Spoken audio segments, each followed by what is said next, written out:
Testing, testing, testing. All right. A little late, but sorry.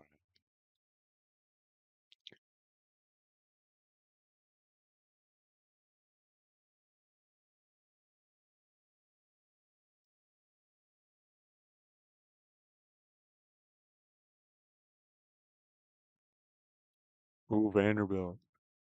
Oh, and he missed.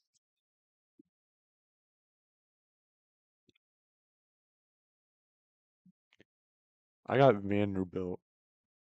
That's who I got.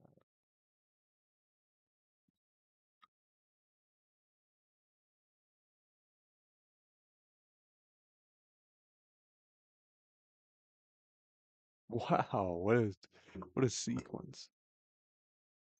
Fighting for that.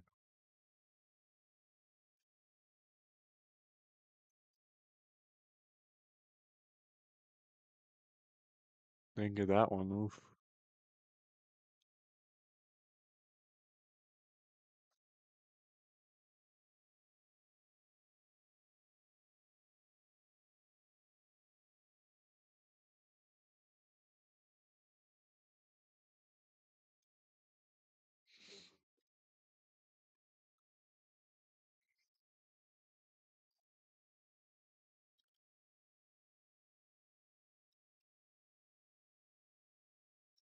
Shooting a three, and he's got it.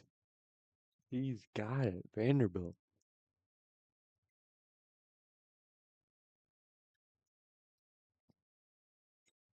So the game that I'm watching is low key behind. I want to see if I can find one.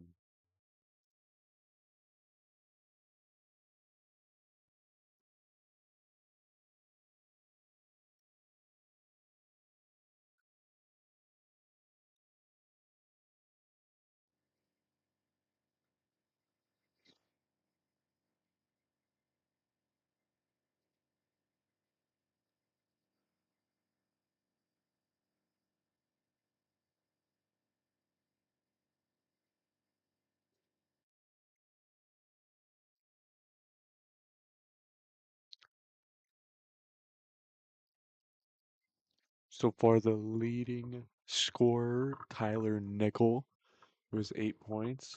So far, 2 for 4 on the 3 point.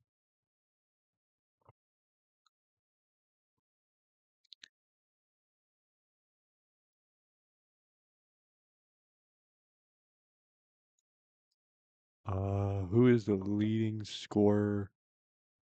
Billy Richmond, it looks like, for Arkansas.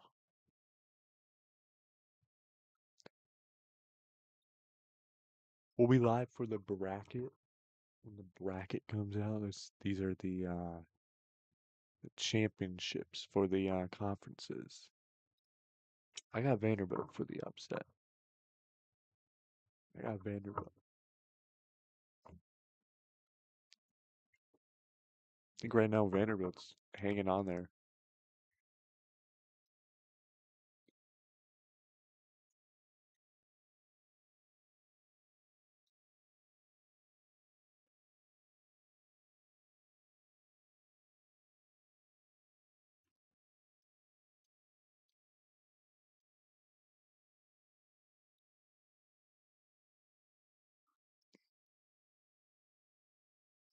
Overall record 26-7 for Vanderbilt, 11-7 in the SEC conference, ranked number 22. Arkansas ranked number 17, 25-8, 13-5 in their conference. We're going with the upset. Vanderbilt for the upset. Nice layup by Tyler Tanner, who has 5 points, 2 for 4, or 2 for 8 on the field goal.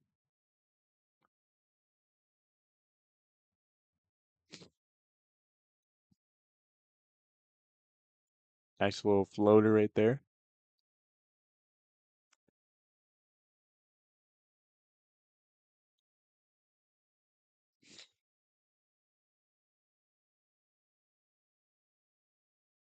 Ah, and he nails the three.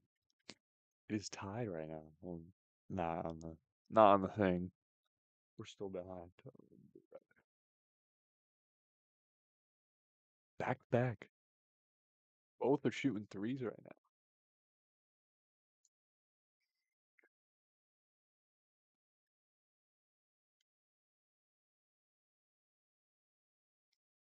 Duke Miles.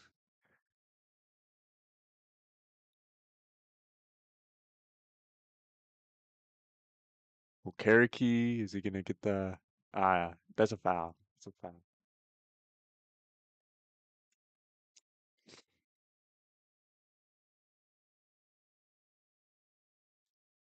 Timberwolves and Thunder going at it. Thunder is 1 point lead.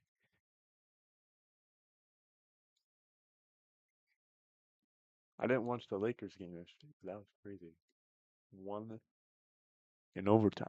I didn't watch that because I was watching Brain Risk.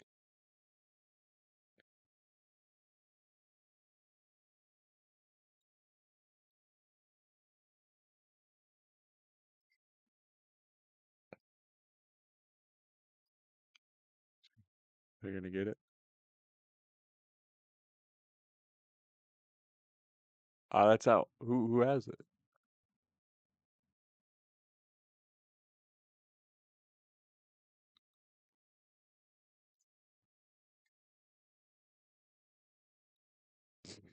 3 point lead. We also got Purdue and Michigan. I don't know. Michigan's definitely Michigan's looking nice. 31-2.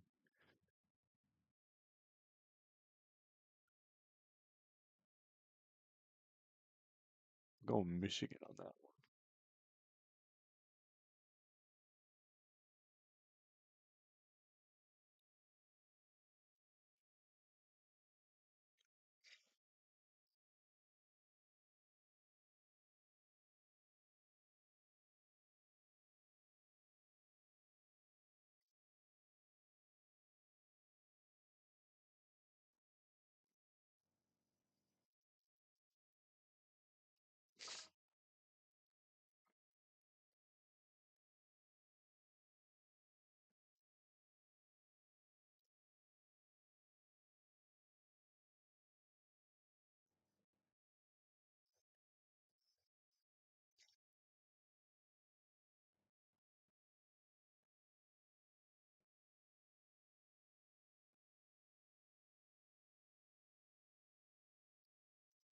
Too bad of a game actually.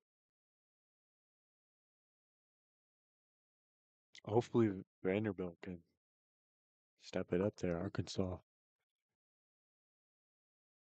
Vanderbilt will creep up a little, and Arkansas just you know does its thing.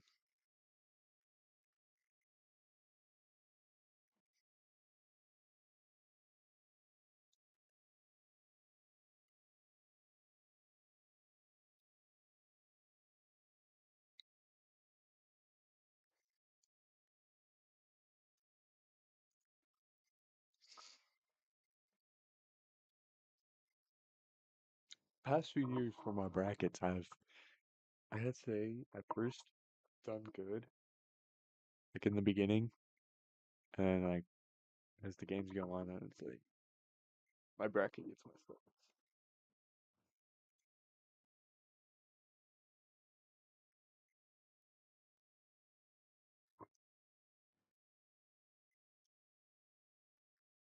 If I remember correctly, so I don't have my brackets. I should have saved them.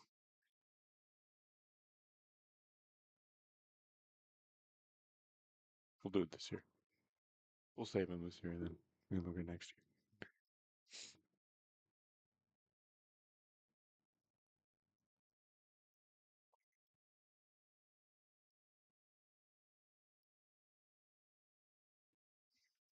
Halftime coming up. We'll watch some videos during halftime.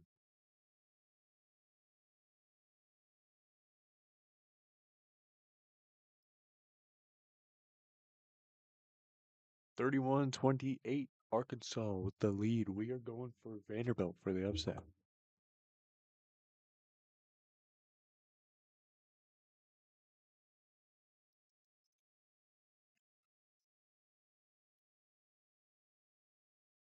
Nickel and Miles are, so those are their leaders for Vanderbilt.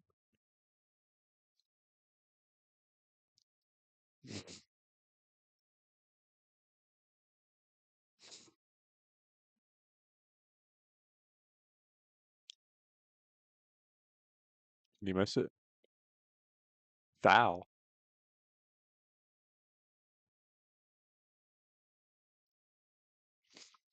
Arkansas shooting some free throws. Thomas, it looks like.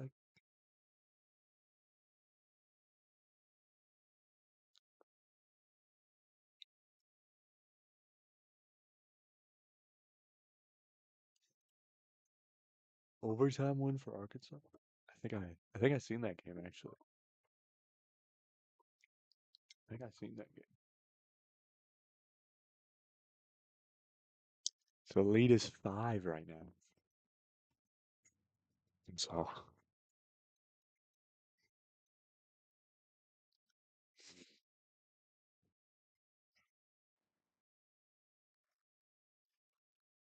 and we got an ad. Are you kidding me?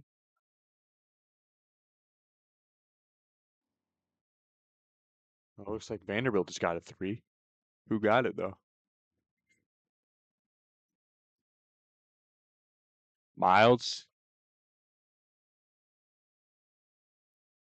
Tyler Nickel. 3. Tyler Nichols, like, he's doing good. 11 points so far, 4 for 6, 3 for 5 on the 3-point. Rebounds, 4 rebounds. He's played 14 minutes so far. Did not get the 2. Announcer truth.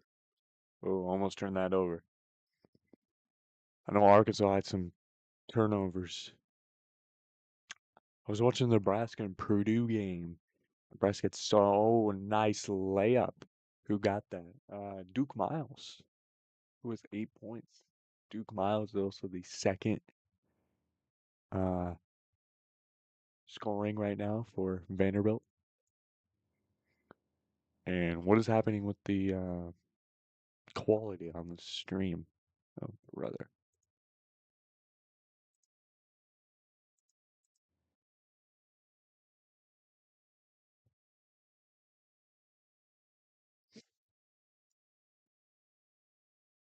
Wow.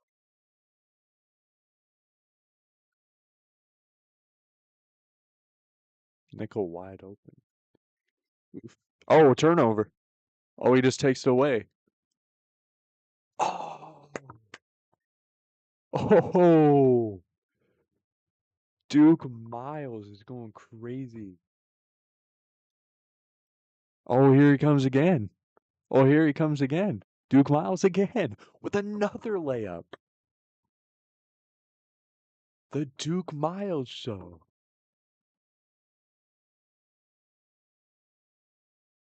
A minute left in the first half. Duke Miles with an insane. It looks like they just nailed a 3. Almost turned it over. Crazy 3 by Arkansas. Defender was right there.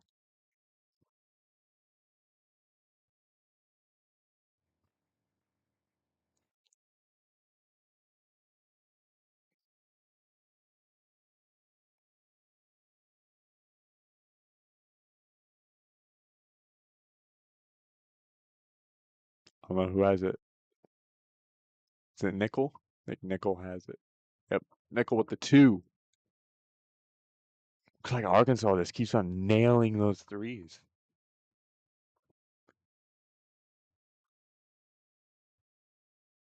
And it looks like it's halftime. It's not halftime yet. It's halftime for that because, yeah, they just nailed another 3. 41-39. for your halftime. That's gonna be a crazy, crazy second half incoming, bro.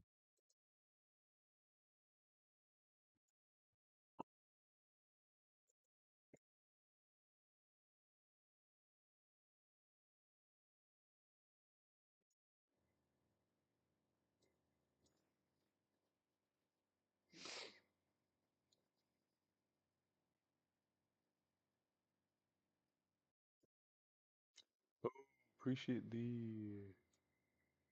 Jassy. Appreciate the sub.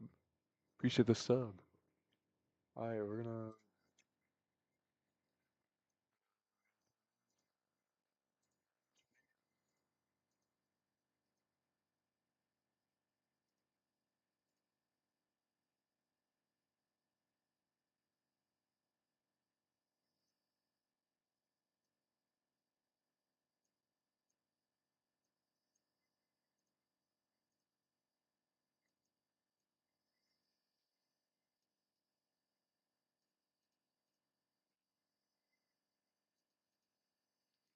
testing. Alright. These are the elements of the scientific method. First, observe. Each year, people around the globe try to correctly predict the winners of all 63 games in the college basketball tournament March Madness. It might sound vaguely doable, but the odds of predicting the correct outcome of all 63 games in the bracket at random is approximately 1 in 9.2 quintillion. To visualize that, it's estimated that there are 120 quadrillion leaves on the planet. If we picked a random leaf from anywhere across the globe and then asked you to guess which one we had picked, you would still have nearly a 99% better chance of getting that right than correctly filling out an entire March Madness bracket. That does, of course, mean there is still a chance. So we at Tifo Sports enlisted the advice of the Athletics college basketball writer CJ Moore to find out the tricks of the trade when it comes to predicting a perfect March Madness bracket.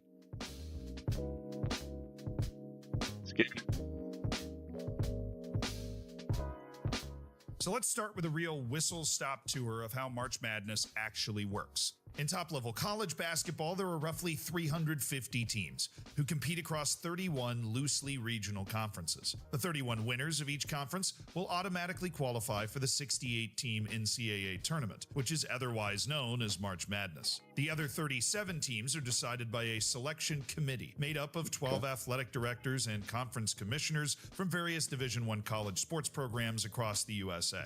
They get together and decide which teams get to fill the remaining 37 spots, before ranking all 68 teams from 1 through 68. From there, they break out into 4 16-team regional groups, seeded 1 through 16. First seed will play 16th, second will play 15th, and so on. But the observant among you may have noticed that 4 times 16 makes 64, rather than 68. So to whittle the tournament down, a process called the first 4 takes place. But it's like, Here, the who teams could get seeded that up 65 through 68 You play know? each other for the last spots in the bracket. Well, the 4 lowest ranked teams who didn't win their conference, known as at-large teams, also compete to enter the final 64. The brackets then play one-off games to determine the winner of each bracket, who all enter the final 4. There, the winners of the East and South bracket and the West and Midwest bracket face off in the final. Okay, now on to predicting the bracket. So our first tip is to work backwards. Start with your winner and go from there. The best way to do this is by getting familiar with KenPom. For the uninitiated, KenPom is an advanced college basketball statistical website run by Ken Pomeroy, who has been keeping statistics since 1997. The stats to look for here are Well, I don't even know who's gonna win, bruh. Like, I don't even know. I don't even know. Like, I can look at who's projected.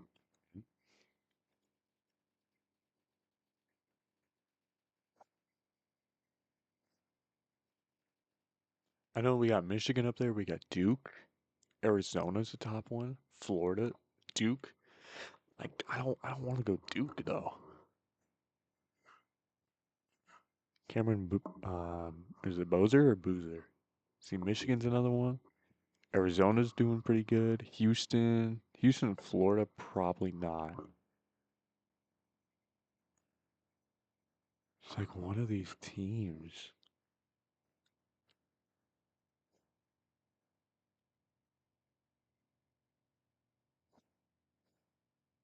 See, I got Michigan's record right there, 31-2.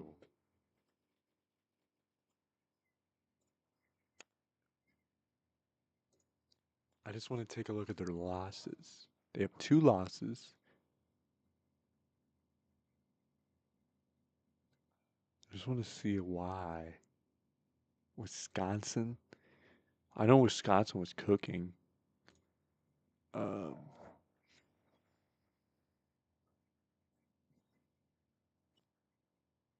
turnovers and 9 turnovers. 3-point percentage. So it's 3 points. Not a lot of 3-pointers in that game. Wisconsin was able to get more 3-pointers, and their percentage was better.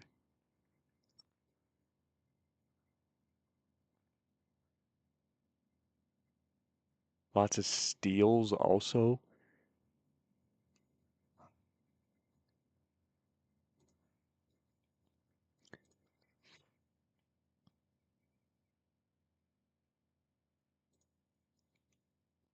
Couple guys had over 20 points, almost 20. So it looks like they didn't have too good of a defensive game. Who was their second one? So they lost to Wisconsin. Who else did they lose to?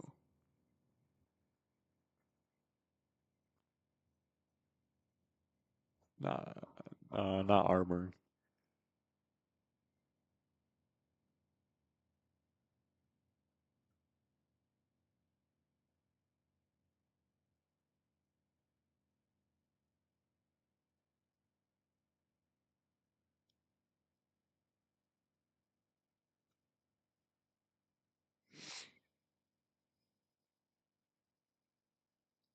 And Duke. Duke did beat them.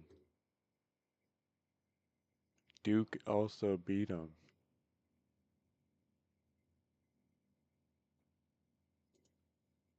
And Duke has the better odds to win. Let's take a look at Duke. They beat Virginia yesterday by 4 points.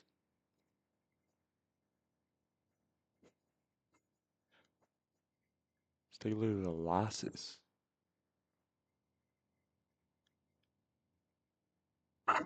UNC, they lost at 3 points. It was back in February. It looks like Texas Tech also beat them.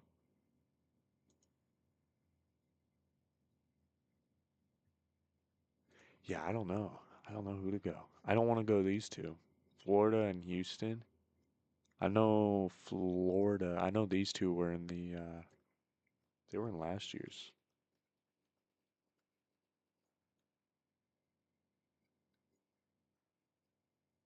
Florida and Houston, they were in last year's. So Florida is the winner, but I don't see Florida winning, to be honest. I really don't. Yeah, they lost to Vanderbilt, actually. Vanderbilt killed them. Terrible first half. A little better of a second half for Florida, but yeah, I don't see Florida. Arizona.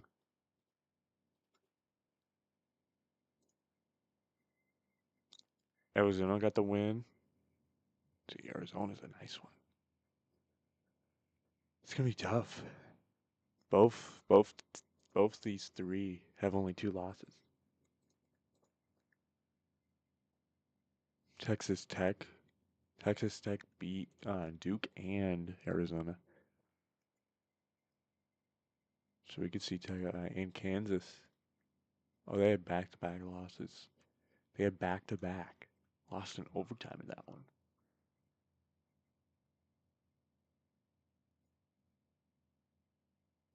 Yeah, I don't know. It'll most likely come down to one of these. The we'll see how the bracket ends up going. It's probably gonna be one of these. The current favorites, Duke, obviously star freshman. I see he's pretty good, averaging 22 points. And we got top ranked defense. We all know defense wins championships. Strong rebound advantage. Regain momentum to make a deep tournament run. And also we got those two.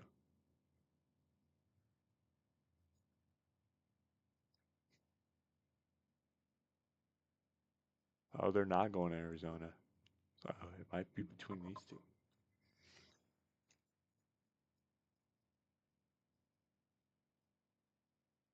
Duke and Michigan.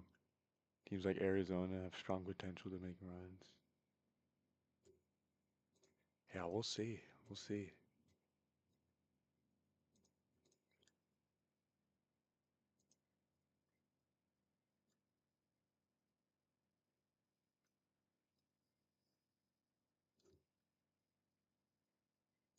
The adjusted offensive efficiency, which he defines as an estimate of the offensive efficiency or points scored per 100 possessions that a team would have against the average D1 defense, and the adjusted defensive efficiency, which is an estimate of the defensive efficiency, points allowed per 100 possessions, a team would have against the average D1 offense.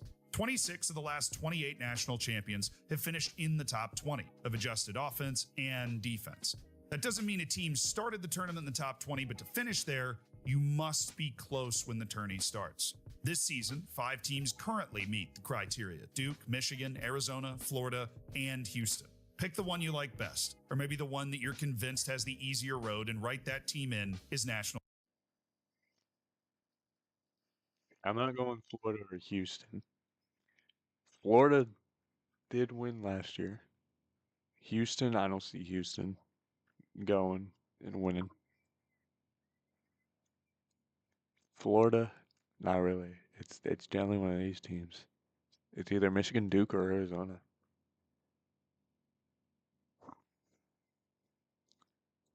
Champ. Now you've got your champ, let's work backward to your Final Four. Over the last 2 years, CJ has correctly predicted 7 of the 8 Final Four teams and nailed the national champion. Some of that is luck, but it's also a realization that college basketball has changed. There is a wider gap between high major schools, the ones from the SEC, Big 12, Big 10, ACC, and Big East, and mid-majors. That's because there has been a funnel of talent towards the top. Last year, the Final Four stayed true to seeding, with all 4 number 1 seeds making it. This year, the top 10 is full of teams that are tournament staples, like the 5 we've already mentioned, or Connecticut and Michigan State. You can consider a non-traditional power for the final. I know Michigan State's all right. Illinois, I believe they lost recently. People could say Purdue's could make some sort of run. Maybe. See, I'm going for Michigan for Purdue. But Purdue can pull off an upset against Michigan. Oof. That could change people. That can change some people's minds. Probably start to favor Duke, maybe, if Michigan loses. I don't see Michigan losing, to be honest. At least for the Purdue game. It's at 2:30. Final Four, like Nebraska, Vanderbilt, or St. John's, but it better be from one of the power conferences. This might seem a little boring, but sometimes boring wins your bracket pool when everyone tries to get too creative with their picks. Okay, now let's go back to the first round. This is where it's worth taking a stab at some upsets, but be wary of taking those teams too far. In the last 2 years, only one Division I program competing outside the top 7 power conferences, or mid-major team, has escaped the first weekend, and that was San Diego State in 2024, a number 5 seed in a program with a long tradition of winning. When looking for underdogs to pick in the first round, consider program success. Over the last 2 years, the mid-majors that have advanced out of the round of 64 are mostly teams with some history or recent history of success. St. Mary's, New Mexico, Drake, Yale, and Grand Canyon are all good examples, and all had been to the tournament very recently before the year they pulled off an upset. It's also smart to study any coaching carousel lists to look for the hottest candidates. Usually, the coaches getting attention for bigger jobs have built better than average teams. Be careful to wipe out a team that you think is really strong, but the spots to look for upsets are on the 12-5 and 11-6 lines. For the 11 seeds, 2 of those teams will have played their way into the bracket in the play-in round, the first 4. Since the field expanded to 68 teams in 2011, at least one play-in number 11 seed has advanced to the round of 32 in every tournament except 2019 and 2025. So picking one of the first 4 teams is not a bad idea. It's also worth noting only 2 double-digit seeds have advanced to the Sweet 16 in the last 2 years, and both were high major teams, meaning teams belonging to the top-tier conferences. Number 11 NC State in 2024 and number 10 Arkansas in 2025. It's never been more difficult for the traditional Cinderella to break through, but a power conference team with a double-digit seed might have the talent to surprise. When looking for upsets, you can also look for trends. For example, the 3 worst teams Kansas has lost to this season have all started a 7-footer. Kansas is undefeated when limiting its opponent to an offensive rebounding rate of Angela, 30% appreciate or the follow. less, but just 8 and 9 when its opponent tops that mark. So if you're looking for a team to upset KU, big and strong on the offensive glass would be a good recipe. But in terms of picking teams to go far, stick to studying those adjusted offensive and defensive efficiency numbers. Efficiency and talent win in March and April. One more tip. Study an NBA mock draft ahead of picking your bracket. Your national champ should have at least one and preferably a couple of players listed as potential draft picks. Stylistically, there's not one way to play that's Let me look something.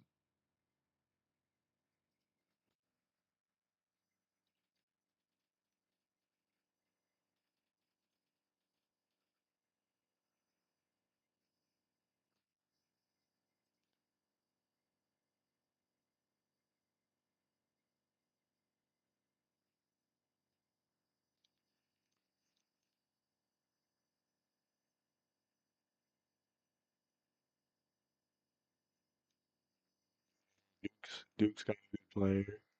Houston got a good one.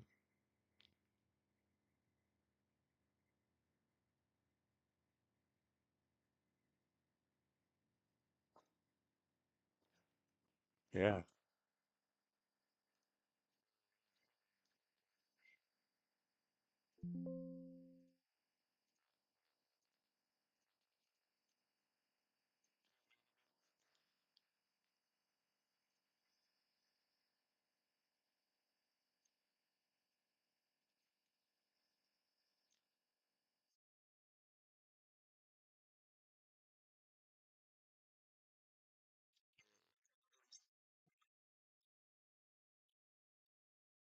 There's only 21% going Vanderbilt. I'm one of those 21%.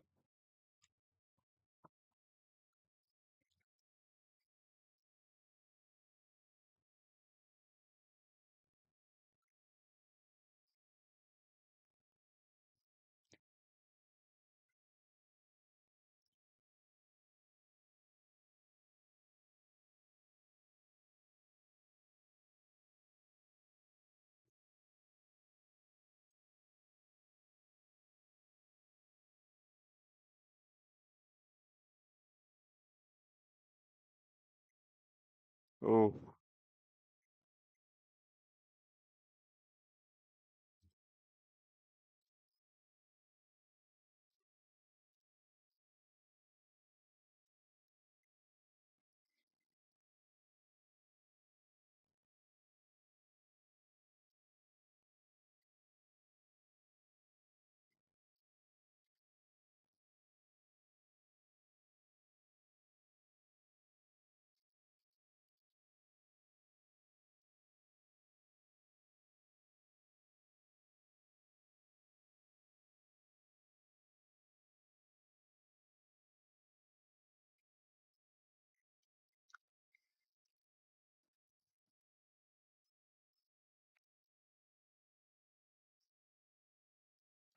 it was a flagrant foul on Vanderbilt.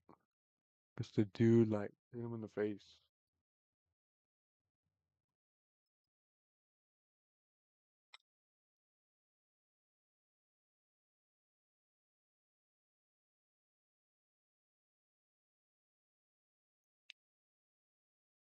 Another foul.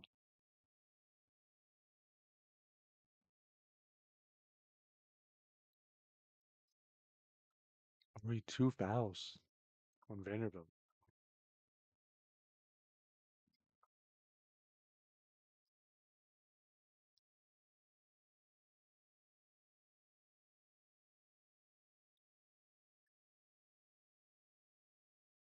And he missed it. Missed the first one, yeah, the second one.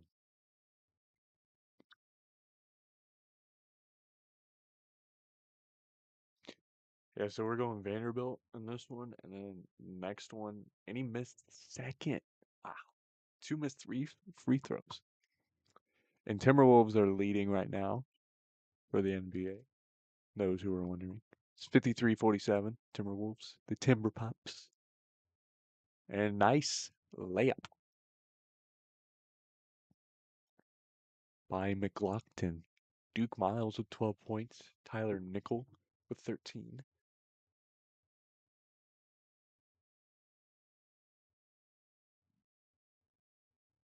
And a nice steal.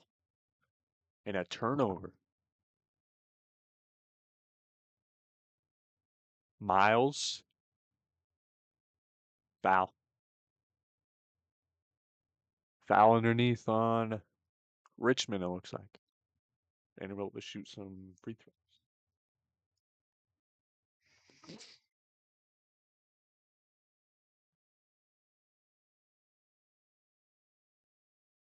Nice play, a nice screen there.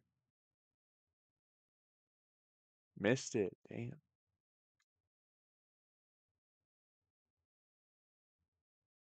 Tyler Nichols missed a few. And they nailed a three. They're just, Arkansas is nailing threes. 45-41. Vanderbilt's got to do better on.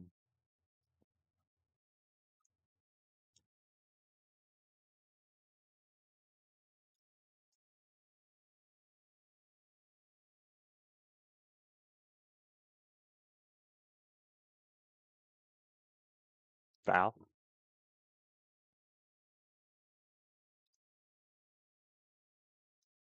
Free throws coming up.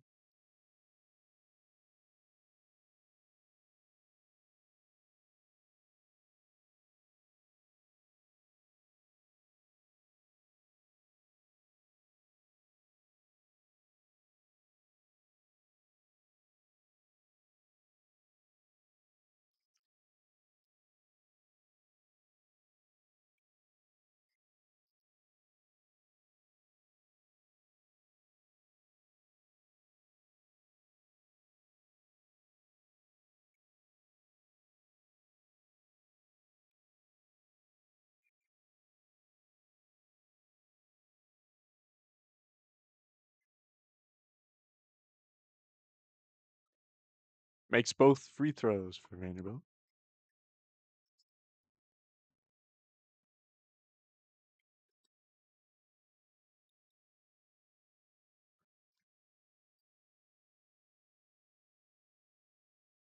Missed it. Looks like a nice rebound by Vanderbilt.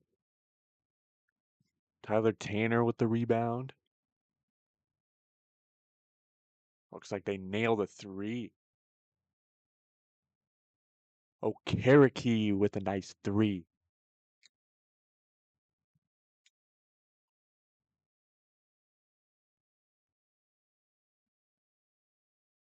Looks like he's going in for the layup. Oh, and it goes in. Oh, looks like he was going to miss that. Looks like he just tapped it in.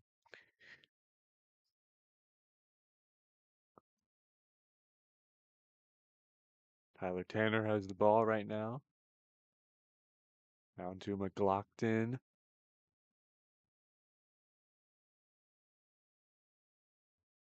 Nickel with a nice three. Timeout, maybe?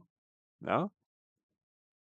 16 points for Tyler Nickel. He's looking nice.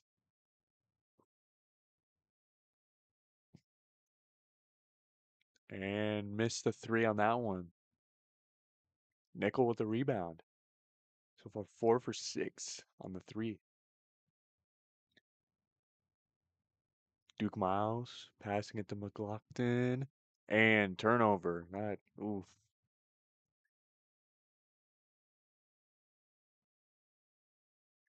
Jaws with that.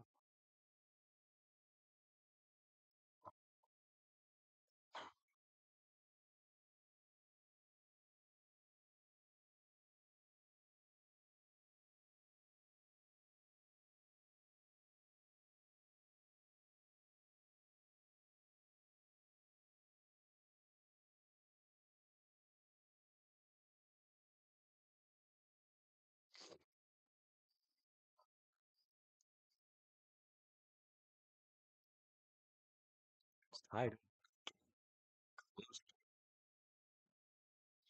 A good one. So 16 minutes left. Tied up 49-49. The leading scorer for Vanderbilt is Tyler Nickel with 16 points. And for Arkansas, it looks like Darius a cuff. A cuff, I believe is how you say it. Darius a cuff. And it looks like a foul on Arkansas. And we get an ad.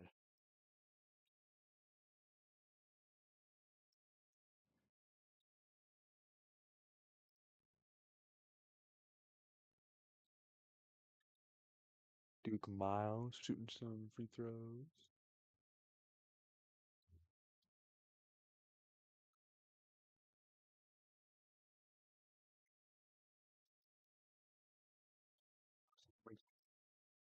Michigan and Vanderbilt for the win for tonight.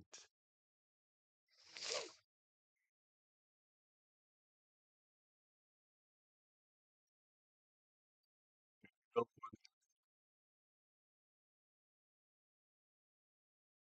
a huge upset. I mean, still an upset with Arkansas being the better team. They're ranked higher.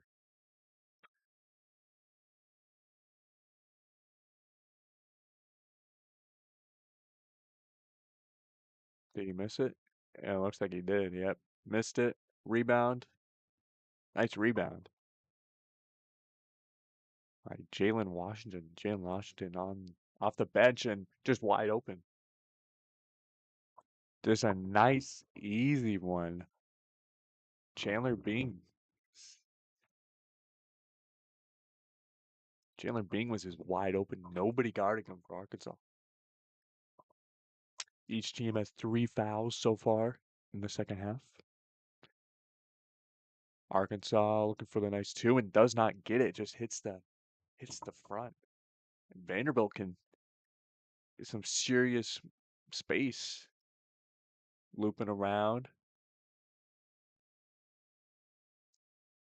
Washington has the ball. Pass it to Duke Miles, who has it.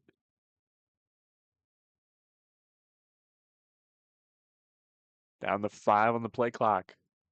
And does it go in? It does. Nice. Washington right there for the save. Jalen Washington off the bench. 6 points. And it looks like a timeout. Arkansas.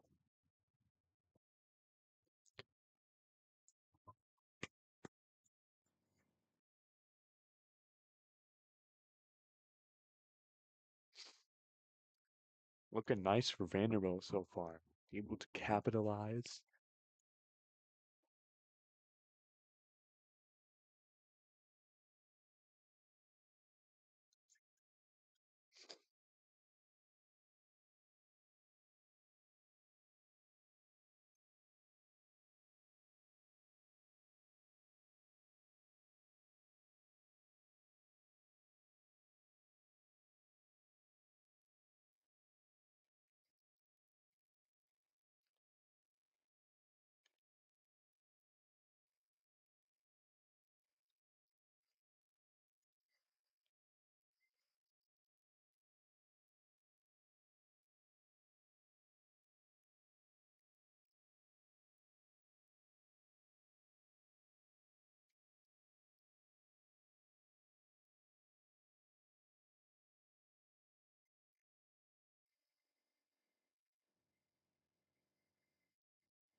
Penn and Yale game.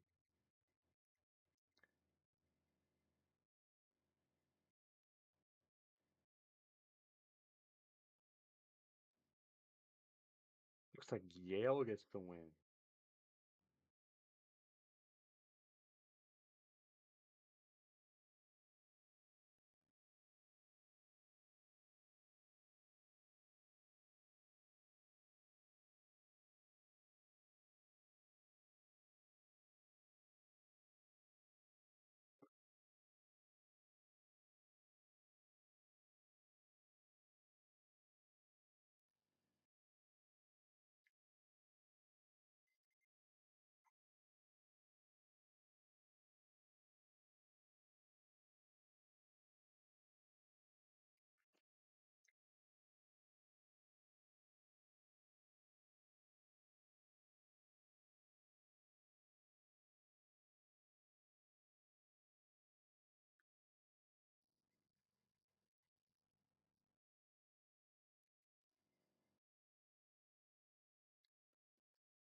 $14 years.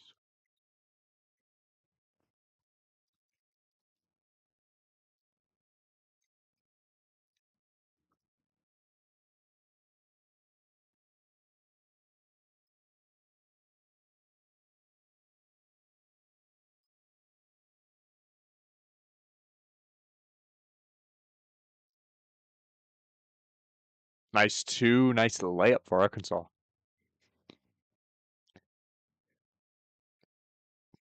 Darius Acuff, 20 points so far.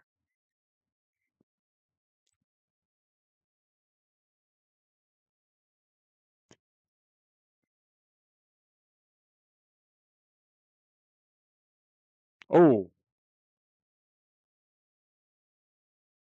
got blocked there. Try going for the slam dunk. And looks like Acuff missed a 3. Rebound for Tyler Nickel. 8 rebounds. Tyler Nickel's a good rebounder. Tanner Nickel with the rebound. Misses it. Both missing. Not a good look. And a wide open 3 for Arkansas. And Arkansas is rattling back.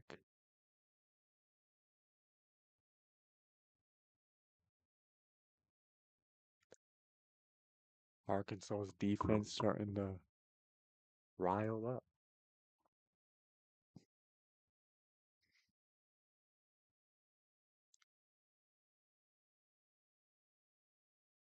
And does not get the 3. And Vanderbilt. Stuff's not clicking right now.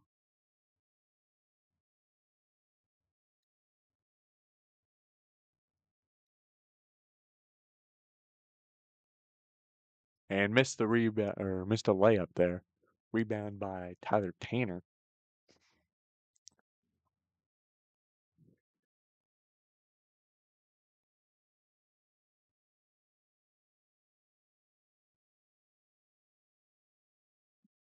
Wide open, Washington, and he just airballed the 3.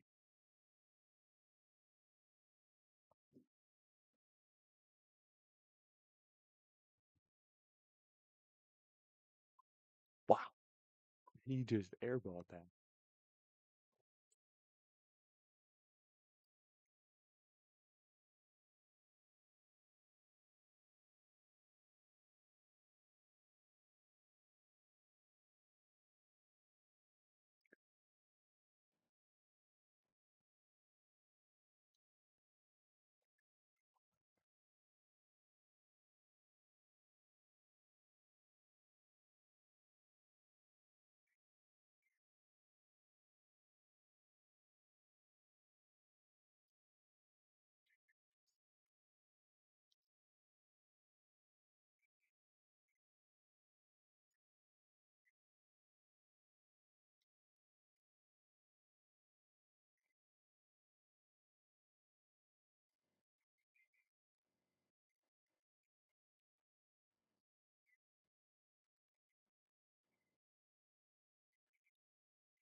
Arkansas with another three, it looks like.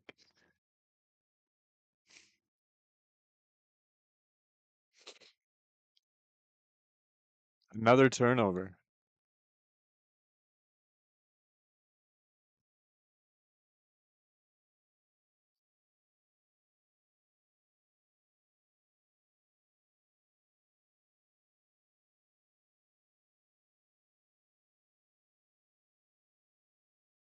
Eight and 0 run in the last 3 minutes.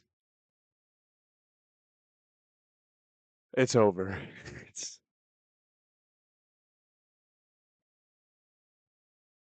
another three for Arkansas.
Missed it.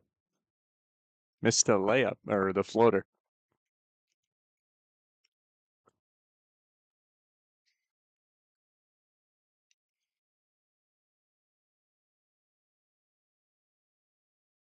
Is that another turnover?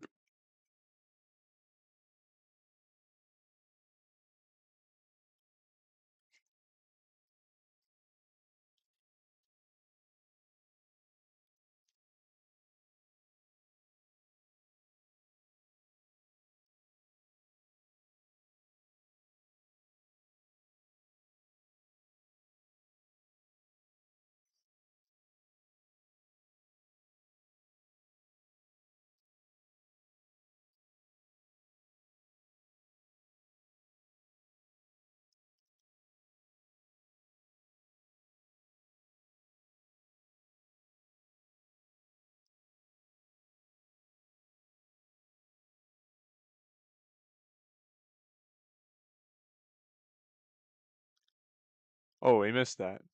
Rebound with the Miles with the rebound. Come on, Vanderbilt.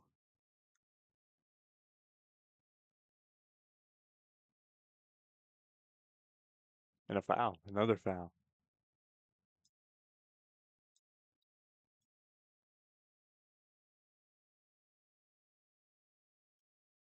Five fouls so far in this half for Arkansas.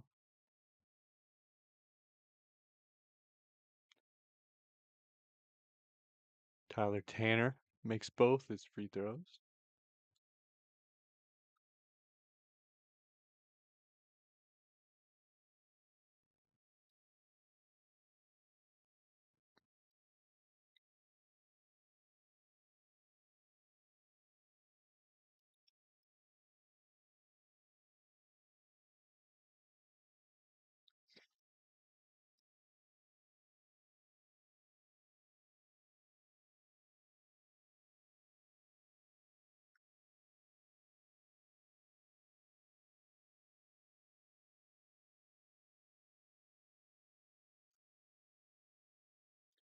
Looks like a 2 for Arkansas. There's a layup there.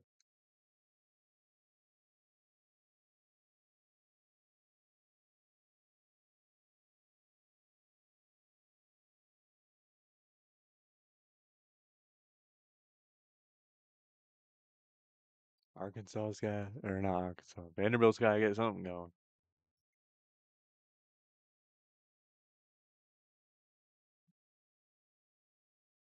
Other foul. And Washington, Jalen Washington going to the line. So they're racking up the fouls right now.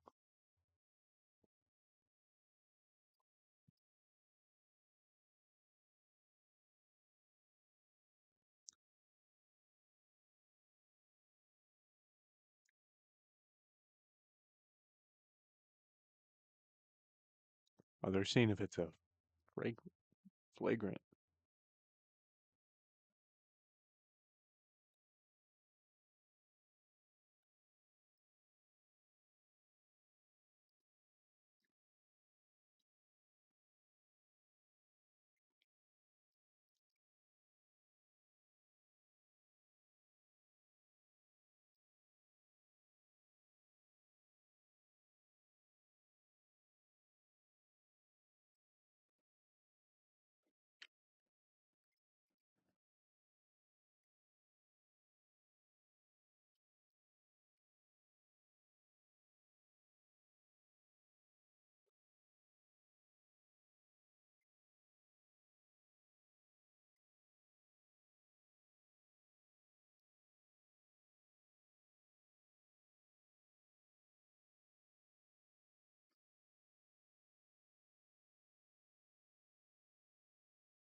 It is a flagrant.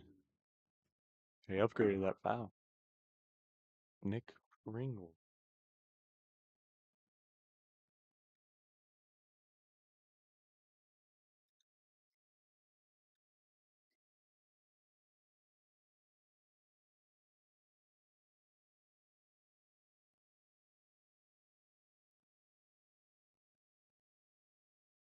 Okay, he made both of them.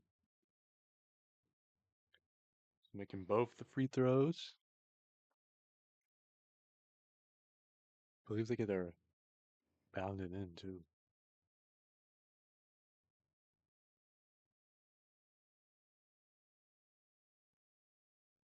And they get the balls.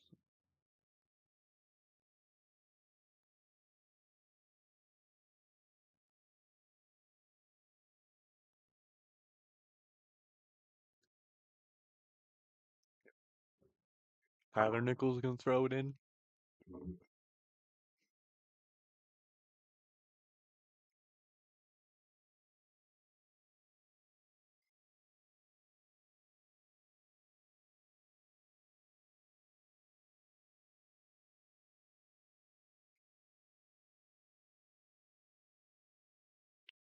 Nice hustle by Nickel.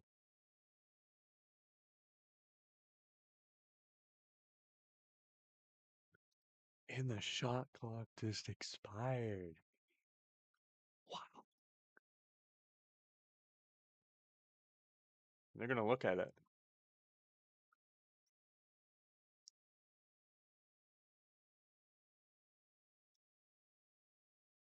Yeah, it was.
By 3 now. Looks like Arkansas just got a 2.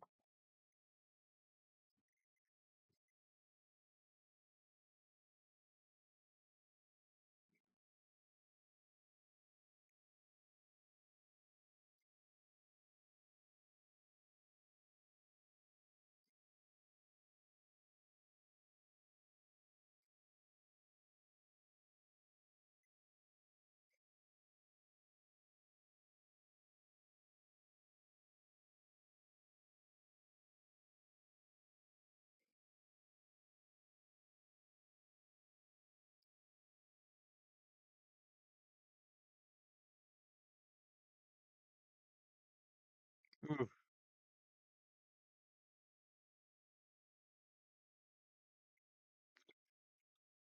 James not shooting well. 2 for 30. Yeah, 2 for 13.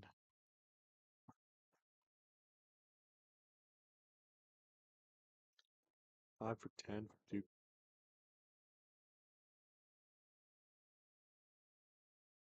James not having a good day. Shooting.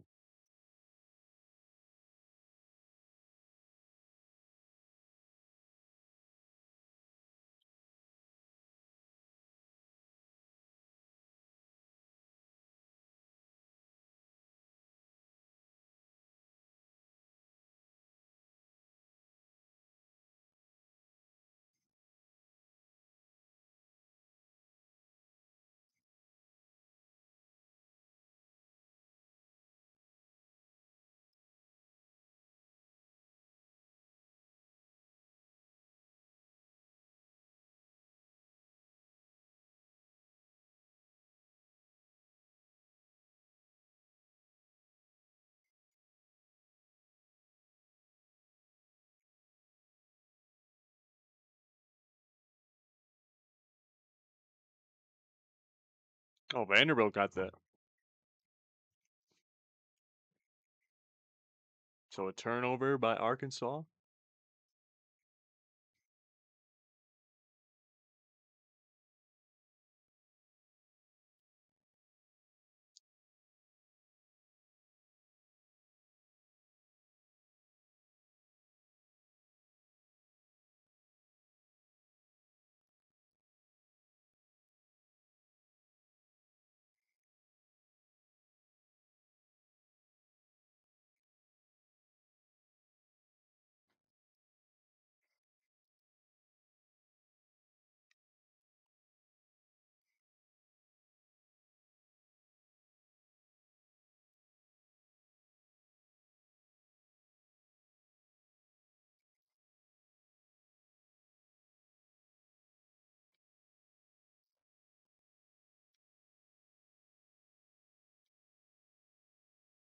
Yeah, elbow them.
Bus is live now. Short bus. I think I've seen that.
BRB, BRB, BRB.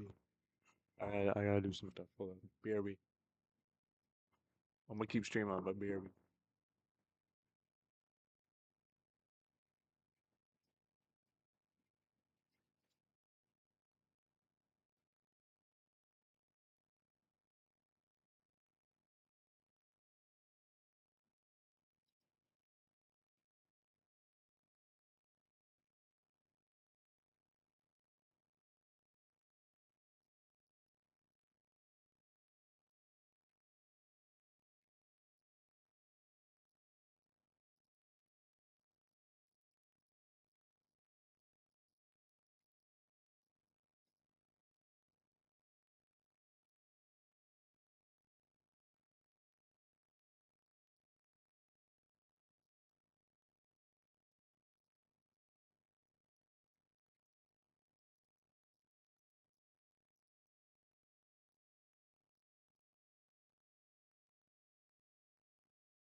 Yeah, we throwing hands with short posts, right?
Testing, testing, testing.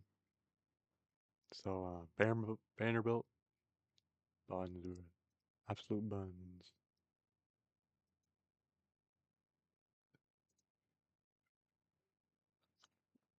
All right, time for Michigan. Michigan versus Purdue.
Started yet? Testing, testing.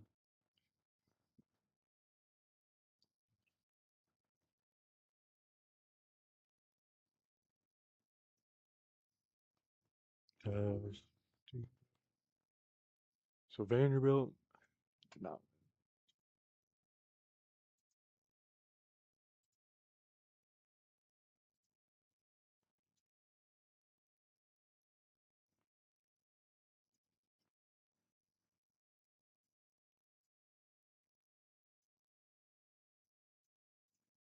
We got Michigan though.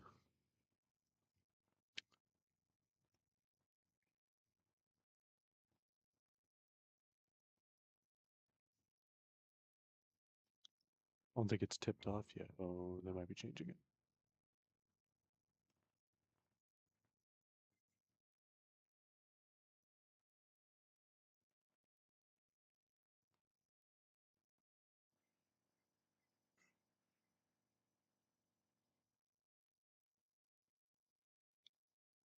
There we go. A lot of people going Michigan.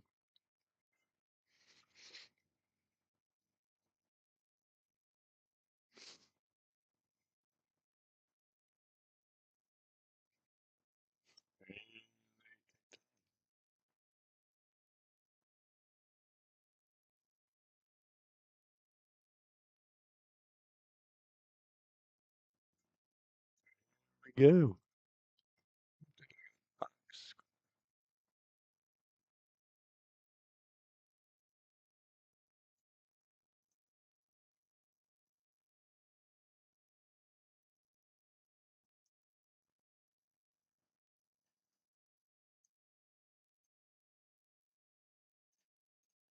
Michigan comes up with a 3. I don't even see the game.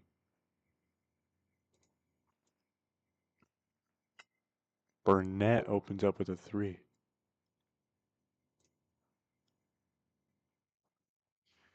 Are all these games behind?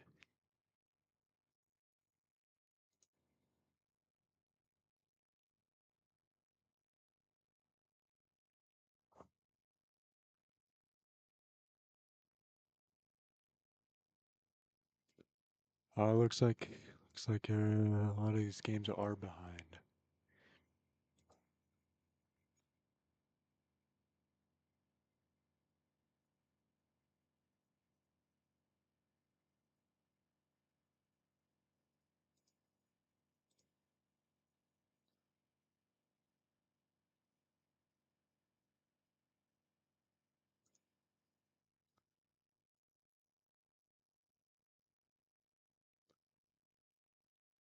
Yeah, it's a little behind. All right. Oh well. We'll make it work. It shouldn't be too bad. I don't know. So yeah, Michigan opens up with a 3. Purdue follows up, and ooh, Purdue gets a 3.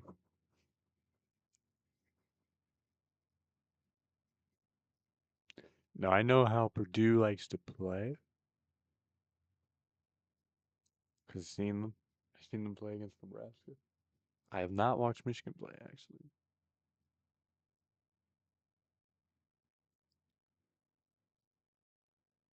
They were in a dogfight with Wisconsin, I believe yesterday. They won that one.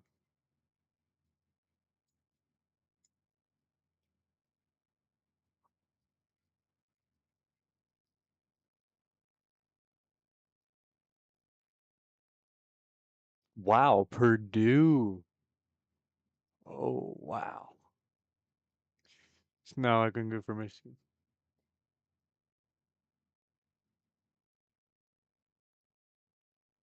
They nail another 3. It looks like.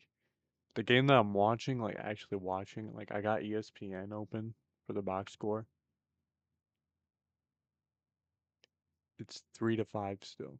It's 18 minutes. Yeah, it's so behind.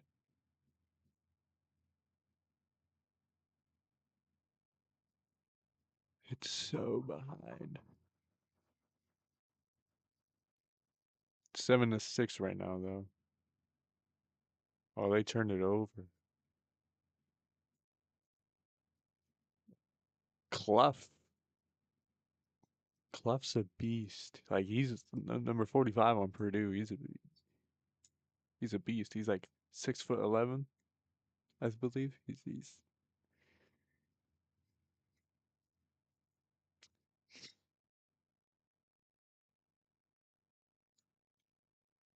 Michigan's looking nice with 2 threes though. Both by Burnett. Namari Burnett.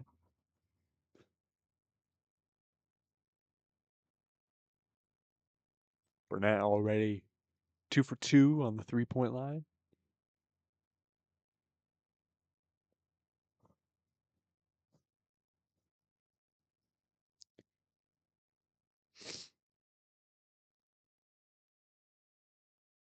Missed it and not able to get the three. Michigan with the rebound.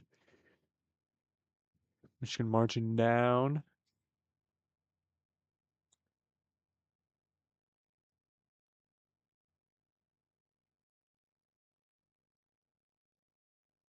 So free throws for Purdue.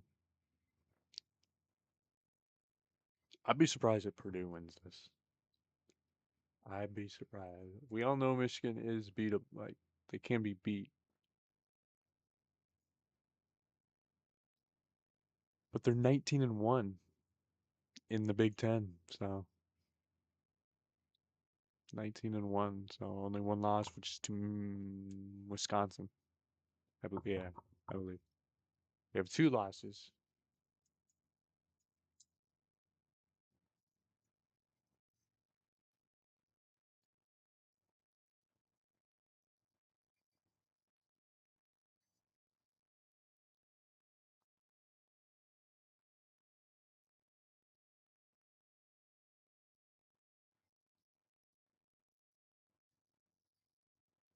Bluff shooting some free throws.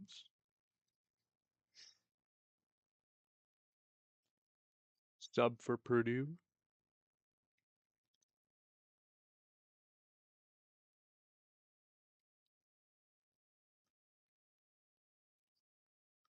We're so behind. I don't like this. The games I'm watching is so. I know that Arkansas one. There's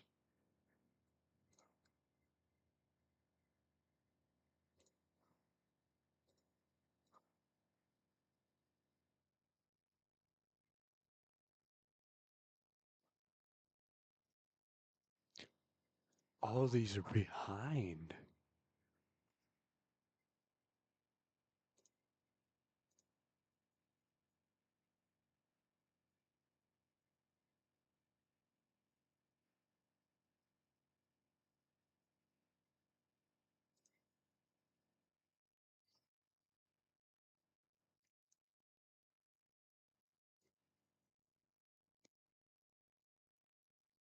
Behind by like 1 minute.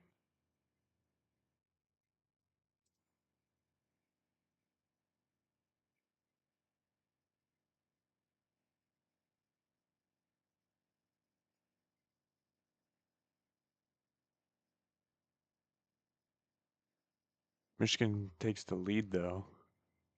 And we're just gonna have to work, I guess.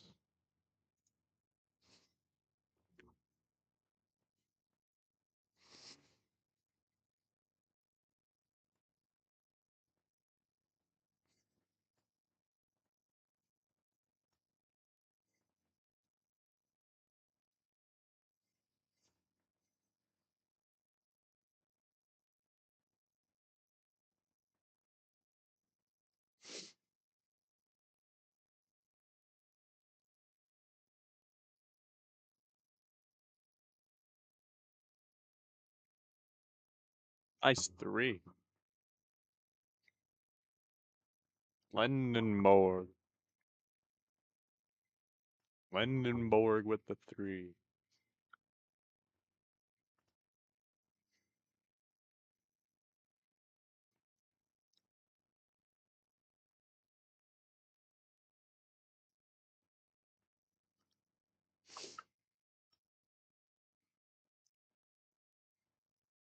Timeout with the Wolverines.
Nice layup for Purdue.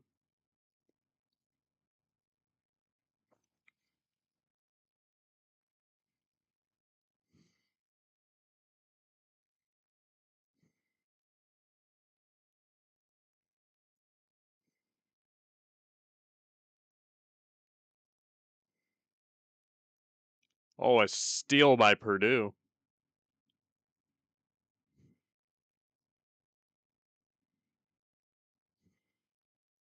And misses.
Rebound.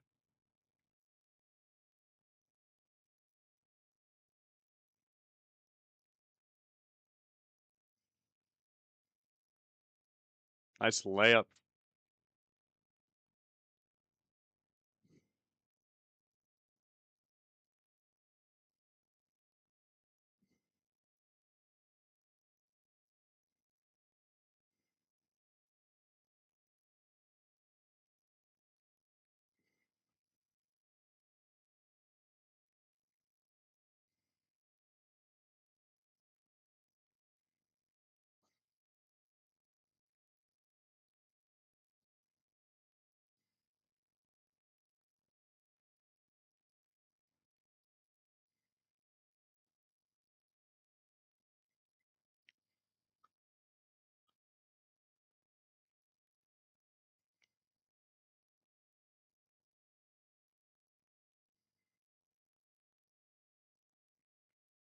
Michigan throwing it in.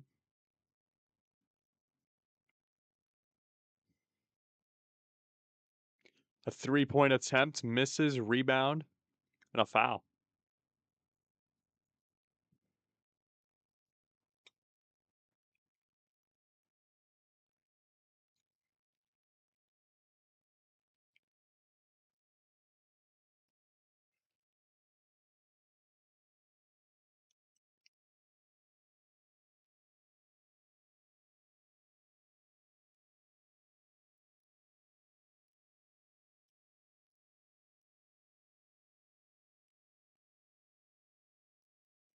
Three-point attempt, doesn't get it. And a foul.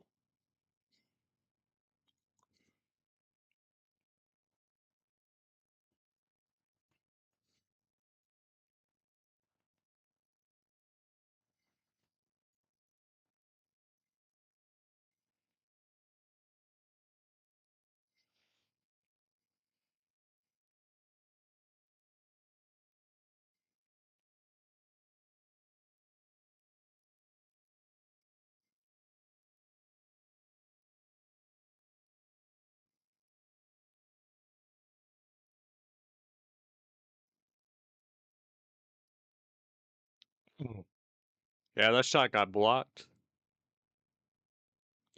8 seconds. 7, 6, 5. He's got to shoot it. And misses air ball. Rebound for Michigan. Michigan has it. McKenny, Cheddar with a 3, and Clough right there with a rebound.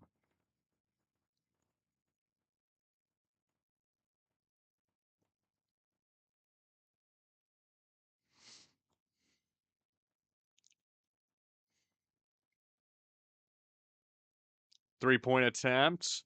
Misses. Whoa.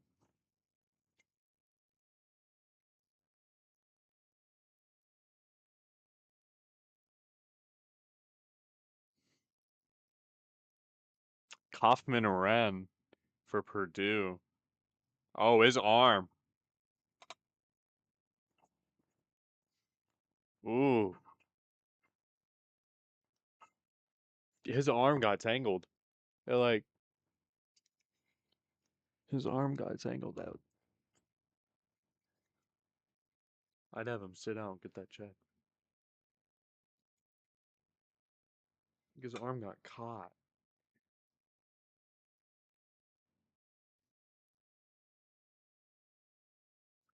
So far, I'm surprised by Purdue. You know, Michigan opened up with 3. Purdue comes. Purdue's looking nice.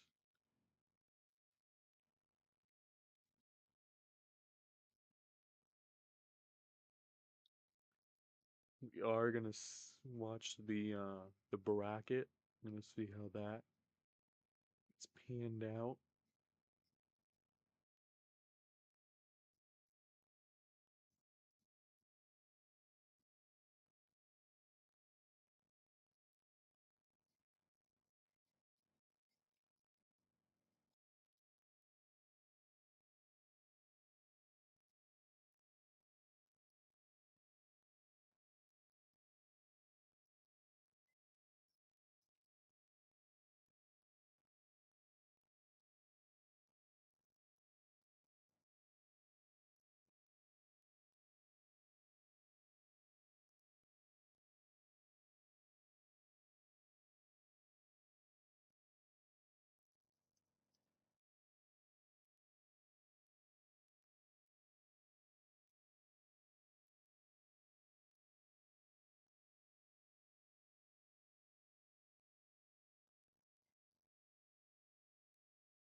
Michigan finally ties it up.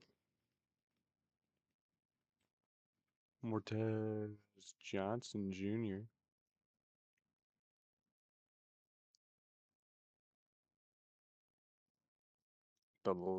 Did he get the layup? Yeah, he did.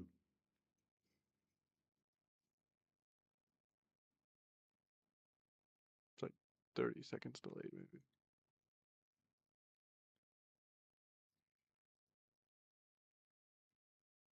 That last game was close until the very end. Arkansas just ended up separating away. Wonder if this will be the same. Clough trying to dive in and he misses and a rebound right there.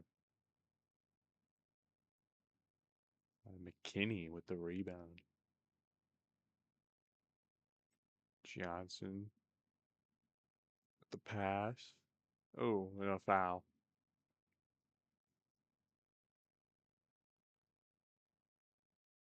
They're disgusting.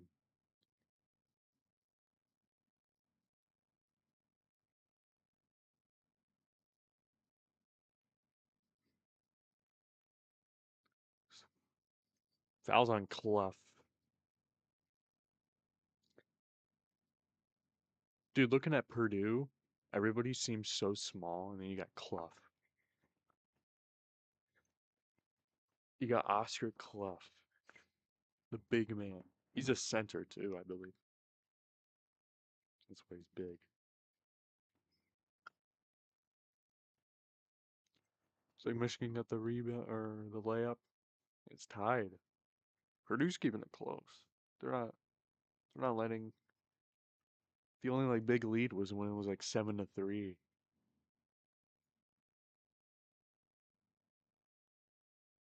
Caught him on that one. Got the two. Got the floater. The rebound. Maybe got the steal. Maybe and then maybe no rebound. It's so behind. It's like a minute behind what I'm watching. 0 points in the last 3 minutes. It's 4 minutes. See, right now there's 8 minutes and 50 seconds. It's 15-17, but on there it's 17-17.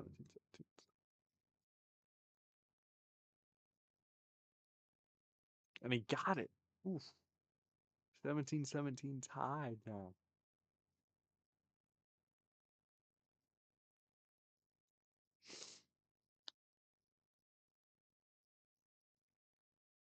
Ooh, that was almost a steal. 3-point attempt and not get it. It was a little. And it's out of bounds. Purdue's ball.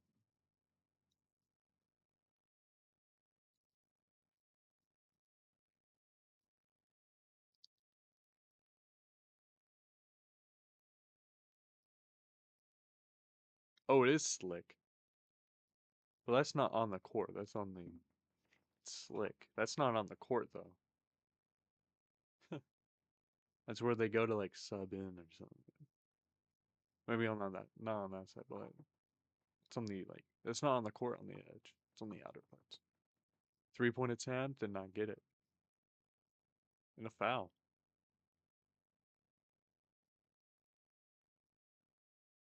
Offensive foul. Oh, that's the second one on Clough. Oh yeah, he pushed him. Yeah, yeah. That's gonna draw a foul.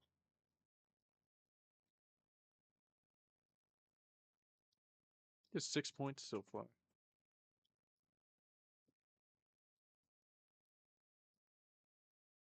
think he had 17 last yesterday.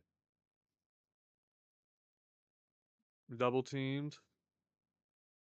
Able to pass it. Open three. Did they get it? No. And a foul on Michigan.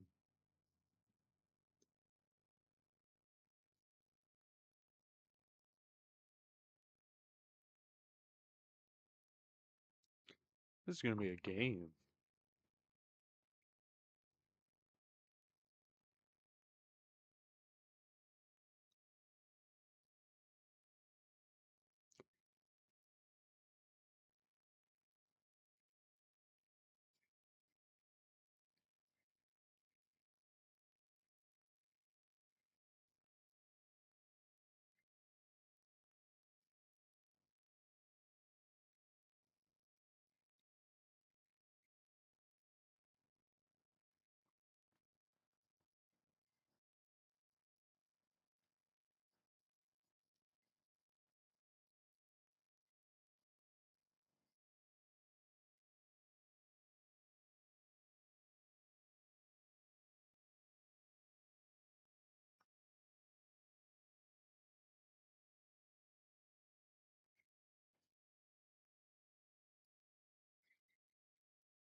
Michigan is Drabble 3.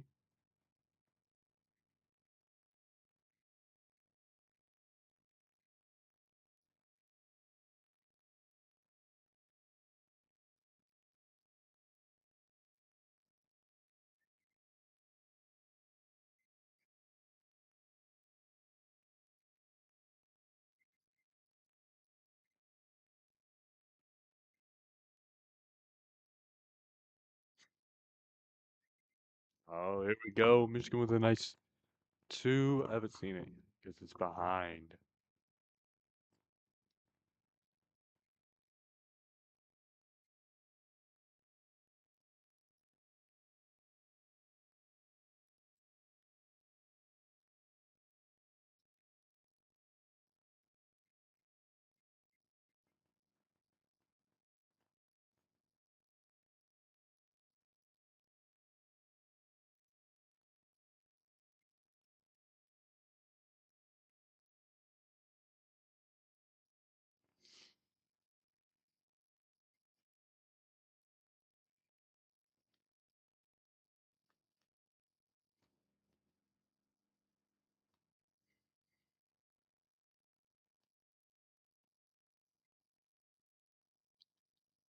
Nice alley oop.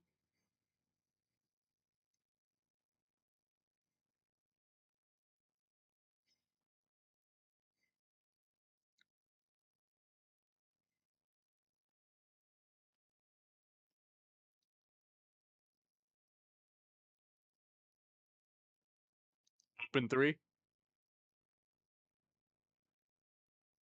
And a foul.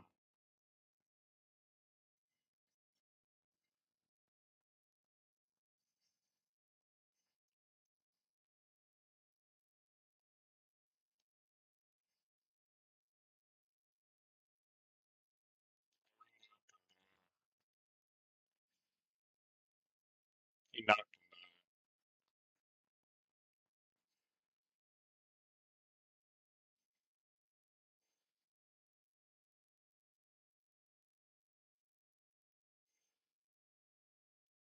Makes a free throw. Michigan gets it back.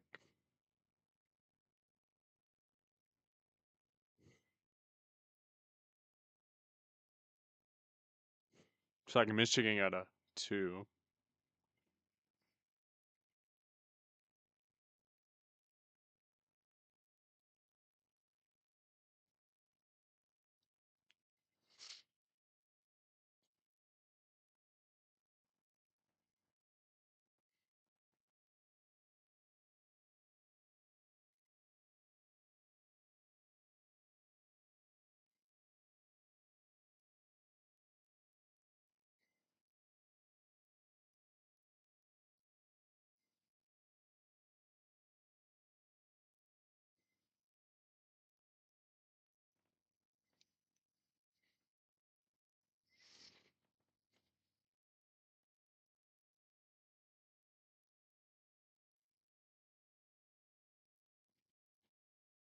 Clough shooting free throws. Misses that one.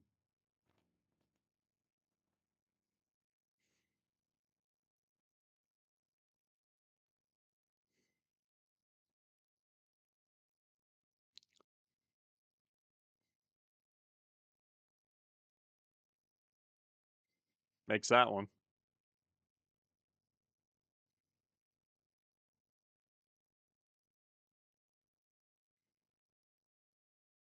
Could be in some foul trouble. How many fouls until you're...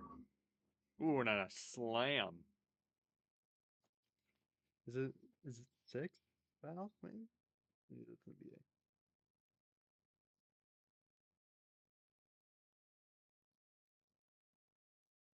How much to foul out? 5. Okay, I was close. I said 6. It's 5.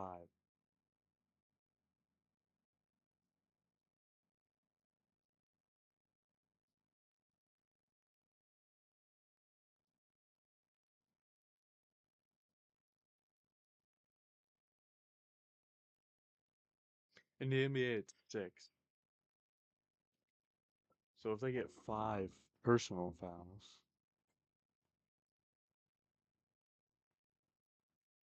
One player gets 5. I appreciate the follow, Kylie.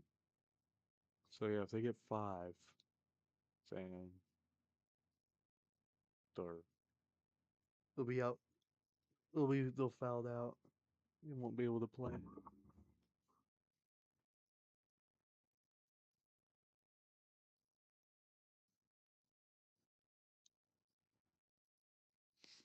Michigan trying to separate their lead.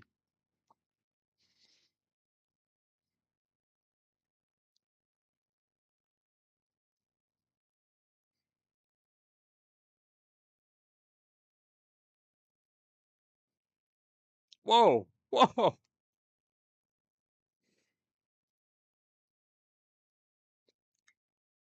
Nice layup.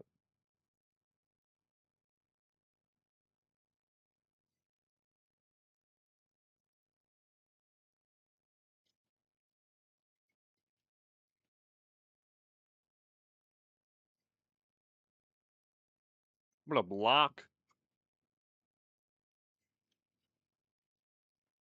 Nice block by Clough. And a foul.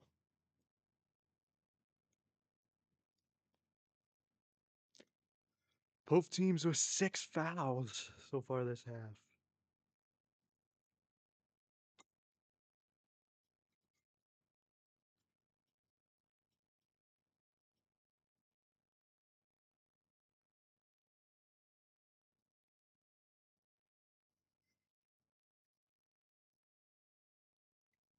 They are in a little bit some foul trouble.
3 fouls for Clough.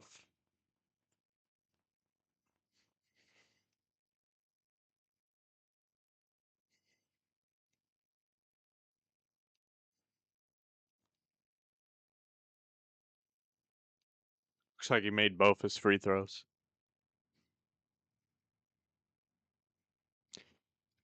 So Clough checks out. He's in some foul trouble. Leads in fouls for 3 for Clough. Benter and a couple others. How did Purdue just come back? What the? They must have nailed some threes.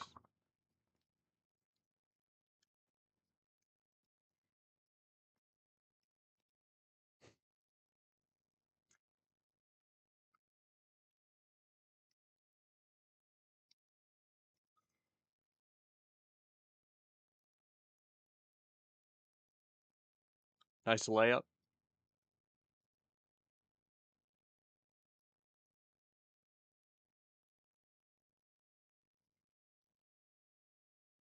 Oh, a steal.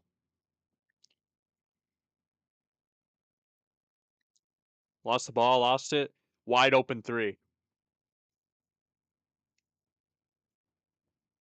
Wide open 3 for Purdue.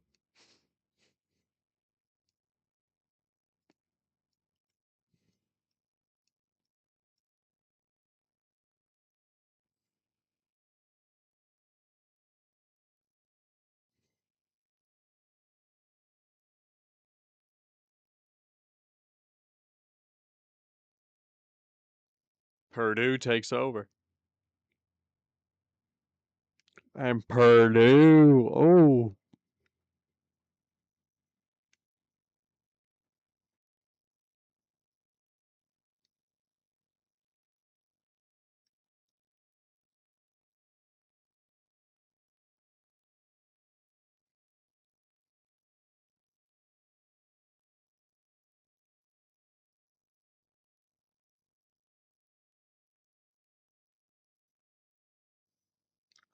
Loader.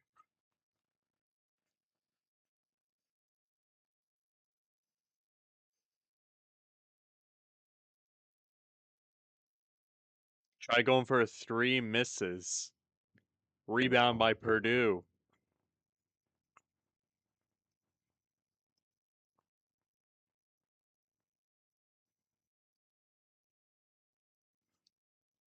A jumper, and he gets it. Timeout.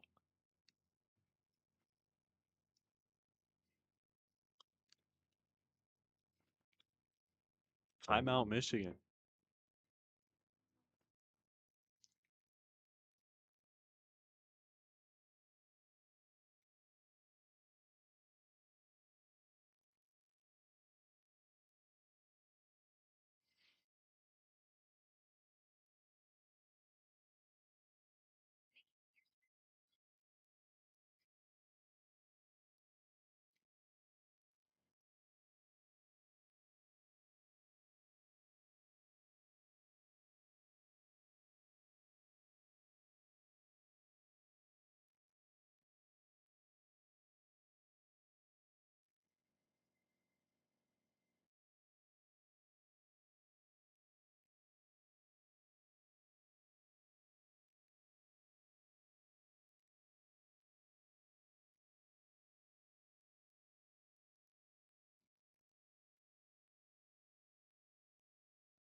Michigan gets 2 there. Purdue right now leads by 4. Did they get a 3 here? I'm behind on the game. Oh, they got a foul.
Oh wow, it's tied at half?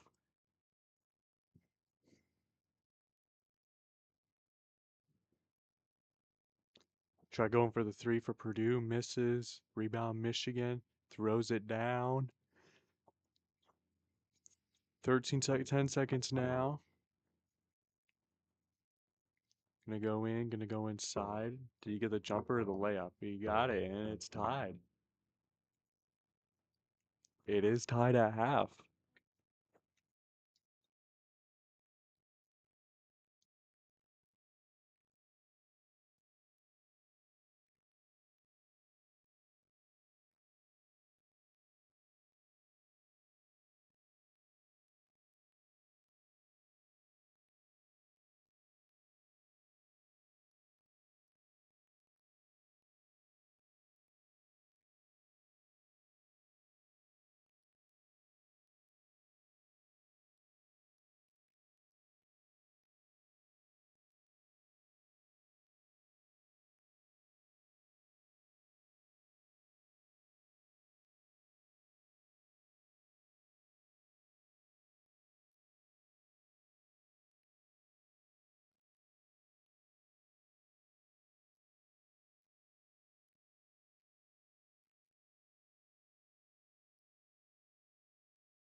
We ended his live.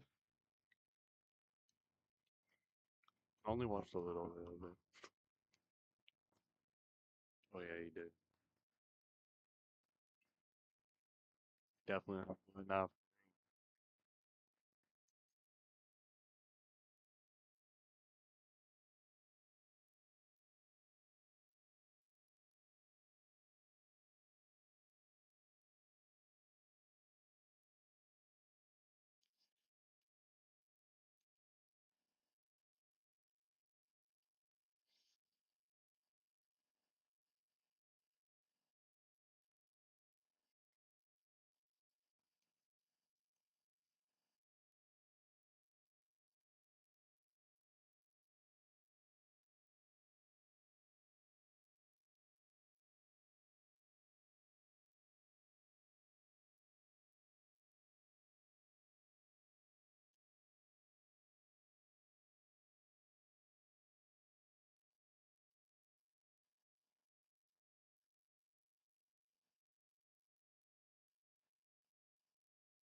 Sky Rizzy. What is going on, college basketball fans? Welcome back to another video. Today we are breaking down some college basketball analytics right before the bracket is revealed for this year's March Madness tournament. We're going to go over a little bit of KenPom real quick, but we have a lot of graphs to look over. That is going to be the main analytical breakdown that we will be looking at, a bunch of different stats for all of the teams. So subscribe if you guys are new. A couple of announcements real quick. I will be streaming tonight for the Selection Sunday reveal, so come hang out. Link to my bracket group down below if you guys want to join my ESPN Tournament Challenge. And make sure you guys go check out collegebasketballanalytics.com, where I am getting a lot of these graphs from, and also follow them on Twitter or X, whatever you want to call it. I will leave links for that down below as well. Without further ado, let's get into this breakdown. So like I said, we're going to go over KenPom a little bit quicker this time. Of course, we do have what is most likely going to be our 4 1 seeds in Duke, Michigan, Arizona, and Florida, all as our top 4 teams in the KenPom. I will say, even though Florida is still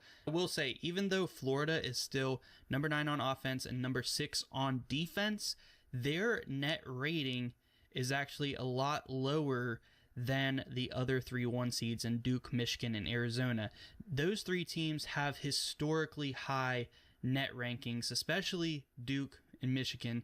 Arizona not far behind there, but almost a Illinois with number 4-point one, Purdue difference with number there two in offense. net rating. Number one Doesn't mean Florida defense. So can't win the Michigan- national championship or anything like that, or they So far, their won't go defense- as far as those other 3 teams. I mean, it's but- all right so far in this game. I kind of already with was number thinking 2 that Florida and was 4 going to be offense. the Michigan most with the likely number 1 8 seed offense. to not make it to the Final Four this year. And obviously And, Duke and was that number definitely 1, kind of too. helps their case. Duke, historic net rating up here. Number 4 offense, number 2 defense. They were number 1 defense there for a little bit after beating Michigan. Does the loss of Caleb Foster hinder this team enough? They played a close one against Florida State, and they beat down on Clemson pretty good, looked really good in that game, and they have Virginia tonight. I am recording this before that game, so we'll see how that one goes. I'm not sure, but is that injury going to factor enough for Duke to not be able to win the championship? My main concern with them is the experience in the backcourt, and they lost their one point guard that does have that experience. So Isaiah Evans stepped up big the last couple games, especially against Florida State. They are going to need him to have a big tournament, I think, to still win the championship. Michigan and Arizona look like maybe the most likely championship winners this year. Florida, they're Houston, not far behind them. Iowa State has a really good net rating as well. 21 offense, just on the cusp of my March Madness formula. If you guys are familiar with that, we will have an updated version of that after the bracket is Connecticut, released I believe as the well. cutoff is But that, just like, a very Connecticut quick right there. breakdown of Ken Palm. I I want to look really at don't all see these them going teams to in a couple different graphs. Let's get championship. right into that. Guys, here's our first graph. Very simple one. On the y-axis, we do have adjusted defensive ratings for these teams, and on the x-axis, we do have offensive ratings. So you want to be up in the top right here, where Duke and Michigan are, of course, at the top. They will be probably you got in a you got lot of Arizona, these you got graphs, Iowa but we will State, mix it up and see what else we can you got find. Florida, but you got the Houston higher you obviously up are there. is the better Duke's defensive team way you up are, there. and the more to the right is the more offensive team you are. As you can see, Illinois is still the top offense in the country. Illinois, Very good Illinois offense. is a Not the best crazy defense, offense. Did they win? but Did they that's play proven this? teams can put up points on them. They can score as well, though, a lot. was And that? Purdue is very similar to them. play? They're here right there beside them. they Arkansas ended- is a they similar ended up team to that. losing to Alabama Wisconsin. even worse on defense, but still can put up a That lot was of a close points. game. I believe that and- went to but overtime. the best up here: Duke, Michigan, Arizona, Iowa State, Florida, even Gonzaga's up here with Houston as well. Ooh, Houston Gonzaga's actually up there. a I lot didn't- better yeah. offensively than they have been in the past few Zags. years. Maybe this is finally the year they can finish it I and like get it Gonzaga. done. They got a I like big Gonzaga. win against Kansas yesterday. Gonzaga Not looking too good against I've been watching them since, Arizona like, COVID today. started. So I'm not sure if they can beat like the I best remember of when the best, but they made are the, very consistent in championship. beating just about anybody Baylor. else. They ended up losing. But sadly. Gonzaga, I feel like, is being slept on, especially by me. I do think the loss of Braden Huff does hurt them, but it shows to not really hurt them as much analytically, as they are still up here with the best of them. Gonzaga's up there. UConn's down here, UConn. probably still going to be a 2 seed. They are losing to St. John's right now at halftime as I am recording Michigan that. State's kind This, of up there. so does that knock them down to a 3? I don't think so. They'll Texas probably be a Tech, 2, but It's kinda definitely right up there. on the There's other lower teams end of that- the 2s there Oh, with that's Michigan Tennessee. I State don't is know. also You probably got going to be a Kansas, 2, Clemson, and Nebraska. Illinois. As you Kinda- can see, out of like the 2s and 3s, it really does look like Houston, Iowa State, and Nebraska's Gonzaga more of a are defensive the type. best They're offensive. analytically Well, they're when more you of a look at just defense. the I know offensive that. and defensive ratings. Some sleeper teams. St. Louis is still high even after that Dayton loss to a So buzzer you got beater. That was Arkansas an more in the insane game. offense. We'll I see. know Arkansas. St. Louis Arkansas hasn't actually. been that hot lately. Maybe entering the tournament cold might not be good for them, but they are still like Obviously, you got these it's teams. them Obviously, and St. Mary's see these. as like the best mid majors right now, Which and teams that over checks there? out for sure. Other sleeper teams I like. I really like Virginia. St. John's has been looking better. Their front court can compete with the best of them, so we'll see. You know, if they have enough shooting, their guards like Sellers and Ian Jackson off the bench Believe can play these good teams enough. definitely right I here. can Definitely see look St. at John's these. maybe sneaking Definitely into look the at Sweet these 16 still. these three. Kansas, very good defensively. These Not the three best right there. I don't offensively, see still Florida above or average. Same Houston, with to be honest, Nebraska. making it. Nebraska looks like a top 10 defensive team right now. Yeah, Nebraska's But their offense defense. just has to get going. Nebraska's offense it hasn't looked good, especially against Purdue. Their offense Some really other did not sleepers I look like, good. Wisconsin. The analytics don't necessarily love Wisconsin. I'm surprised to see them around the same area as teams like Wisconsin's had SMU, some Ohio nice State, wins. Georgia, BYU, Santa Clara. I feel like they should be better than all of those teams. They had a really good run in the Big Ten tourney, lost to Michigan today, but was in that game, These two had their could be some opportunities surprise to teams win if they it, can beat make Illinois it again far. yesterday.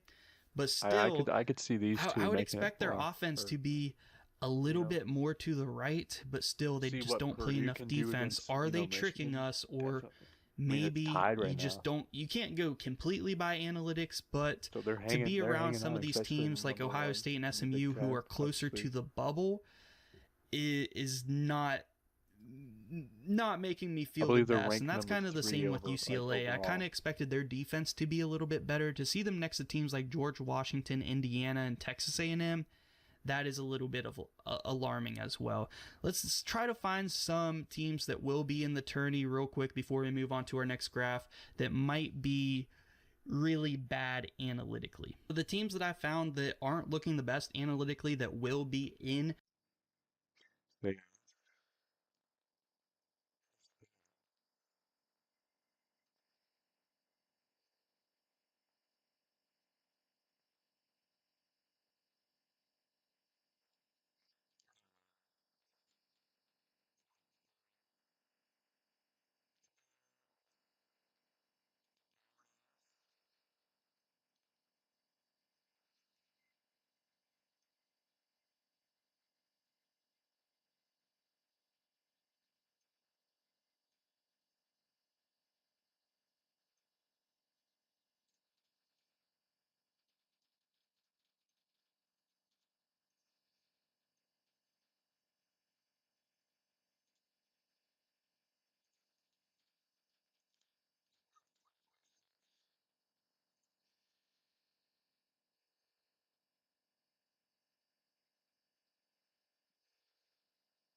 Okay, so these are the seed matchups. So 1st through 16th, 2nd through 15th, 3rd, 14th, 4th.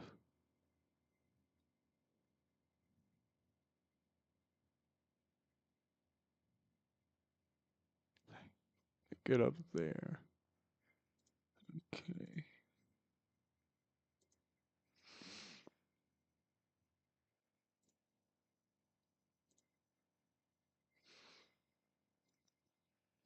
Most likely 1 seed.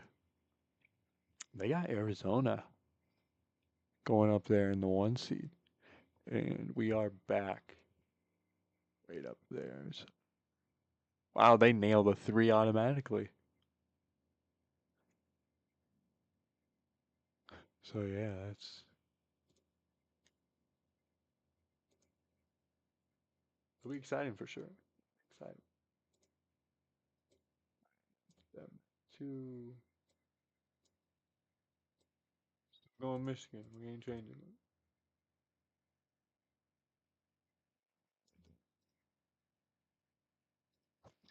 All right.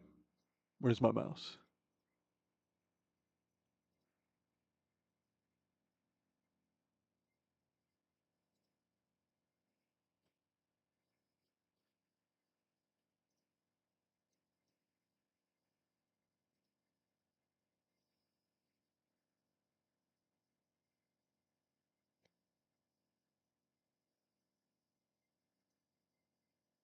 Wow, Purdue is separating. Up 5 right now.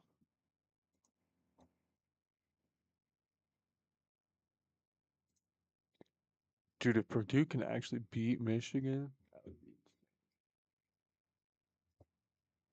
They could definitely be probably be a threat, to be honest. Shock Michigan, take them down, get an automatic spot.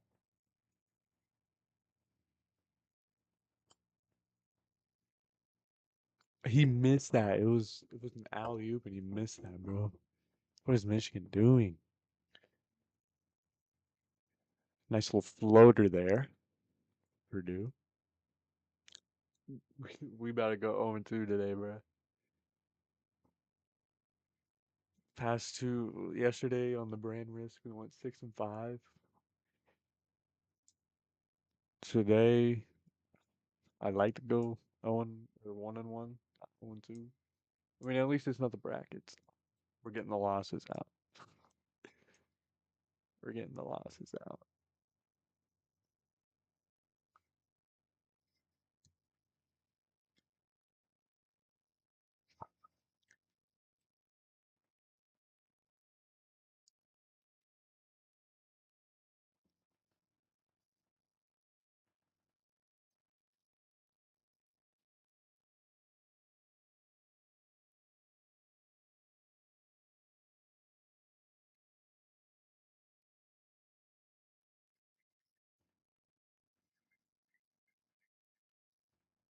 On.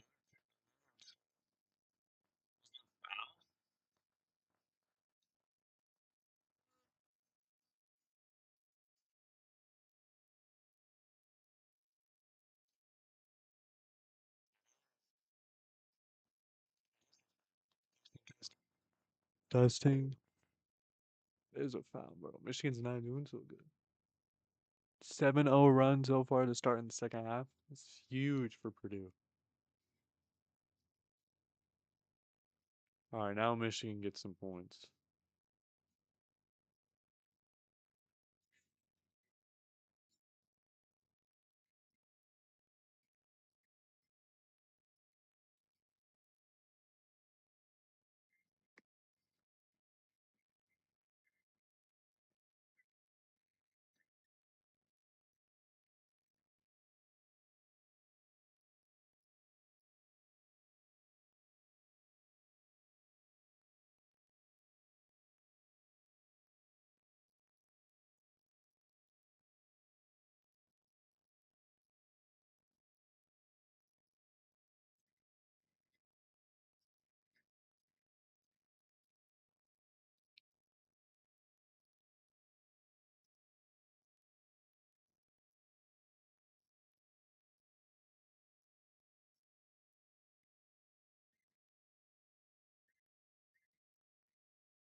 Michigan rolling back.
Purdue extending the lead to 7.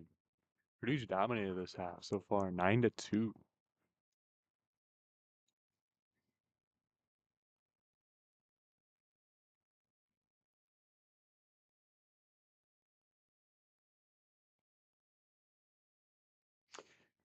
Blueface rumored to be banned from all future brand risk events,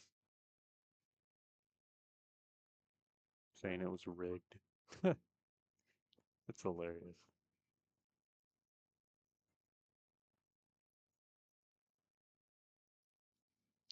Wow, up 9. Purdue is just dominating this half. Still, let's double it. We low-key might go 0-2 for the predictions. At least for today.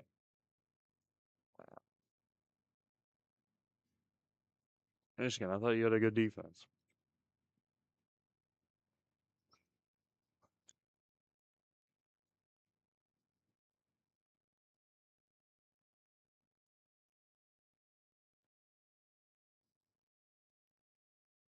Michigan's defense is not playing so good. And Michigan's offense just cannot get 3 to go in.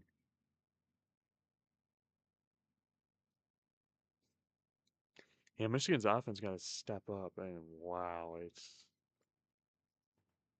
Purdue is extending their lead right now.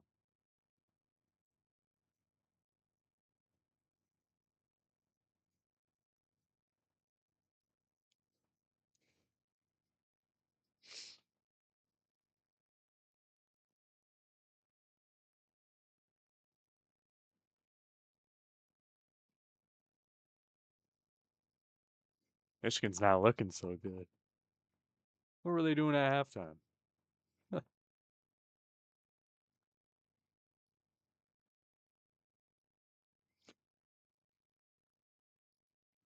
See, the winner gets an automatic, like they get an automatic spot in the tournament. So both these teams will be in a tournament, though. They'll be in March Madness. But Purdue can get this win. I mean, I'm not a Michigan fan. I'm rooting for them though.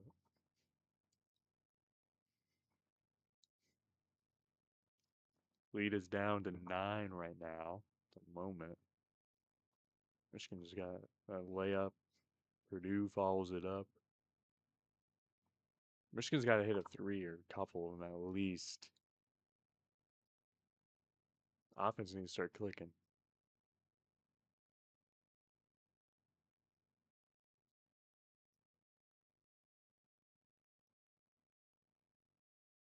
And again, they're just dominating. 17-6 so far. Almost 20 points. Yeah, Purdue's just going through those layups. They're like,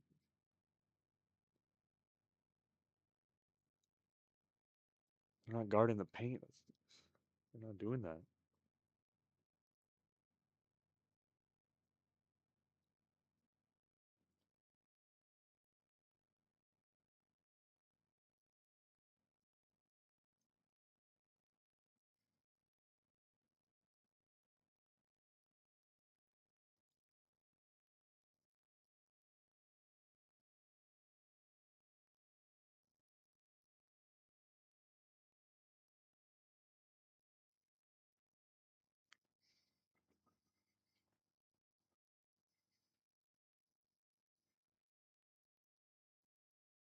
Wow. They keep on getting those too. Michigan's defense is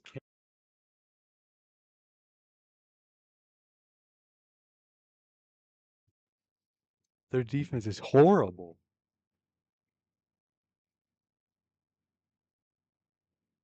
Okay, Michigan's get couple, 2 more points right there. Purdue's gonna get another 2 here. There's 12 minutes left. I mean,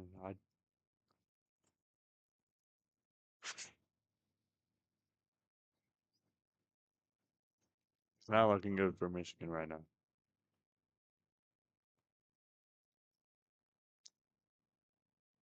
Oh, it was a and one. and one. He got the layup in time and one.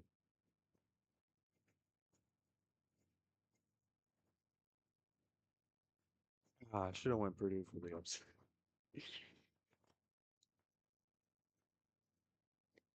I'll keep this in mind.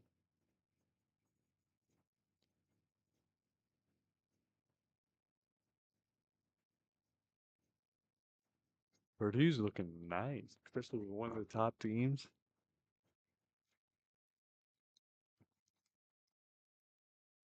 They're making a run in this Big Ten tournament, though.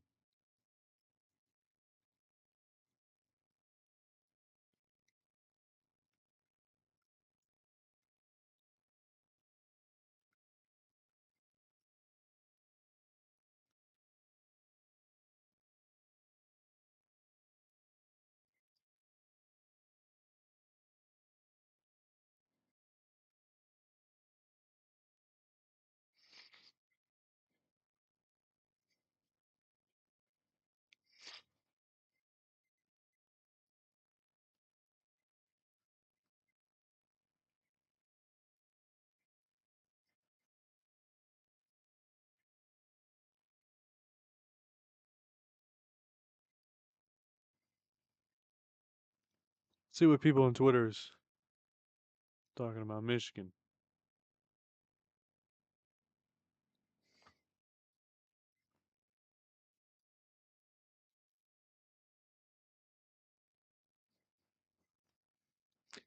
Don't know how Vegas had Purdue as an underdog. Refs are cooking this game. Duke winning the national champion. Michigan has looked pretty rag this week, especially yesterday and today. They did kind of, yeah, definitely against Wisconsin.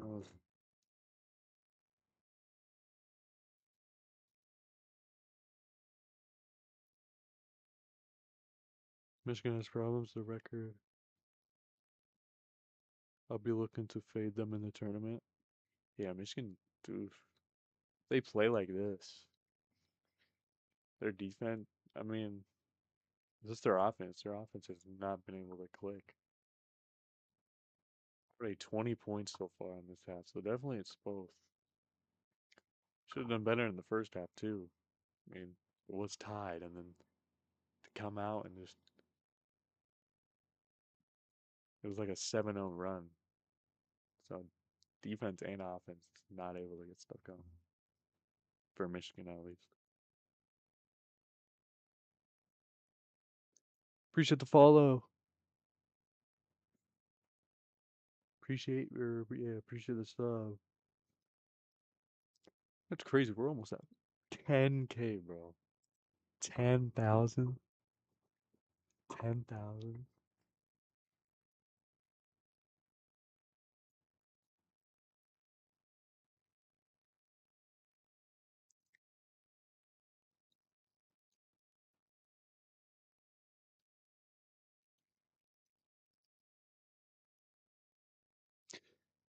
So Purdue gets that free throw.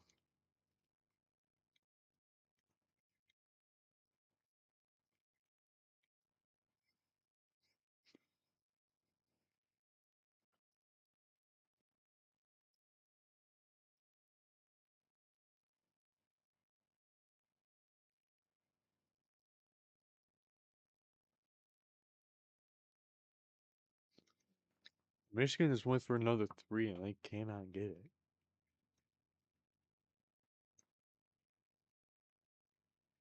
Michigan's in trouble. Stuff is not looking good.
Michigan's in trouble, bro. That's all I gotta say.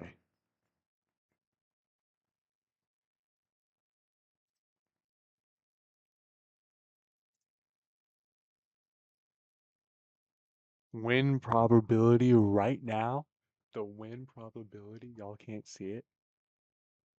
But at this moment, it's 93.2 for Purdue right now.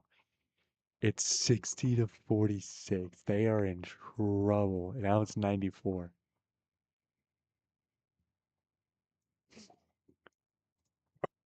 Wow. And I believe they nailed the three. Finally.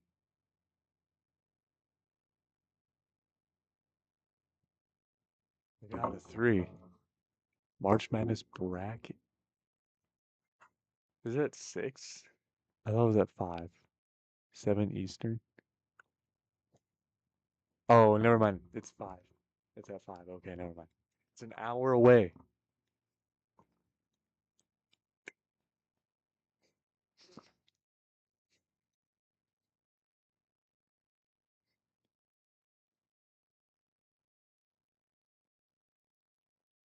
Nine of 11 from the field. Wow.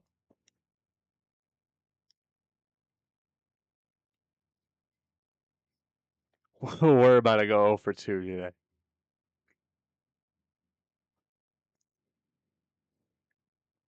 Okay, so they got the 3.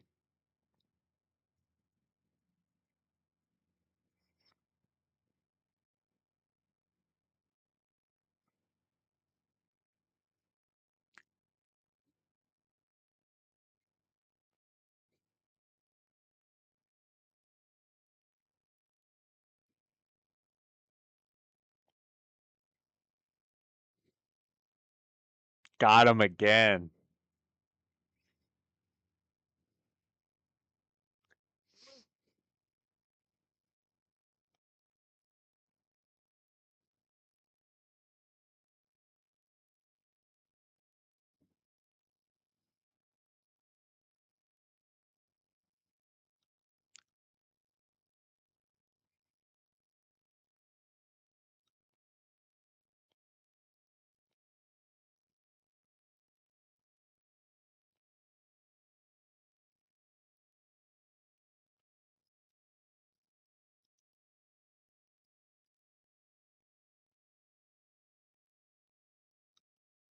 Thirteen-point lead. A man down, Cheddar down for Michigan. And doesn't get it. And Michigan gets it again.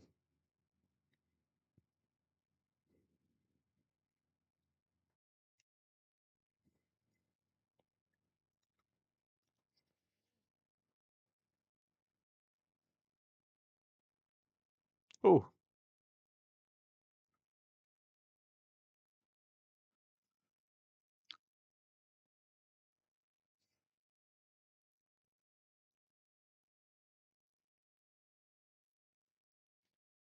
Appreciate the sub.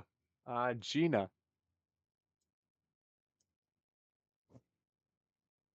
And a foul.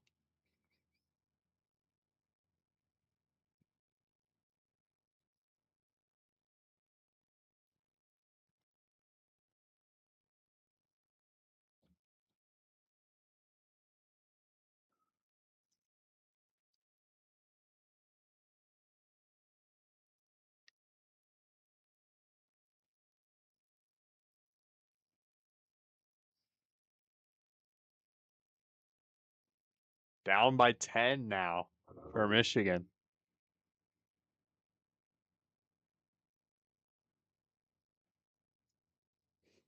They got to find a way to stop Purdue.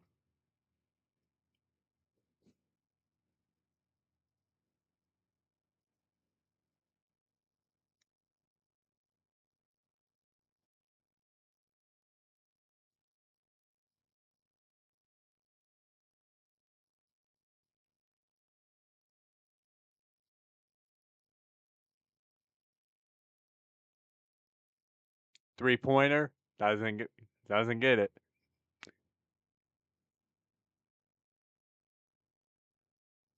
A slam for Michigan.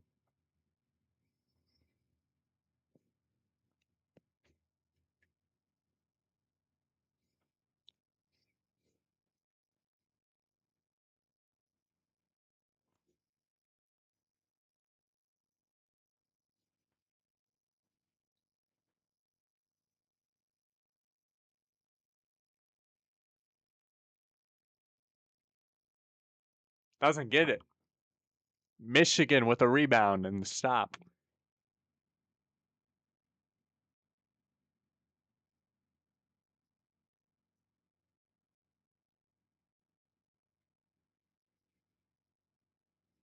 Foul.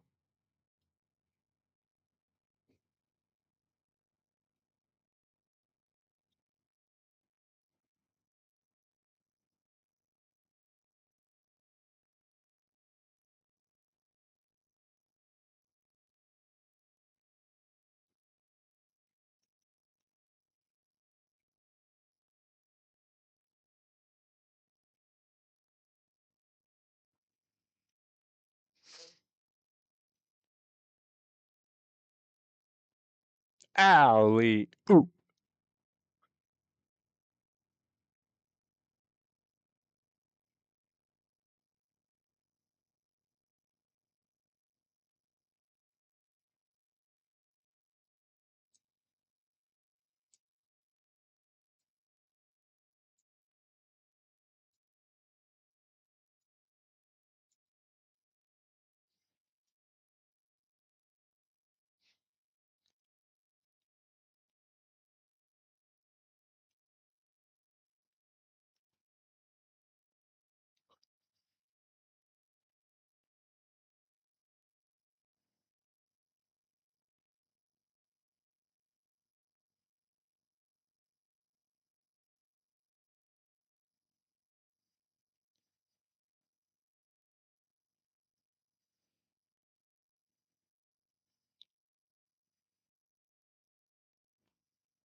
Michigan might be in trouble.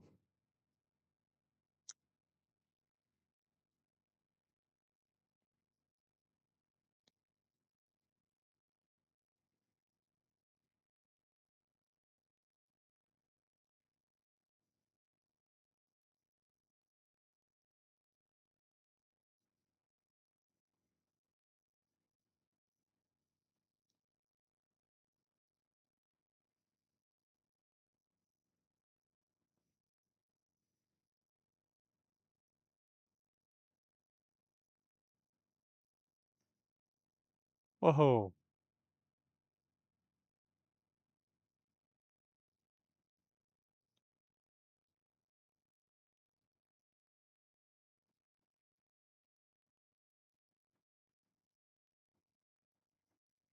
Fourth foul on Clef. Ooh, one more, and I believe he's out. One more, then he'll be fouled out. Could definitely capitalize on that for Michigan.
Michigan gets 2.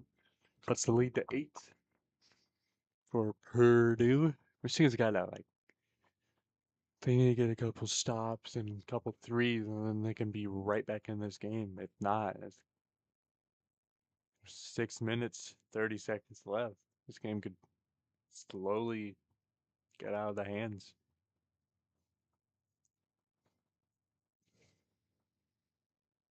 Fourth foul on Clough, too. He's in foul trouble. One more. And he's out. He's not in the game right now. Definitely save him for the last minutes.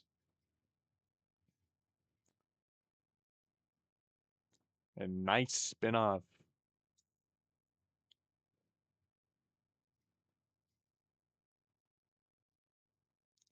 VCU beats Dayton. I didn't even watch that. Looks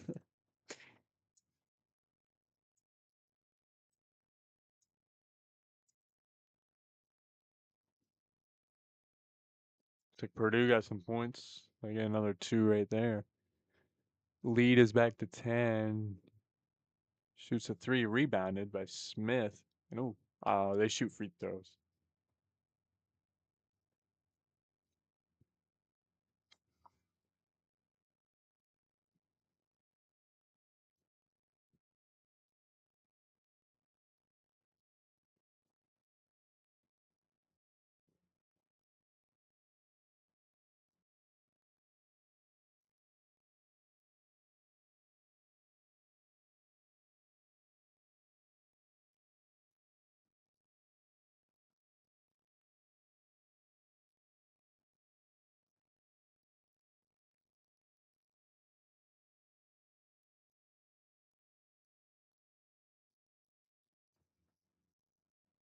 Does get it. It wasn't free throws. Thought it was, but leads back to 10. 5 minutes left. And they got a turnover. Costly turnover. Throws it.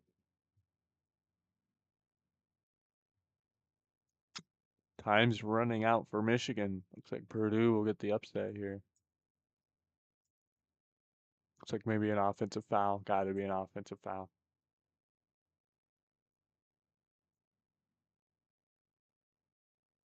Nope. Rebound. Nope. Never mind. Rebound. Maybe it was a foul. I think it was. Yeah. It's just the foul.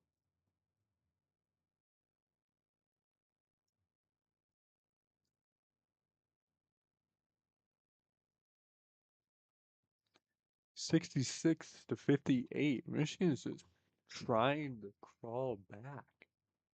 They desperately need a couple threes.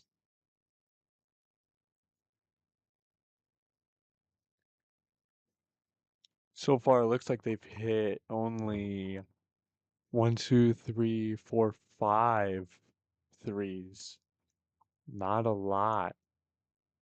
Purdue 1. Looks like 4. Leads back to 10. This game might be wraps. It might be wraps.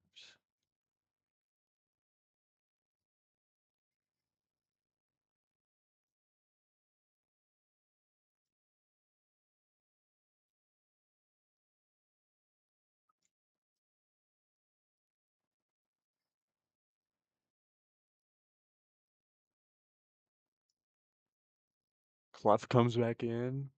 Leads down to 8.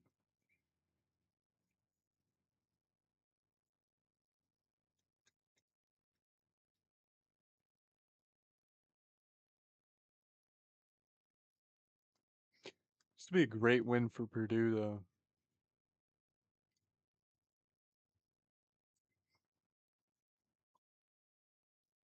Clough.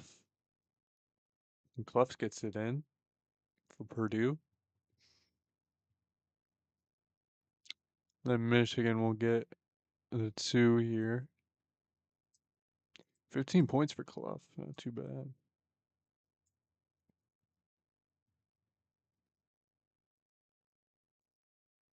Rebound. Try getting the foul, but could not get it. Still gets the layup there. Foul trouble. Benter and Clough for Purdue.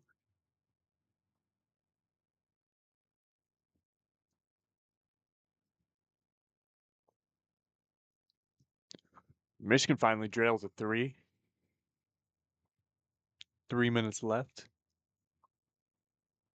If they can get another three, that could be huge. We just got to find a way to stop Purdue.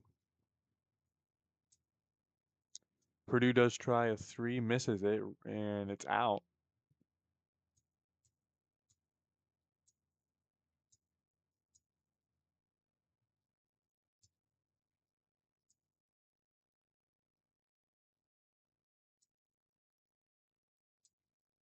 Oh yeah, Clough almost got fouled out. Purdue up to 70. Leads down to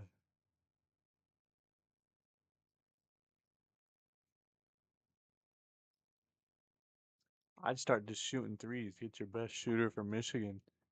Start shooting threes. And they do. Give it to Lindenborg. He's 3 for 5 on the three. Let him shoot. He's only missed two. Or try Burnett. He opened up the game with a three. Let him. Either Burnett or Lindenborg. Appreciate the follow. Appreciate the sub. 2 minutes left. Clough gets that 2-pointer to make it 70. Clough's just he's pushing and just able to get it in.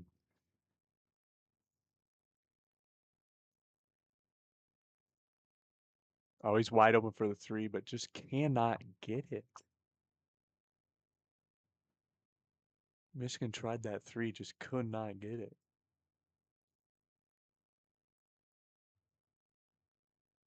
I should have went Purdue with the upset, but I should have not.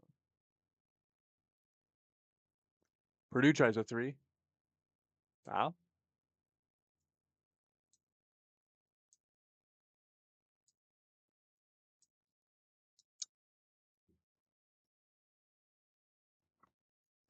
Michigan's cooked, bro.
Teresa, appreciate the sub.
So over for 0 for 2 for today. That's good.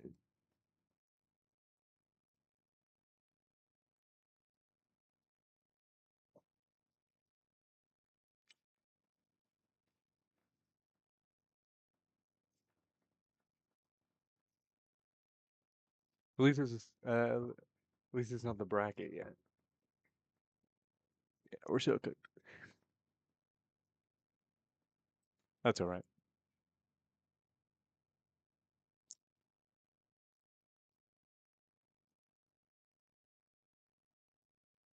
Yeah, I'd go in a hurry. Don't like force anything, but like, and it got blocked. Wow. I'm gonna give it to Purdue, bro.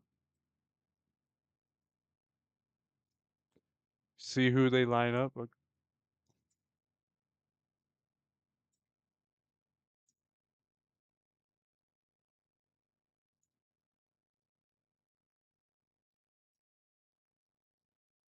Lendenborg. Looks like Lendenborg for Michigan's injured. Oh yeah, he slipped. Could be injured. Looks like he's saying he's okay.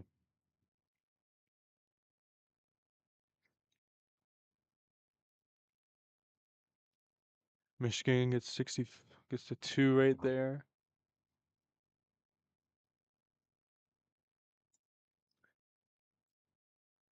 It's a minute 39 left.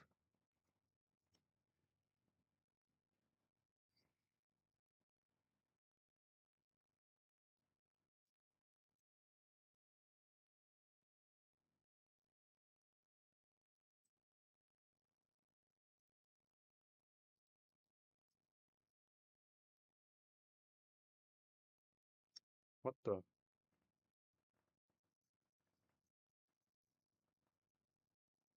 Really?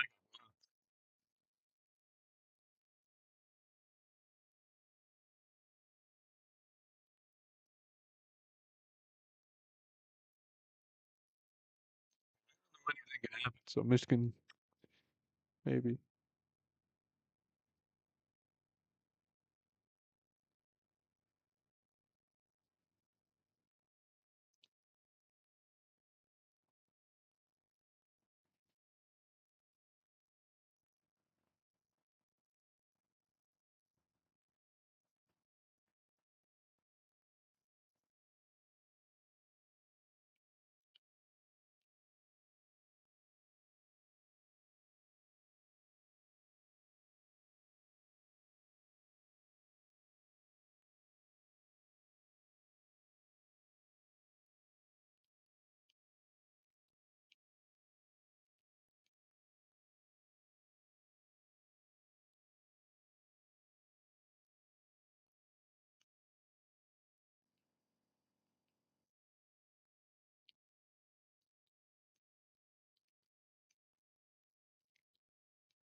Clapping.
This slams that down. Wow, Purdue.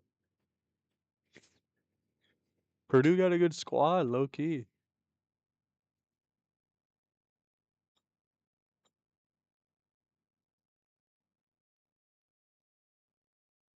Some collision down on the court.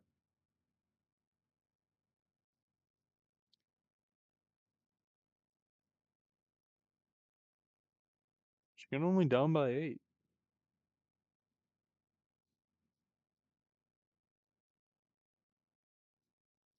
They do only have one timeout though.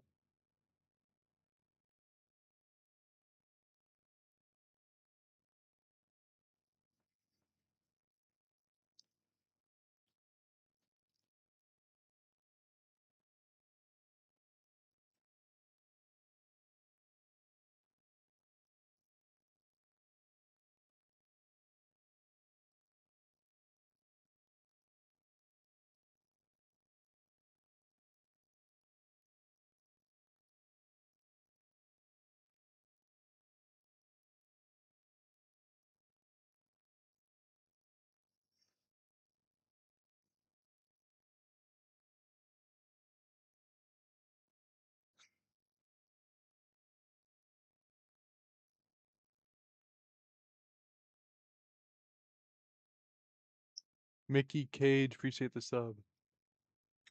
And Michigan scores last timeout. Get the 3 and then the timeout. So.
Cannot get the 3.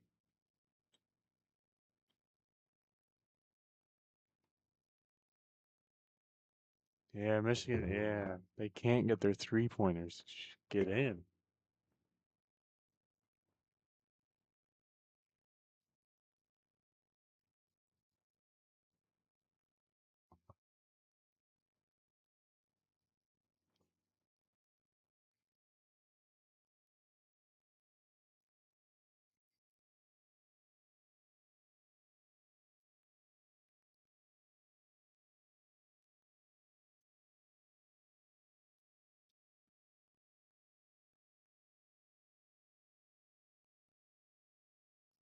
11 seconds. Yeah, Purdue's gonna get this.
And it's over.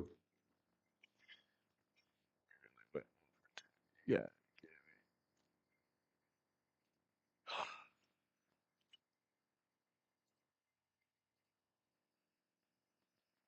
Michigan just was not locked in. So we're gonna watch this.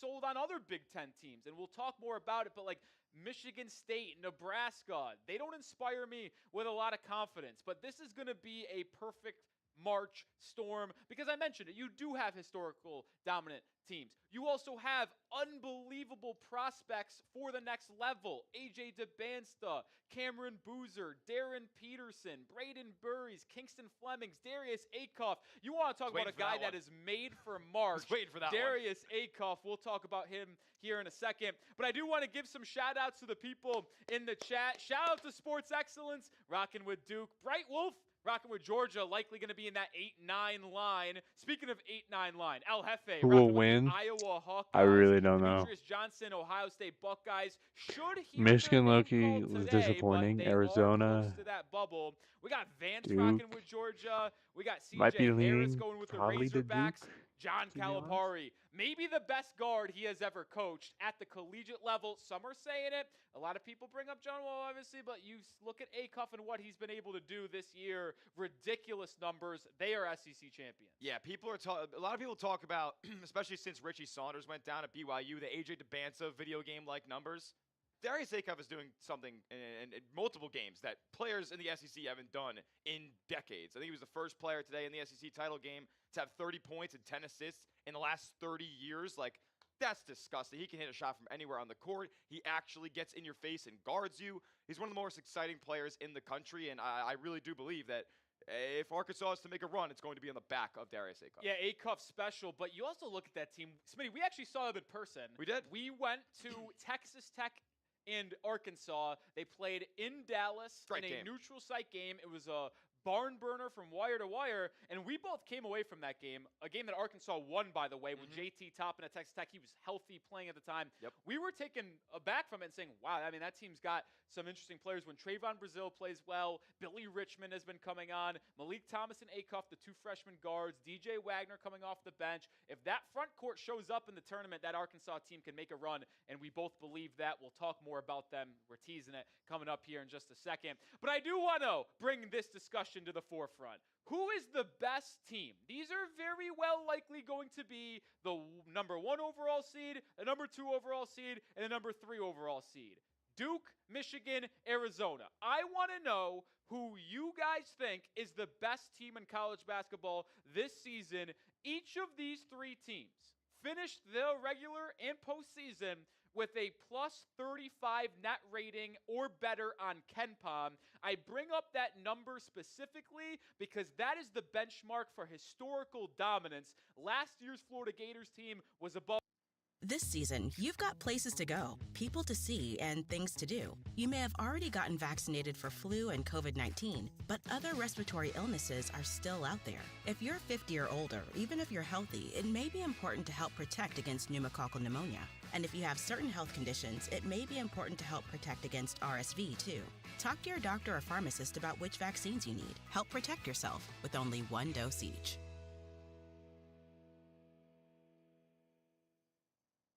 Another one of those great units around the country. But Michigan, man, the size they have up front. Yaxel Lindenberg is, you could say he's the best player in the country, maybe opposite Cam Boozer there. Those two battled a couple of weeks ago. What a game that was. I do have a little bit of concerns over the scoring in the backcourt for Michigan here. I have concerns over Duke in terms of what they're going to do late in game.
struggle could be on that bubble. SMU, 2 ACC teams. Santa Clara, I think, deserves to be in, but the committee always hates the mid-majors. They do. San Diego State kind of in that same territory. Oklahoma, Auburn, Stanford, Texas, the Power Fours.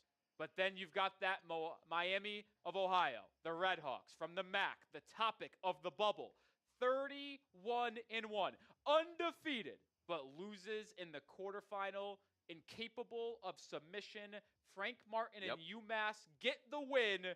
Now the Redhawks, are they in the tournament? They are sweating for sure. If I'm creating the bracket, if I'm a one-man selection committee, yes, Miami, Ohio is getting in. I mean, I know it's the MAC. By the way, two-bid MAC. But when's the last time anybody has ran off an undefeated conference record in any low major type of conference? Like, it is still incredibly impressive what they did. And for all the people and the detractors who say that Miami, Ohio didn't play anybody, do you think they didn't try to play anybody? A lot of these teams that you're seeing in the bubble here, the Oklahomas of the world, the Missouris of the world, the Texases, the SMUs, they would never schedule Miami, Ohio in the non-conference schedule. So they were shit out of luck. Like, they could not determine who they ended up playing because these two teams won't shell out the money to buy a team like Miami, Ohio that actually has talent, that is well coached, and that could make a tournament run. So it's incredibly impressive what they've done this season. They deserve nothing more than to be buyed, by the way. They do not deserve to be in Dayton. They deserve to be in the field completely. Yeah, I expect them to be Dayton. We'll talk about that here in a second. But I did want to play a game here, and I will just give you a heads up. None of these teams that we're about to talk about are Miami of Ohio, because unfortunately it would have been giving the game away because most people know Miami of Ohio's resume. No Quad 1 wins, no Quad 1 games, period. Undefeated in Quad 2 and Quad 3, but that loss to UMass on a neutral floor in their conference tournament is a Quad 4 loss. They're 64th in the net. So I wanted to take a look at some other bubble teams. And let's play our bubble blind resume game. You have Team 1, who is 5-8 in Quad 1, 36th in the net, 34th in KenPom. Team 2, 3-8 in Quad 1, 47th in both the net and KenPom. You have the 38th team in both net and KenPom, but 4-13 in Quad 1 opportunities. And Team 4, 6-9 in Quad 1, 42nd in the net, and 37th in KenPom, If you folks at home had one spot left in the tournament, and you're looking at these blind resumes, who would you give it to? Team 1, Team 2, Team 3, or Team 4? We'll let you guys get your answers in the comments here in just 1 second. We're going to reveal what the teams actually were in just 1 second. But while you guys get in your votes for who had the best blind resume, in case you wanted to upgrade your swag, folks, we got some Chat Sports merch on sale right now. We got hoodies, we got t-shirts, we got hats. Chatsports.com/merch is where you can find it. If you have a more individualistic mindset, we have team merchandise as well. You can click on the collections, but if you want to represent the brand, it is greatly appreciated. I know Coop is going to throw in that link, chatsports.com/merch, in the live chat. It's also in the description of today's stream. Go grab yourself some gear. It's greatly appreciated. The support you guys show there brings us more opportunities here at the company to do fun events, do streams, giveaways. So go grab your merch right now. Hoodies, hats, t-shirts on Fuego. They're good stuff. They're good stuff. High quality and very comfy as well. I've done a couple of try-ons of the merch that we have here in the office, so it's good stuff. Go get some. And let us know who the best team from that blind resume is down in the comments section. I'll say this. Sorry to butt in. Oh, yeah. No, you're as good. we look here, I'm seeing a lot of ones. I'm seeing a lot of fours. It seems like, without a question, if you rank the votes in the live chat, number 1 is getting the most votes. Number 4 gets the second most votes. I saw 3. I did see a 3. 3 gets the third vote. Okay. And then we'll put Team 2 in last place. So what's interesting to me when you look at the blind resume, and given what I just said about Miami, Ohio, if you lose games, that's on you. Like, you are what your record says you are. Now, does that kind of get stretched sometimes? Is Miami, Ohio really as good of a 31-1 team as a power conference 31-1 team? Absolutely not. But when you factor in what maybe some of these power conference teams are, because The 2026 Advent Health MLB All-Star Match is coming Saturday, March 28th. The biggest stars in Major League Volleyball meet in Orlando to battle it out at Edition Financial Arena, live on CBS. mean win them, and that team didn't. All right, time to reveal the resumes. They're no longer blind, folks. NC State was team number 1, a team that should firmly be in the field of 68. But with their trend, downward spiral over the last couple of weeks, they've inched closer to that bubble. I agree with most of you that they do have the best resume out of any of these 4 teams and should firmly be in the field. The number 2 team that got votes, number 4, were the Texas Longhorns, who, if I be honest, I didn't see them as a tournament team for the longest time. Yeah. Caught a little bit of fire late February, early March here, and they now look like they could be in the field. Auburn got the 3rd most votes, but I still think they should not be in. San Diego State, who has been one of the teams talked about, maybe first 4 out, in that range, I don't even think deserves to be in. They haven't been good. Underwhelming season right from the jump, Smitty. Yep. 47th in both net and KenPom. I don't think San Diego State deserves to be dancing. I do believe NC State deserves to get in. I think Texas deserves to get in. Auburn, I would keep them out. We'll see what the committee does. And Smitty and I came together here and did a last 4 in, first 4 out prediction. We have Miami of Ohio in the tournament, but we believe that the committee will slight the MAC 31 and run Redhawks, put them in Dayton, and have them with Texas, SMU, and then Santa Clara. We both believe Santa Clara should be in straight up, but the committee has a history of dragging down some mid-major schools, could see Santa Clara being in the last 4 in. We have Auburn as the first team out alongside San Diego State, Oklahoma, and Stanford. Look, man, if you ask me, Auburn wouldn't even be close. Auburn wouldn't even be close. I don't get it. They lose all the time. Stephen Pearl, not a good coach. Yeah, they have talent on the roster. Tahab Hediford's good, but like, I just don't see it with that team. And look, we mean you and I are both mid-major guys. Like, we went with St. Bonaventure alums, so if we were the committee, it wouldn't be Santa Clara and Miami, Ohio playing in Dayton there, but we know that's what they usually tend to do.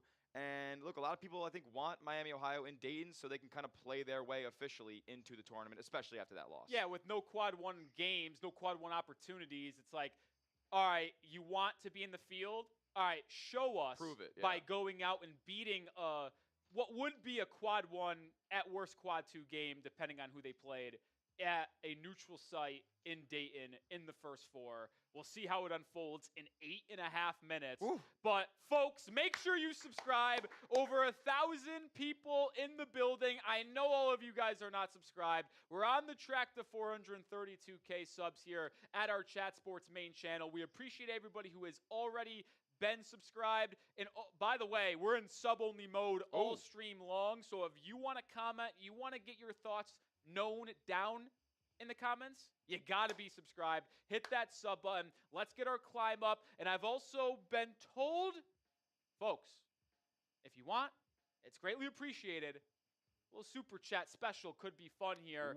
$100 super chat, Smitty, would you take down a beer? I would. I would take that a shotgun for sure. For a $100 super chat, we'll take one down. Last year, we got over $300 in super chats. We'll see if we could sniff that number once again. We've had a lot of success on the streams. Appreciate everybody's been tuning in, subscribing, liking, commenting. And if we want to get a little wet and wild here on a Sunday evening for a Selection Sunday, best day of the year, sue me. I'm willing to do it. Over 1,100 people watching right now. Hit that subscribe button, and if you hit that subscribe button, you can let us know in the chat who will win the national championship. Comment down below, but the only way to do it is if you guys are subscribed. I just want to shout out Mike Dibble in the chat. He says, hey, Rolly, how much should I donate if NC State makes the tournament? Well, I'll say this, Dibble. You better start pulling out the checkbooks because it sounded like Will Wade could be heading back to the SEC and going to LSU again. No, that's hers. Deep State rumor. I don't know anything. I just know Deep State rumor.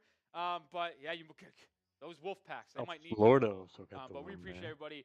Let me know who will win the Natty. Which My one? pick before the bracket because the bracket does change things based off who you could play in the round of 32, the Elite Eight.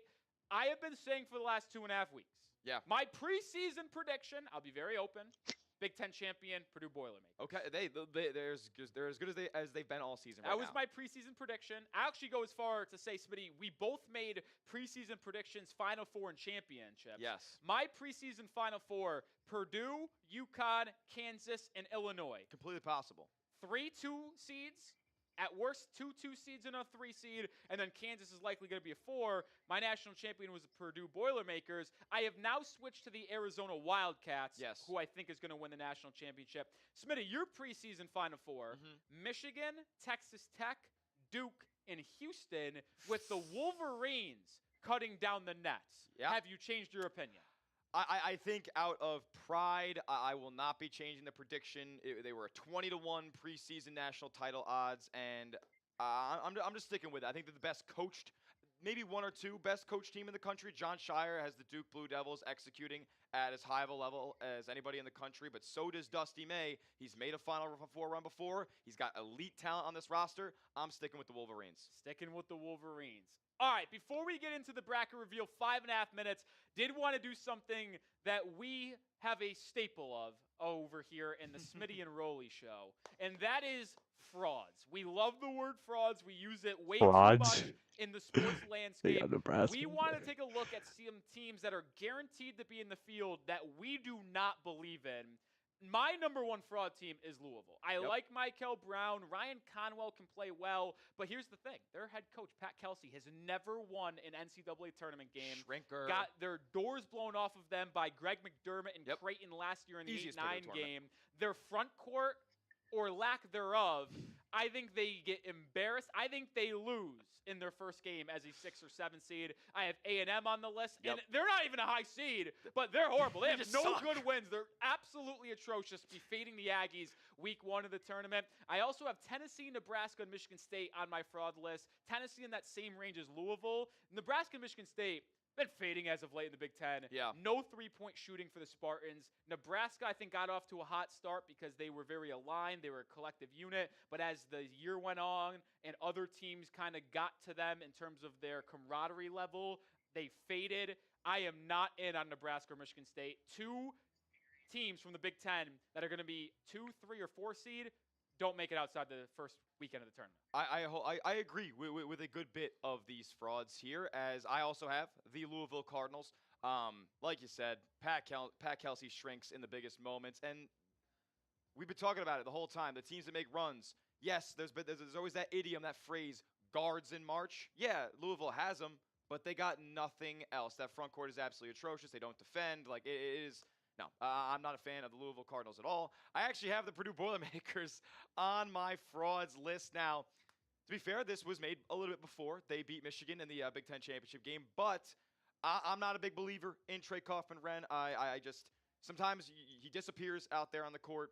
Fletcher Lawyer, Braden Smith, they go cold a lot. I love Oscar Clough down low, but Matt Painter, obviously a notorious March choke. Ooh.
So some season leaders, it looks like here.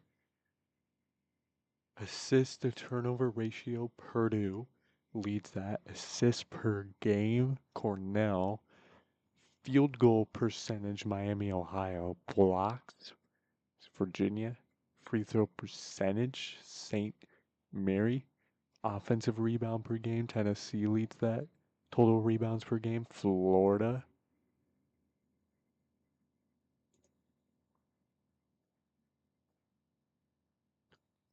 Turnovers, Houston leads that.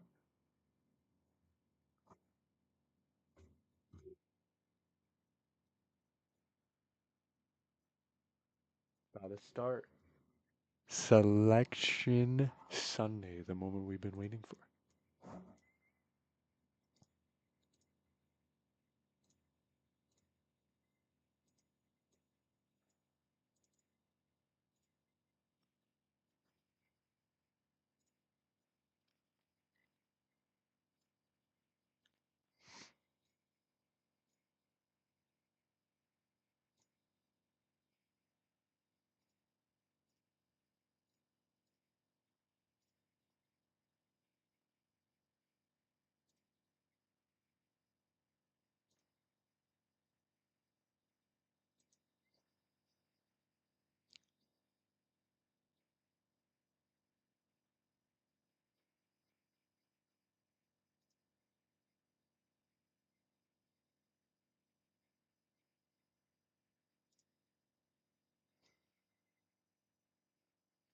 One more minute.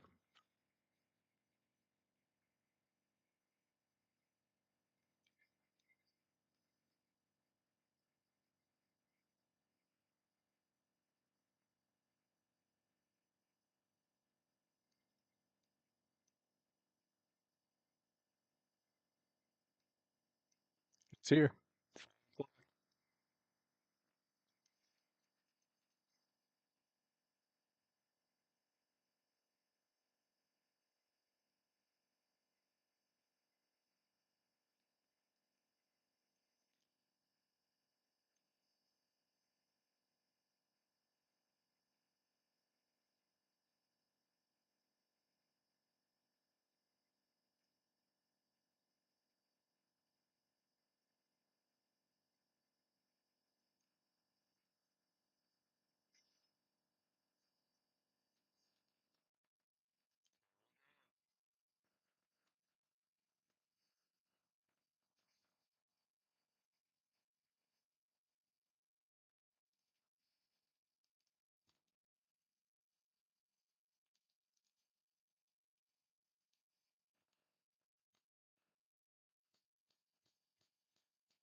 Duke.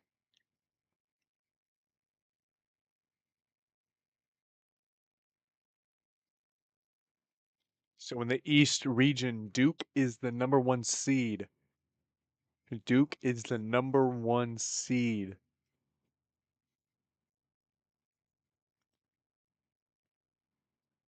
Siena. I'm obviously going Duke on that one. So Duke and Siena. That's a no-brainer. Ohio State. Ohio State going up against a 9th seed. Who is it? Duke and Siena. There it is. TCU. Okay, that's gonna be a little bit of a tough one. I don't know. Ohio State, TCU. I'll have to do my research. St. John's St. John's, and there's the reaction. 5th seed.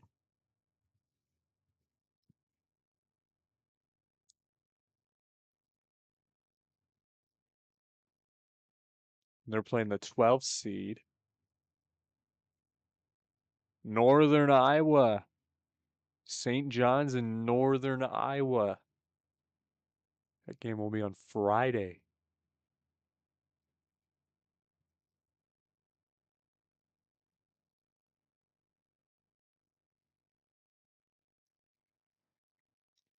Who's 4th seed? Kansas, 4th seed.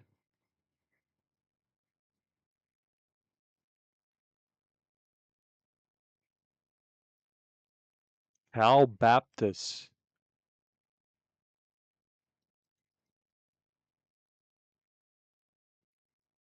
In the bottom of the East region, Louisville or Louisville.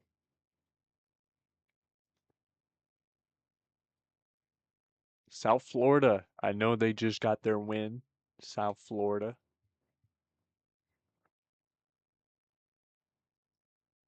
Michigan State. The 3 seed. 25-7 for Michigan State. North Dakota State.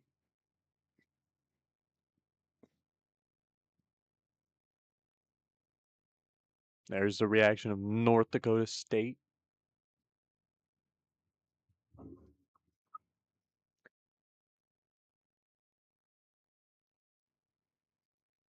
UCLA. UCLA, the 7th seed of the bottom of the East region. In the UCF. UCLA versus UCF. Definitely going to do our research.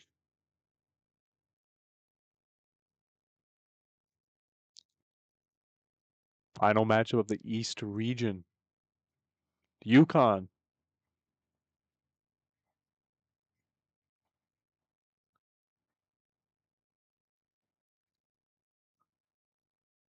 So UConn at 2 seed.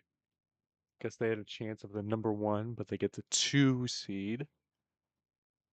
We'll play Friday in Philly. And who do they play?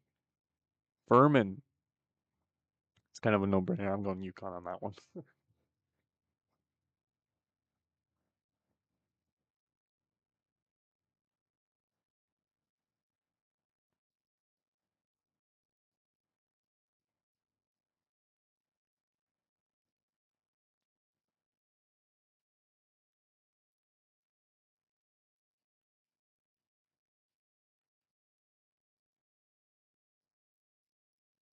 Potential. They're talking about potential St. John's versus Kansas. If both teams can get that win. St. John's playing Northern Iowa. Kansas playing CBU, Cal Baptist.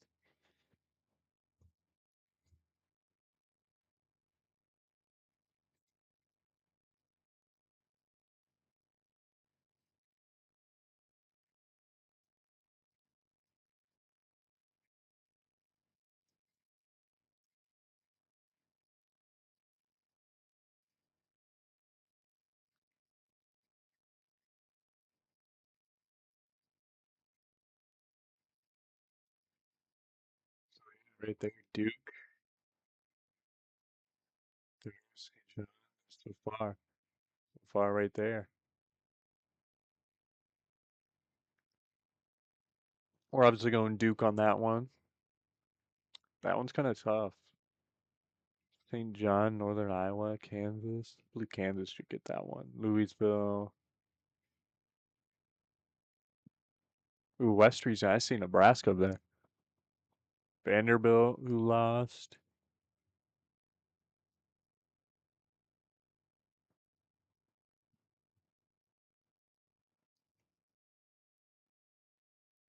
See how people are reacting right now.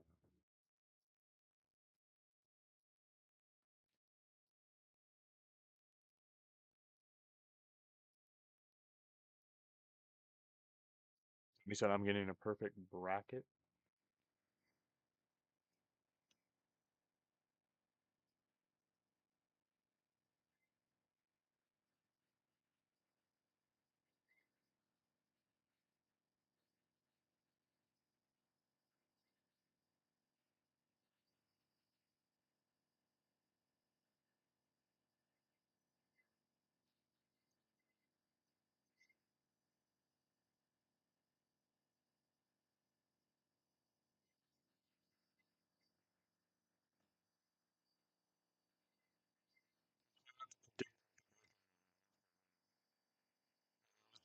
TCU is gonna be a sick game. For real. That's gonna be. I don't know who to choose though.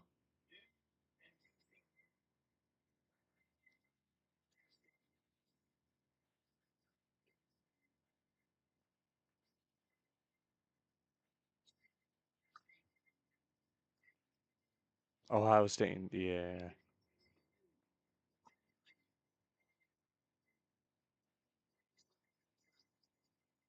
Duke. People were saying Duke's looking good for sure.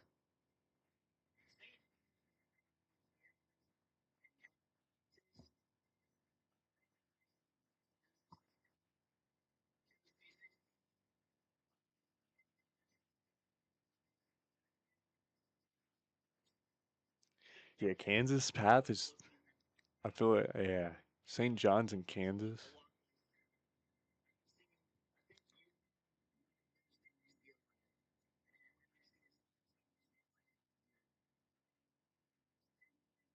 UConn, UCLA. Ooh.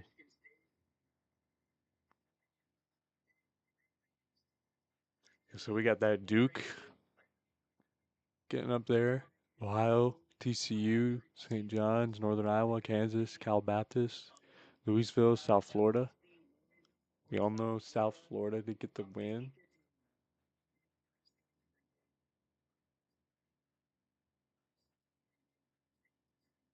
South Florida to get the win.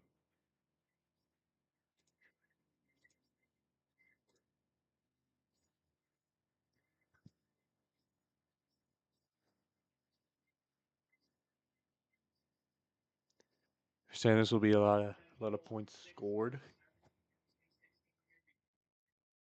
All right, on to the next.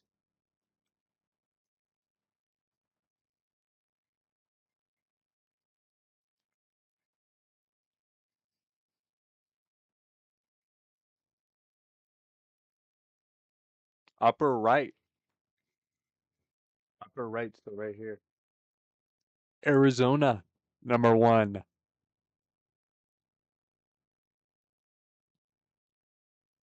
So the West region, Arizona. Who will they play? So it should be up here.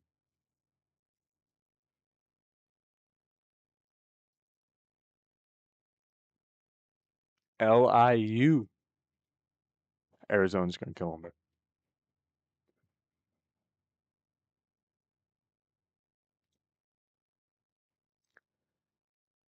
Villanova.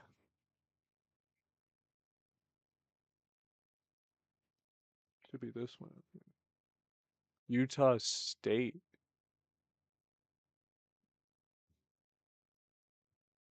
Hmm.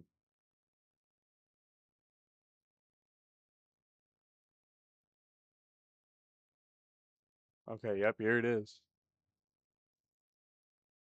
Arizona, Long Island, Villanova, Utah State.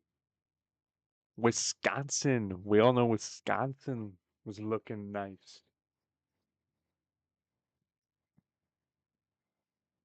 High Point.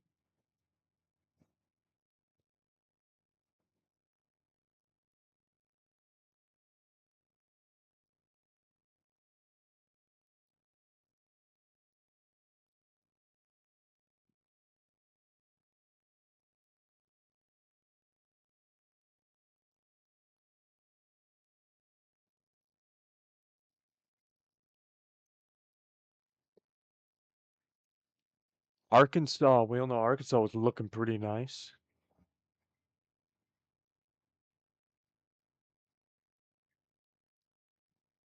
Hawaii. I got Arkansas on that one. Definitely. I like how they played. They impressed me. So BYU. BYU right here.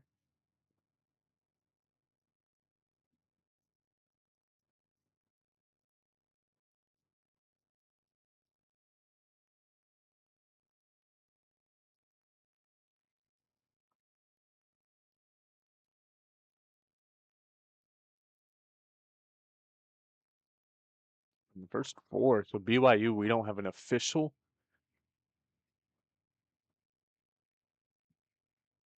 It's either Texas or NC State. Gonzaga. Gonzaga. See who Gonzaga faces. Kennesaw State. Gonzaga's got that.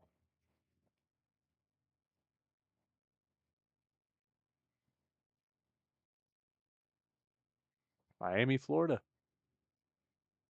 To BYU, we don't know exactly who they're facing yet until the first four.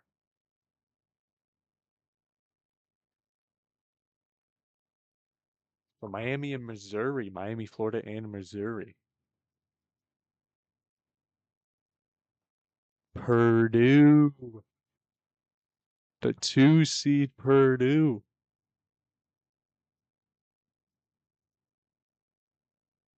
We don't know who BYU's facing.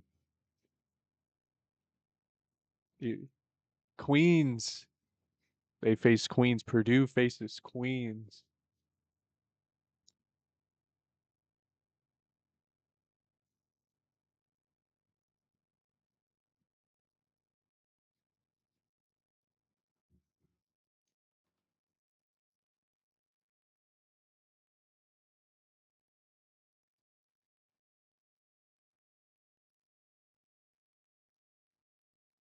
Arizona, yeah.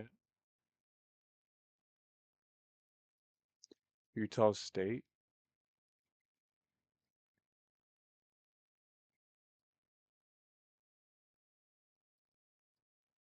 I like Wisconsin. Wisconsin, definitely Arkansas. They're saying Villanova is a little banged up. So could favor Utah State. That could be an upset. We don't know who BYU faces quite yet. We'll find out, I believe, Tuesday and Wednesday. Tuesday and Wednesday, Gonzaga.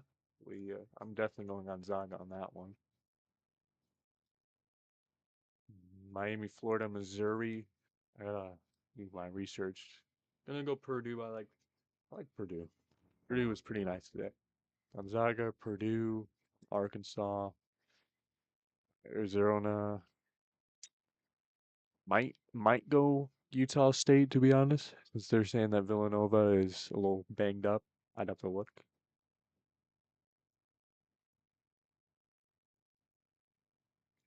People, somebody said a High Point upset.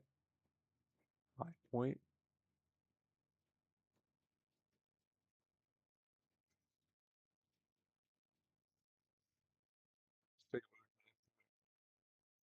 Have they faced an actual team yet? High Point.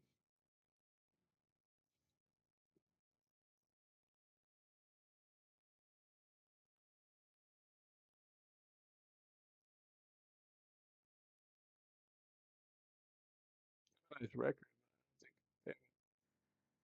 I say they haven't faced a top team.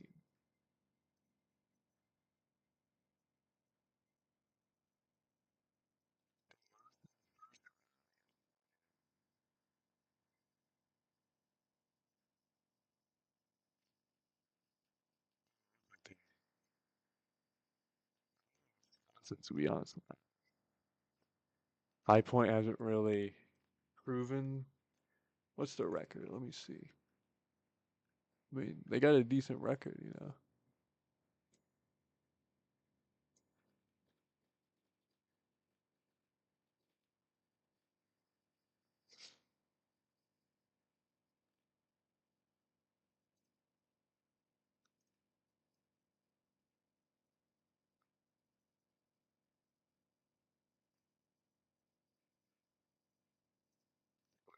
Statistics here.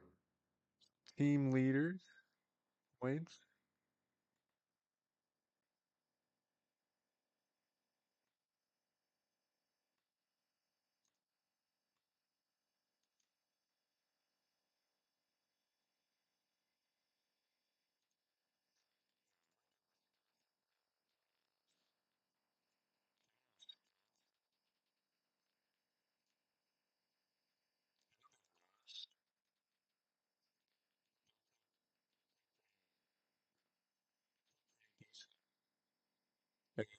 beat out Illinois.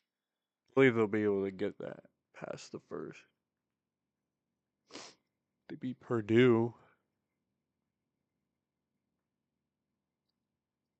They're able to beat Illinois, who's a top team. Yeah, I like Wisconsin in that one. I want to take a look at Ohio State and TCU. I want to take a look at that.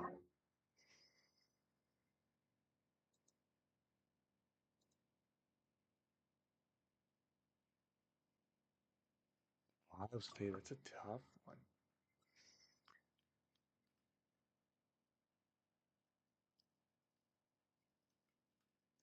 Michigan, but they kind of held their own.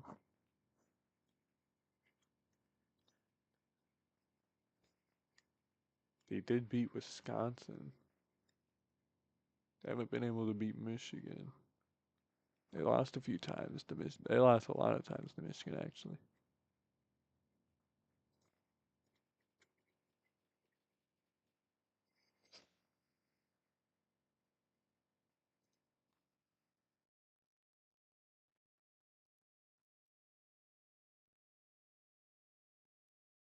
Jamie, appreciate the follow.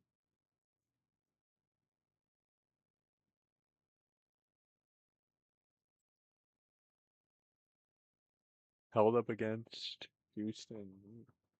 I don't know. That's a tough one.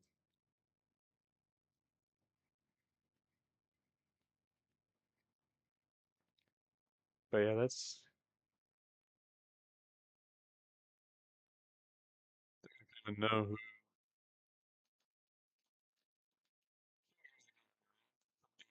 Some research.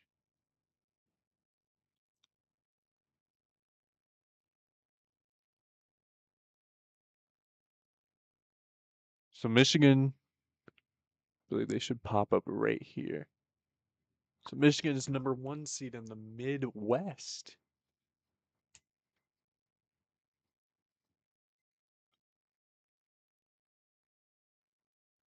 So Michigan does not know who they play. I'm going Michigan no matter what. Either Howard or UMBC. Georgia.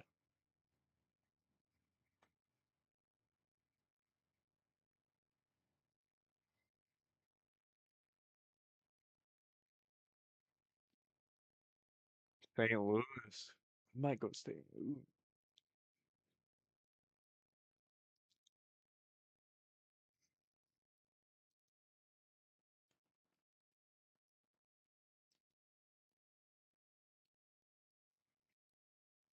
Oh, it's right here. Texas Tech. Texas Tech had some good wins against good teams.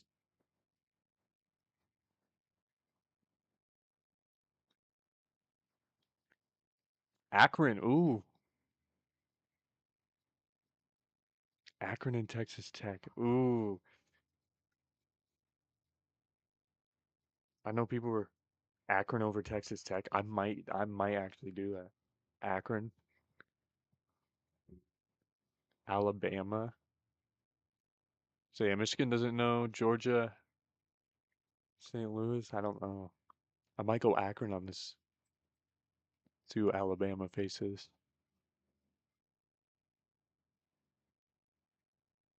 Hofstra.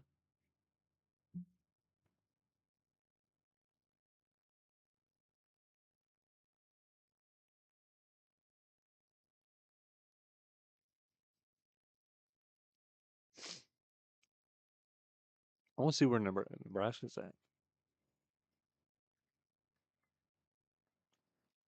All right, so Tennessee is in on the 6th seed. They'll play the 11th.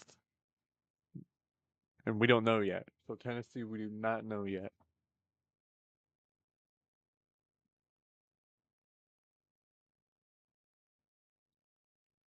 Texas, NC State.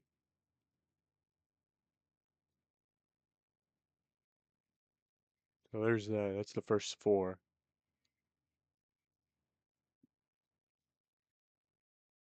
Miami, Ohio. So Tennessee will either face Miami, Ohio, or SMU. Next one, Virginia, 3rd seed.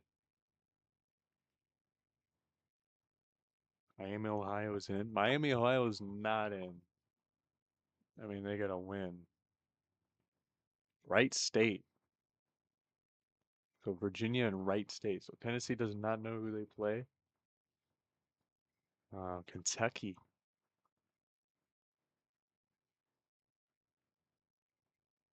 Santa Clara.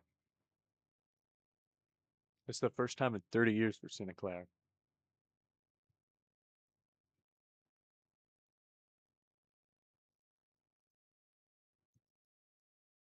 Most efficient offensive groups. I might go Santa Clara on that one.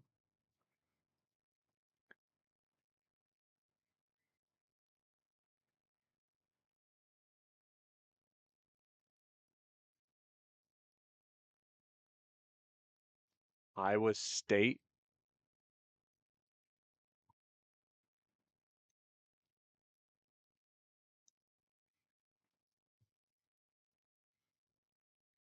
Tennessee State.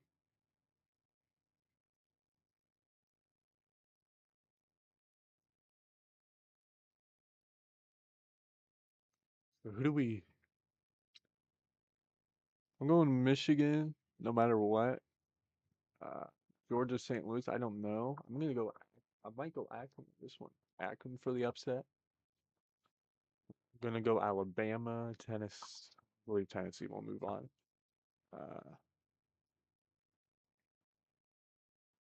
I know Michigan did struggle, but I believe they'll be they'll be able to. Virginia should move on.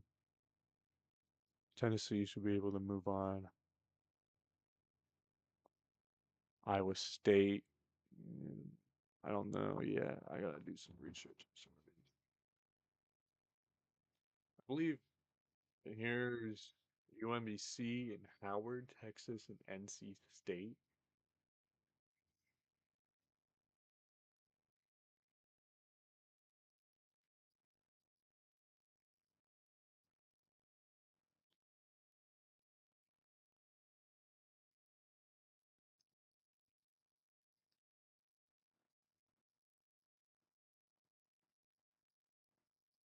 Santa Clara over Tennessee.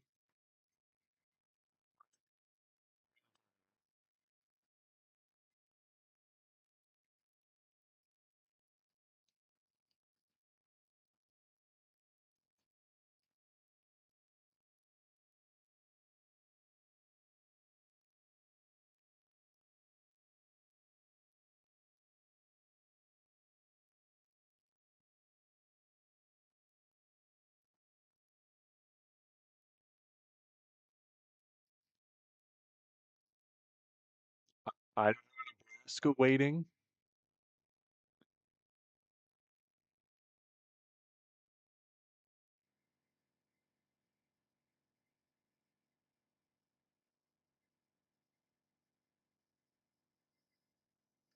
We said Michigan Final Four. No, maybe.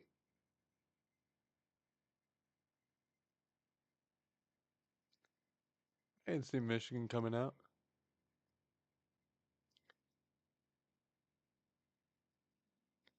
I believe Duke. Duke could definitely Duke. I believe Duke can come out and go to that.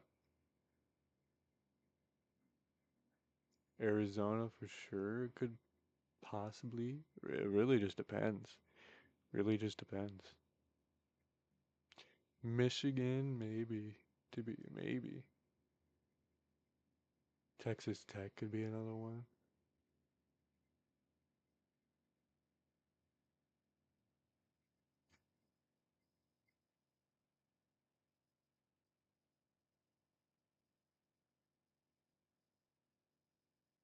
There's Miami, Ohio, SMU. I know Miami, Ohio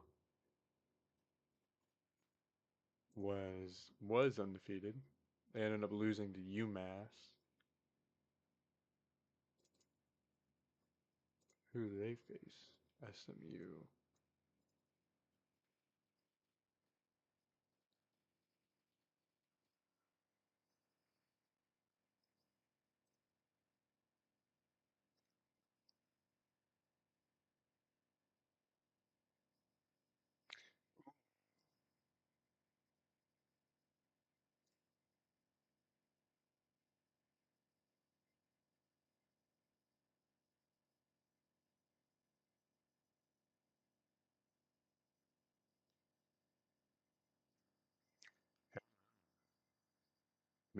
Miami.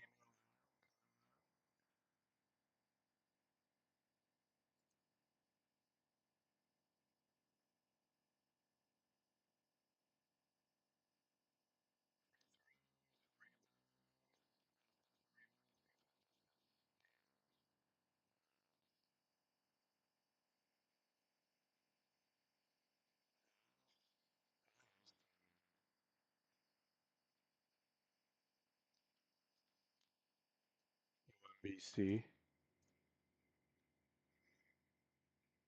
A little more three pointers.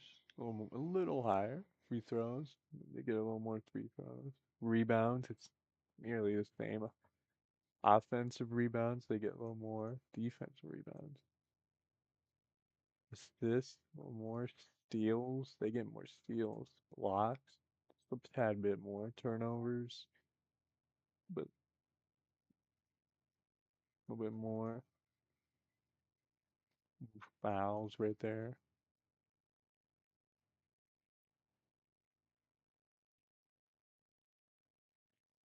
Lower left. Florida. Florida's number one.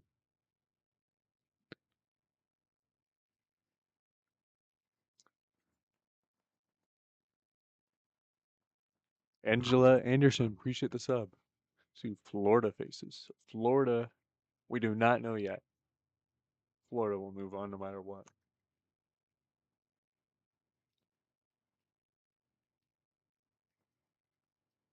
Clemson.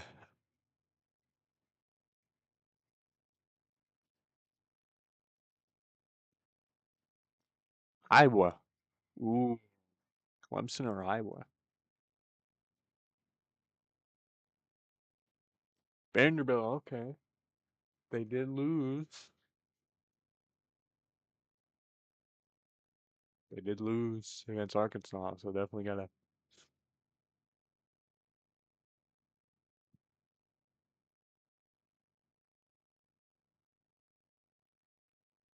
McNeese in Vanderbilt. McNeese upset again, maybe? I could see that. Vanderbilt didn't really. Nebraska's in.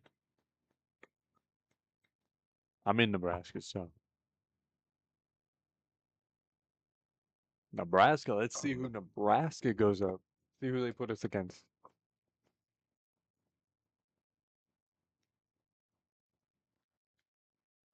Troy. Nebraska and Troy. I appreciate the follow, Andy. So Nebraska and Troy. I could see an upset on McNeese. Could definitely see that. North Carolina, and that's 6. I could see I might pick Iowa to be honest.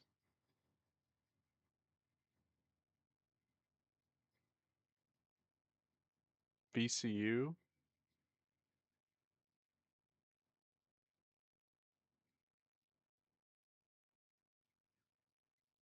Nebraska and Troy. I could see them moving on. It would. Nebraska moves on. They face one of those teams.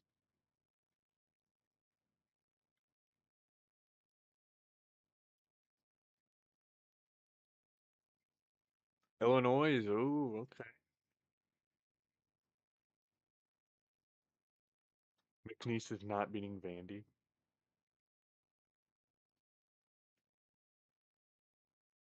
Nebraska definitely out the second round. Illinois and Penn.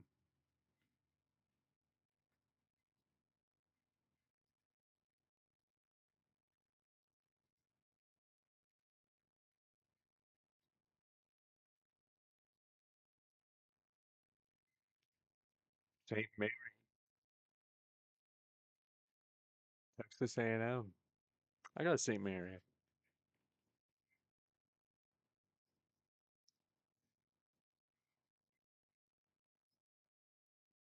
There's Houston.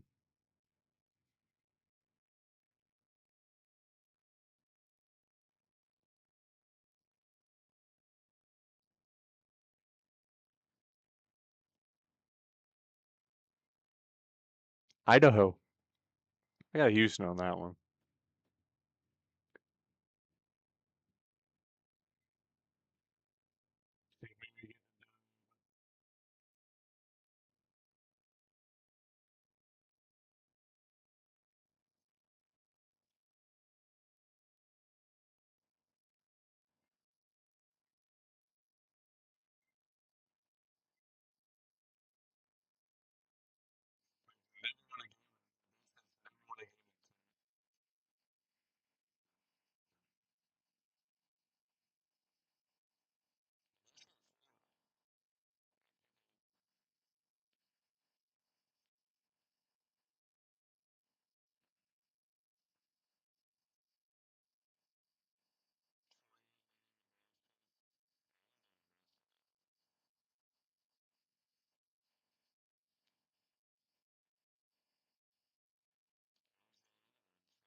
SEC is the most.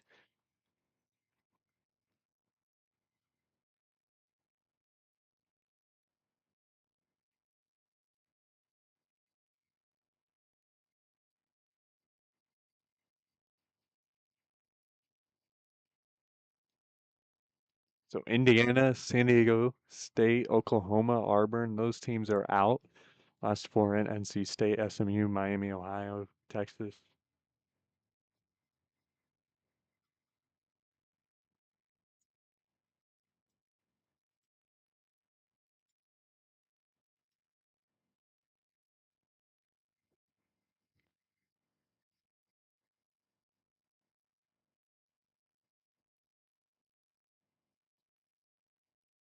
One seeds, Duke for East region, Florida, South region, Arizona, West region, Michigan, Midwest.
So brackets are locked in 3 days.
So, and we're gonna be doing the bracket. That's what we're doing.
All right. So, first one, Duke versus Siena.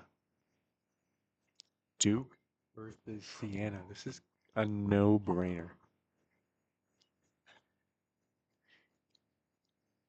And I mean, if Duke ends up losing, that would probably be insane. But I got Duke winning that one, low key.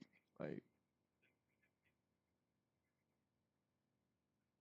like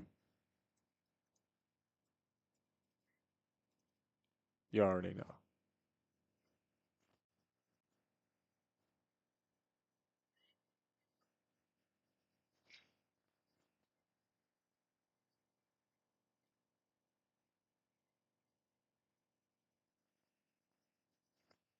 So yeah.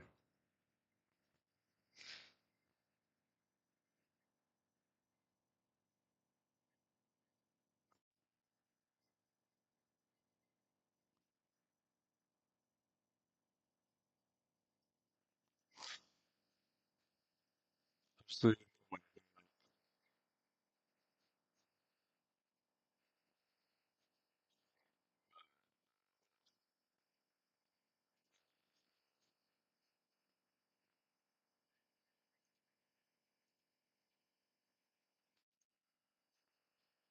State and TCU.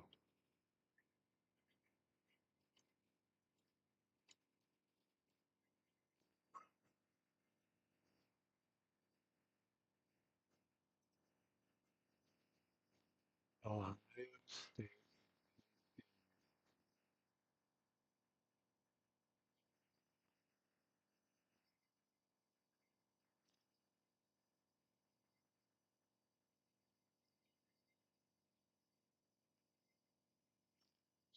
Points around the same.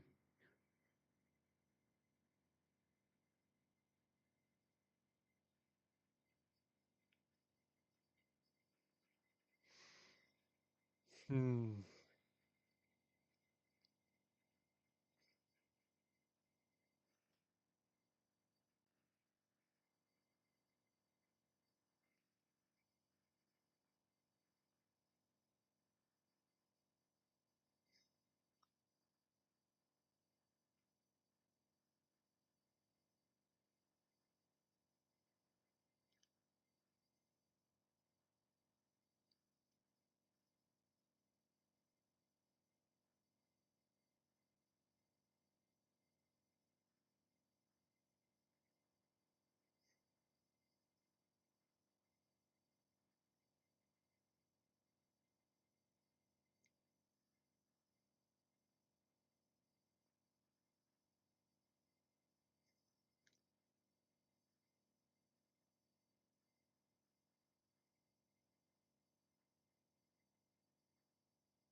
State is favored with this right here. What I'm looking at. Looks like they're favorited.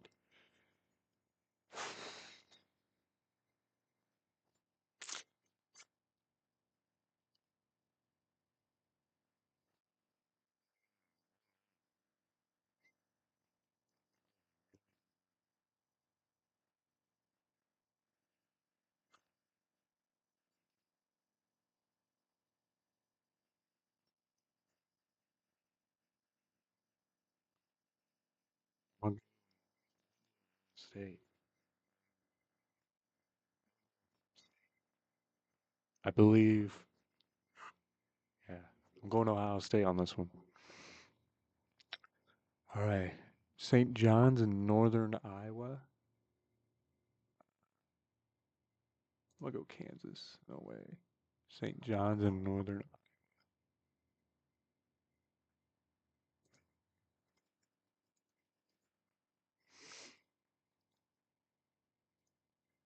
St. John's beat UConn.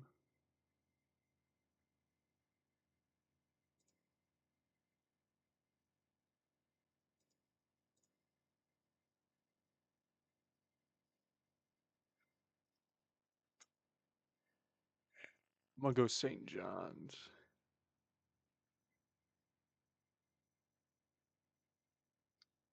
UConn, obviously. That's UCLA, UCF. Ooh, I'm gonna go Michigan State on that one.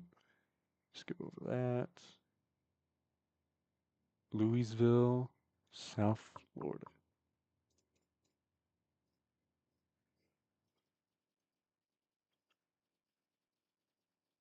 I don't know South Florida. They get the dub.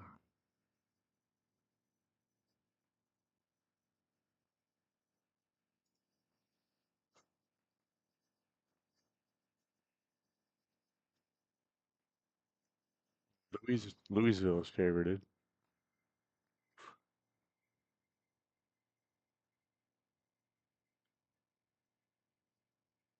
Team stats, points, a little more points. Field goals, rebounds a little higher. Assists just a bit higher. Blocks, steals are higher.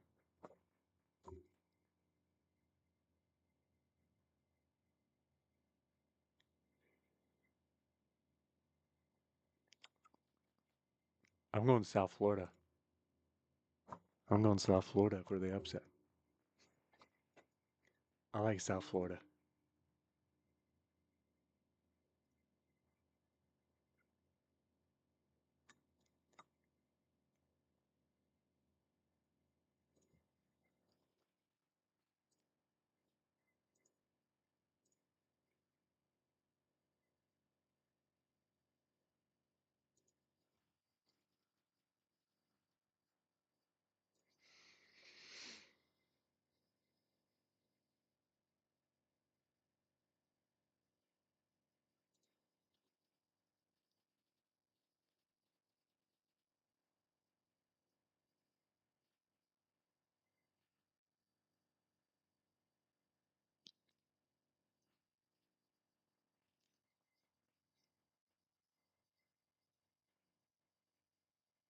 Regular season, and we're heading into conference tournaments starting in a matter of just 2 weeks from the publish of this video.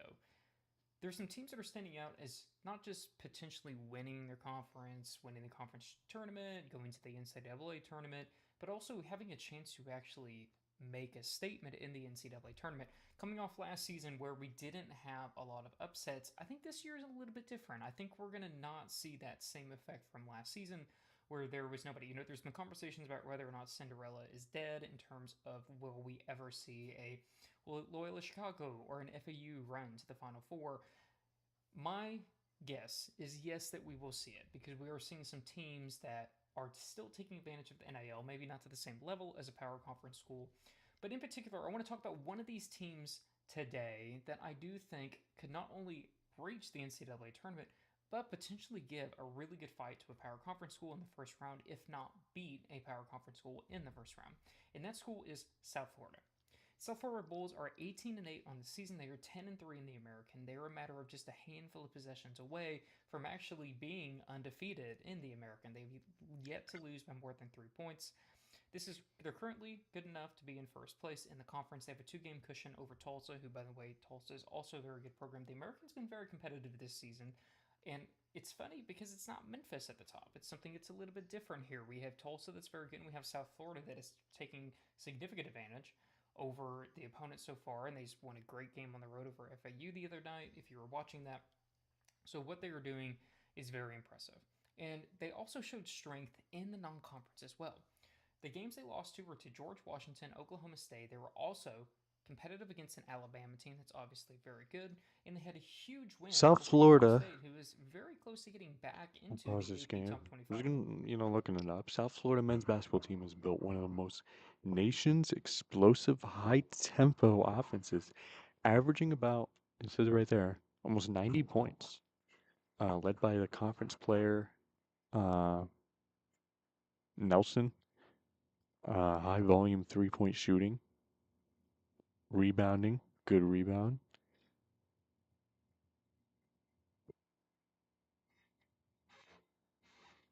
Their top 10 scoring, high temp approach, dominant rebounding. Their defense is alright, elite 3-point shooting.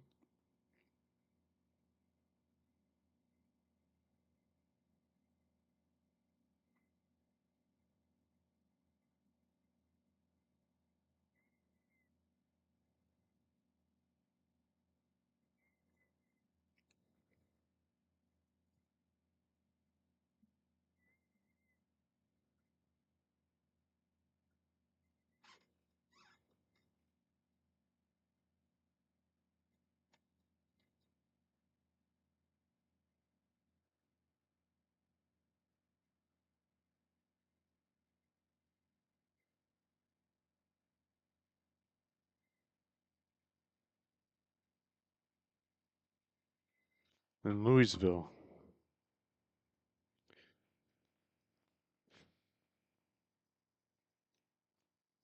So both adjusted offense and defense excel at three-point shooting, high efficiency, led by guard Ryan Conwell and forward Giovanni Hadley. High volume three-point shooting, elite offense. Team avoids settling for mid-range shots, focusing instead on the three-pointers and the high-value shots at the rim. Solidified defense, ranked top 25. Potential vulnerabilities. So size,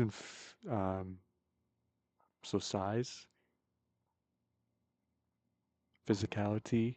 The team has struggled at times against teams with size and physical around the bucket.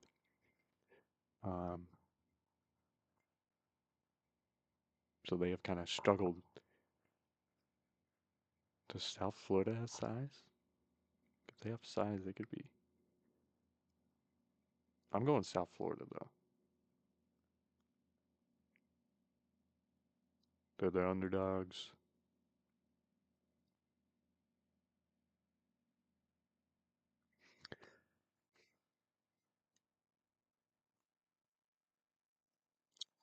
Florida's strengths: tempo, almost 90 points, strong rebounding, shoots lots of threes, and pressures defense, forcing mistakes. Risk, sometimes fast teams struggle.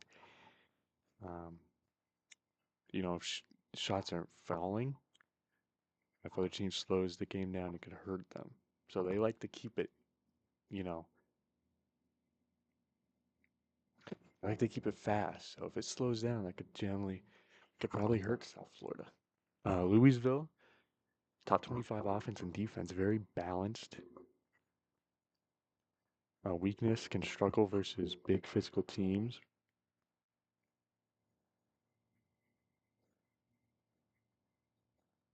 If South Florida controls the pace, they could absolutely win. I'm going with the upset, to be honest.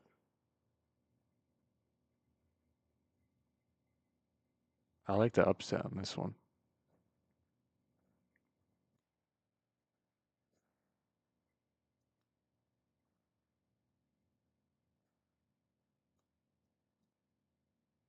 I like the upset on this one.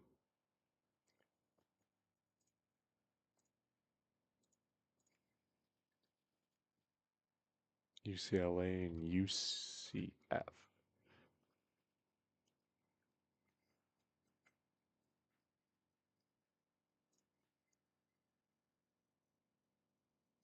Both 11 losses. So they're right there. UCLA being the higher seed. Let's see. UCLA's favorited. UCLA is favorited. UCF has 80 points. Field goal percentage is rebounds, a little more rebounds for UCF. Steals, blocks.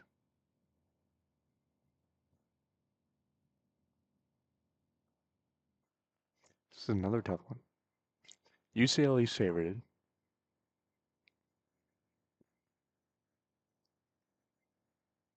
Both score obviously similar. Field goals are around the same. Rebounds a little bit more. Assists a little bit higher on the blocks are around the same. Steals are a little more steals for UCLA.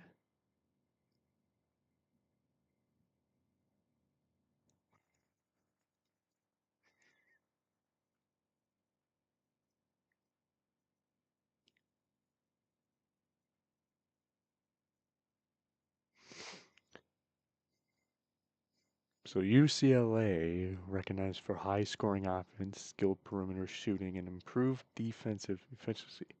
Since March 1st, led by coach, excel in backcourt play, featuring efficient scorers. Reputation for high recruiting, strong experience, 5-star playing. Offensive firepower. 48, Sky Clark. Trent Perry, almost above 40% of the 3-point shooting. Areas to focus on, they have struggled with rebounding. And I can definitely see that. Definitely. UCF being the better of the rebound right there, it looks like. Physicality, while skilled, they have struggled against high physical teams.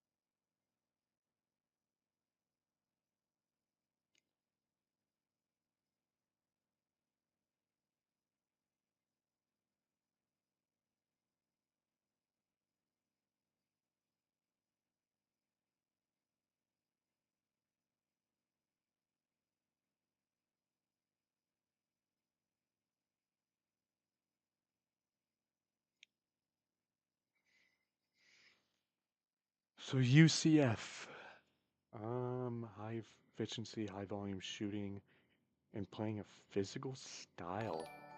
Appreciate the follow, Chris Jones. So they are physical. That's what UCLA kind of struggles. Efficient offense, elite passing and playmaking.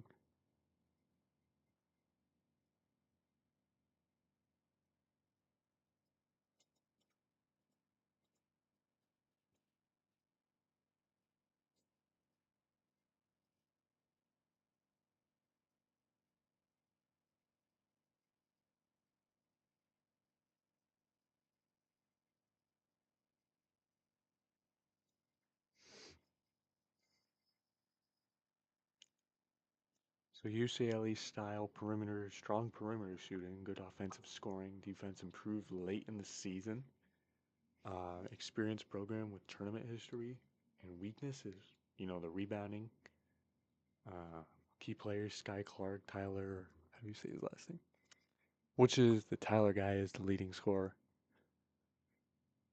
He averages about 17 points, 18 points. UCF, they're a physical Big 12 team. 80 plus points per game. They average 81 points. Strong ball movement, proven they can beat elite teams. Have they? UCF. I know UCLA has also.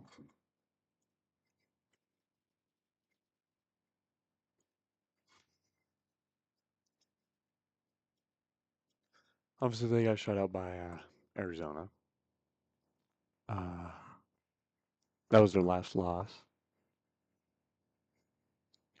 Ooh, they've been kind of looking a little rough. Lost to Houston.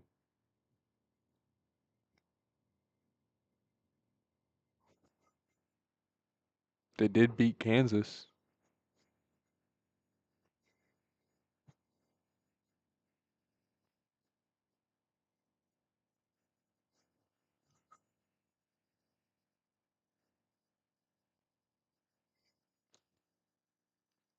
It looks like they've been kind of struggling though.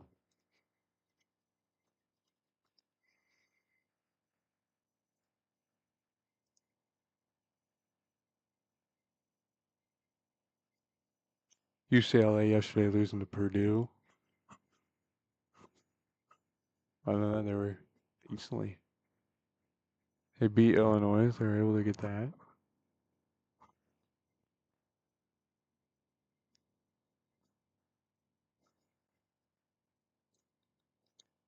UCLA has been looking a little. They've been looking.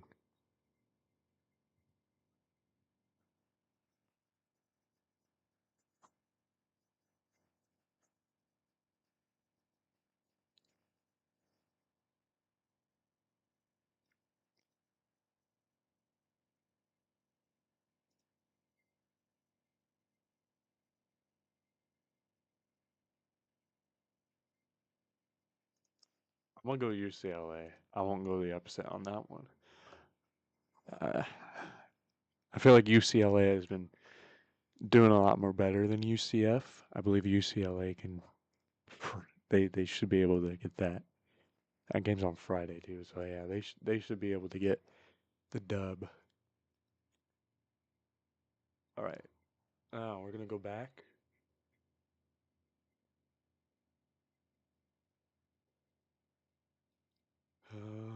Okay. Rob's going Duke. I don't see no upset there. St. John's and Kansas. We'll go Michigan's. UConn and UCLA. Probably go UConn.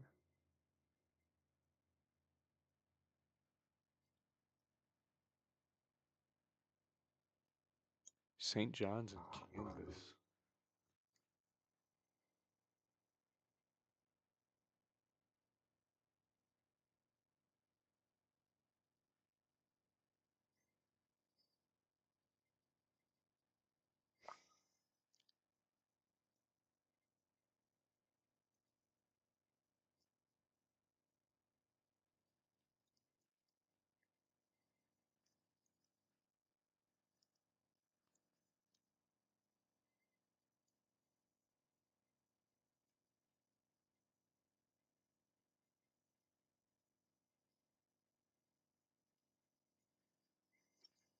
Probably go Kansas low key.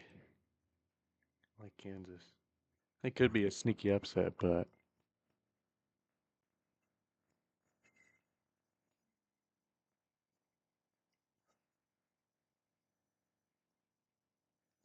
Kansas has, consistent tournament stuff, Duke and Kansas, gonna go Duke. They've proven Duke's been really good. They're number one for a reason. And then Michigan State and UConn.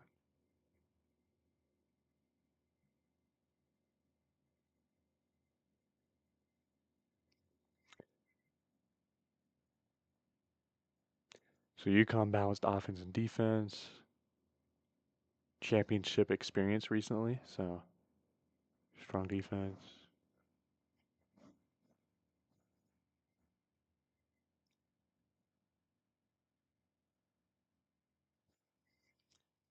We're gonna go UConn on that one.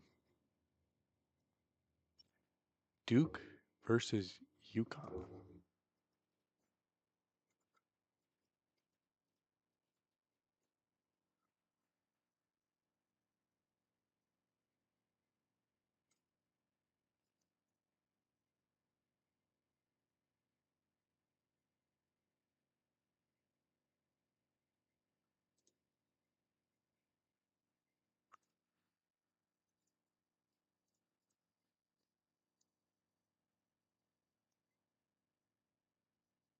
Duke versus UConn.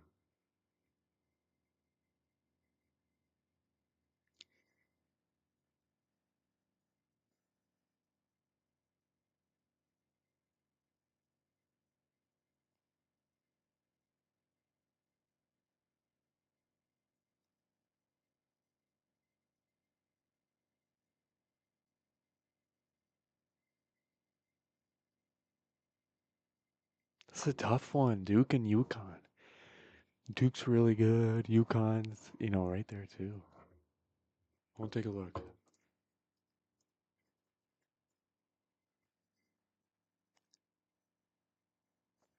They did get blown out.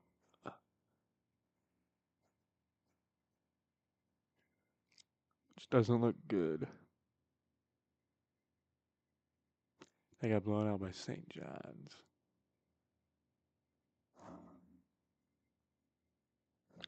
I'm going Duke. I'm going Duke, so that's that. That's the East. Let's go over to the West.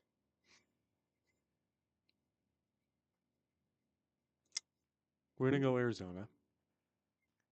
We're gonna go Gonzaga. Purdue, no brainer. Arkansas, they look really nice. Definitely gonna go them. Wisconsin and High Point. Ooh.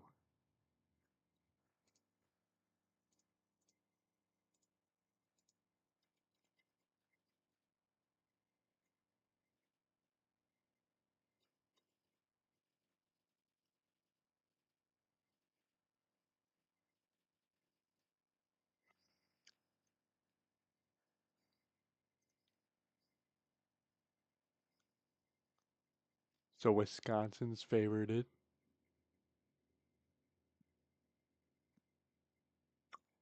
Ooh, High Point scores about 90 points.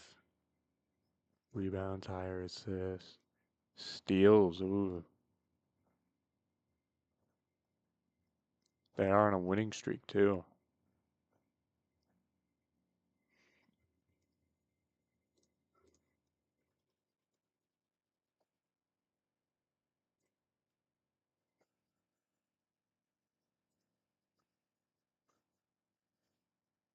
Have they faced a team? Doesn't look like it. I would love to go to upset, but they haven't really proven. I know last year they lost to Purdue in the first round, so I believe that happens again. Wisconsin going for the win. BYU, Texas / NC State. Ooh. Honestly, we're going BYU.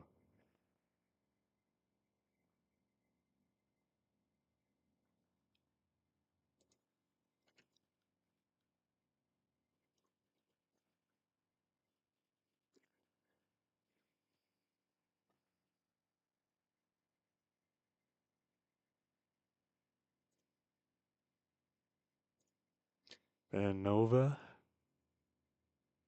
Oh, Utah State's favorited.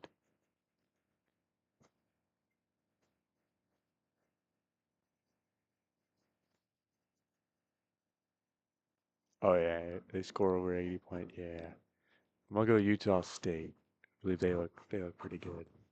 Field goal percentage 50. Steals almost the same. Last 5 games. On a 4-win streak. Villanova a little. I believe they're a little banged up too. Say they are a little banged up.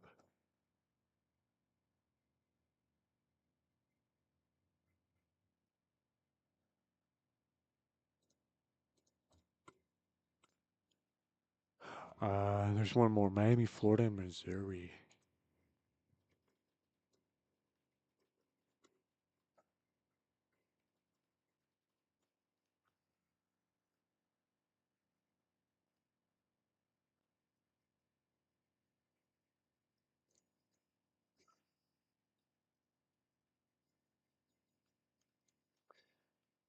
Okay, so their top scorers around the same.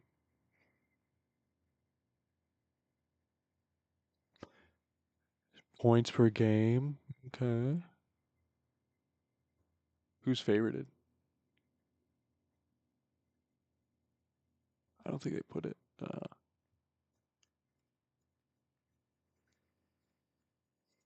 Take a look at the last 5 games. Missouri. Ooh. Missouri's lost 3 in a row. I'm gonna go Miami. I like Miami.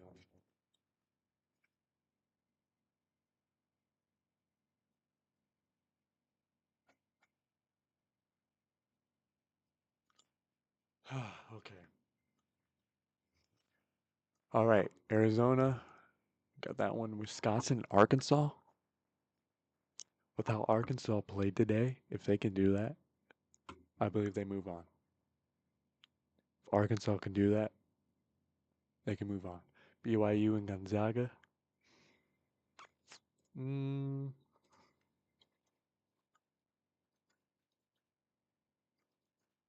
They played.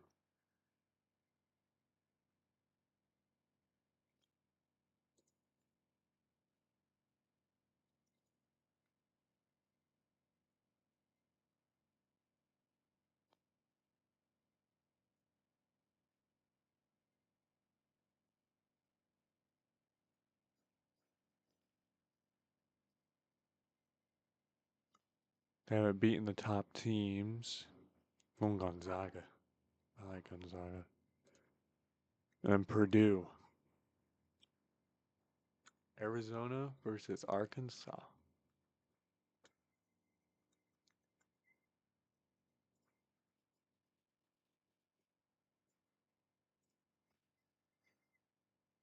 They got the win over there.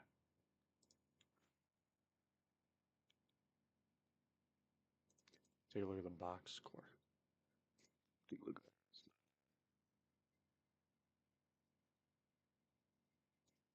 We're gonna go Arizona on that one. I feel like Arizona can definitely. It's gonna shock some people. Gonzaga versus Purdue. Purdue, it's been looking nice. I can't lie. They beat Michigan. They played really good. They lost to Wisconsin.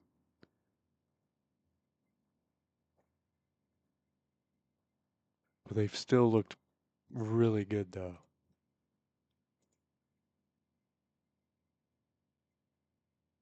That was a close game.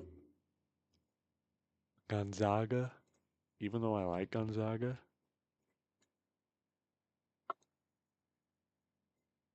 Gonzaga's really, they're also really good, too. I'm going Purdue.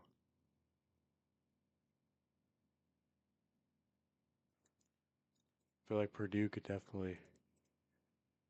I feel like they could get there.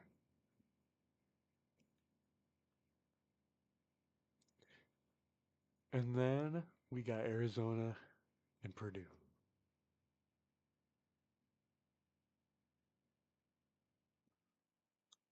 Arizona versus Purdue.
All right, so Purdue dominant front. They do have a dominant front. Oscar Clough, very dominant. Kaufman Ray, also pretty dominant. I believe he got banged up a little. Offense, pretty good. Strong guard play. Braden Smith, lawyer, proven tournament performance. They're Big Ten champions. Beat Michigan. Weakness, not many outside shooters. And especially facing teams, extremely fast, high pressure teams. Arizona, fast-paced offense, 89 points per game. Balanced roster, rebounding, physical defense, big game experience, top 5 in both defense. May struggle versus teams that slow temp, sometimes can overcommit to fast pace, risk turnovers. So Purdue dominates Purdue dominates in the paint with size. Arizona also has a balanced scoring that can, spread the floor with shooters. Tempo. Purdue likes controlled. Arizona thrives at high tempo, pushing, close to 90 points. Both elite at rebounding, experience, mental toughness. Purdue can slow down Arizona. Of course, I believe they should. They could definitely win this. But if Arizona pushes tempo, and also hits threes, Arizona could definitely. They will probably win that.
Arizona's favorited like crazy. 99% chance that they win their first.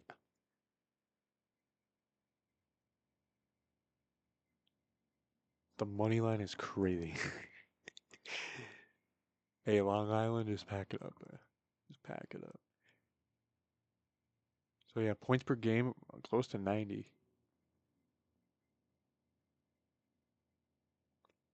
Arizona's look pretty nice. Low key, I gotta go Arizona. I gotta. Sorry, Purdue, your run ends. All right, we'll go over here. We're going Michigan, obviously. Michigan's got that. We'll go Alabama, Miami, Ohio, Tennessee. I gotta go Tennessee. We're gonna go Virginia. I like Iowa State. Iowa State can definitely get that. Texas Tech and Akron.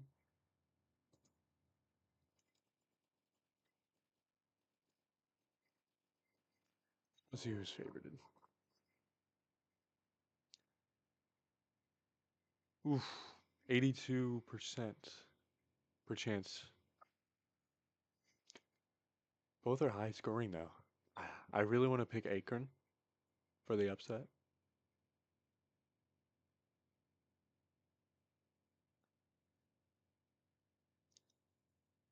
Higher field goal points, rebounds.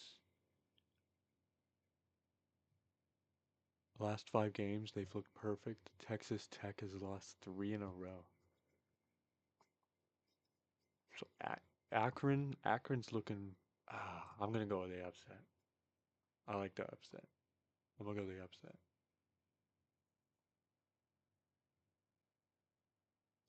I'm gonna go the upset. I'm gonna be that 18%, bro. I'm gonna be that 18%.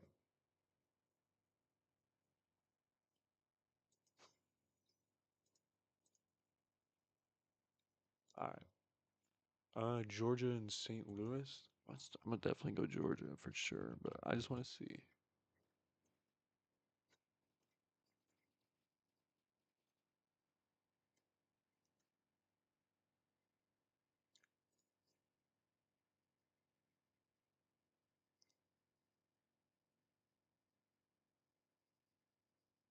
I like Georgia already.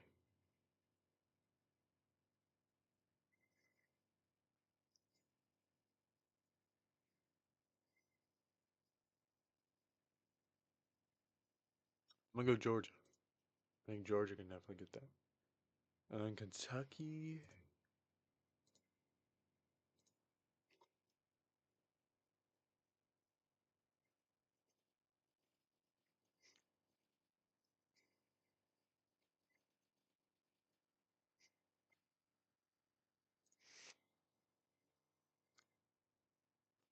Looks like, yeah, Kentucky's favored, it looks like.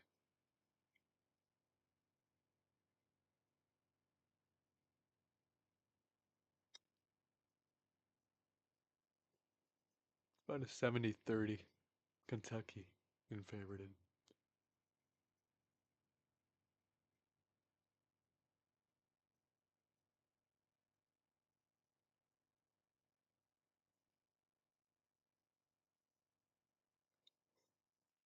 We'll go Kentucky. All right. Michigan, Georgia. We're gonna go Michigan, Akron, Alabama. Let's take a look at Alabama.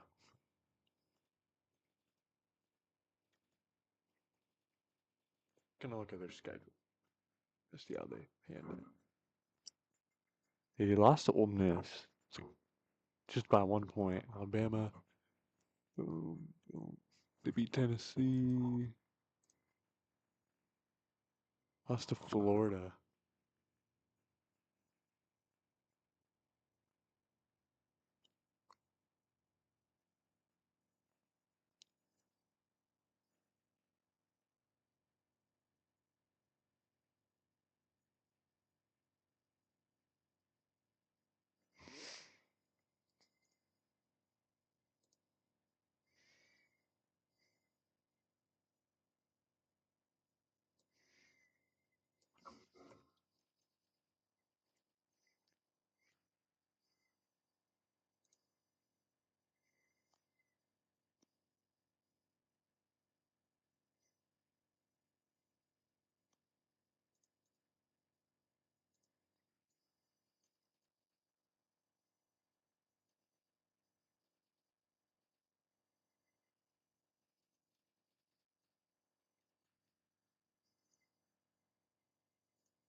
We're gonna go Alabama. I was low key thinking about another upset for Akron. I don't think so. I really don't think so. Tennessee and Virginia. We're gonna go Iowa State. Tennessee and Virginia.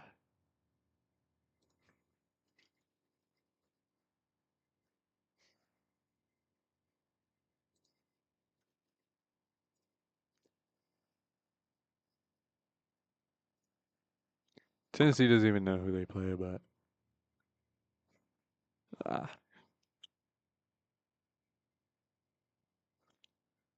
they lost twice to Vanderbilt. Vanderbilt's kind of. They did beat Vanderbilt on the 21st of February.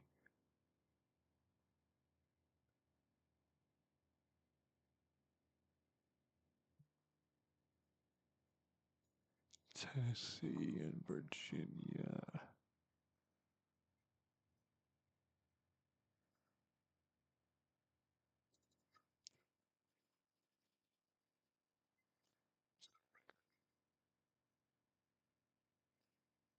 '22 and 11.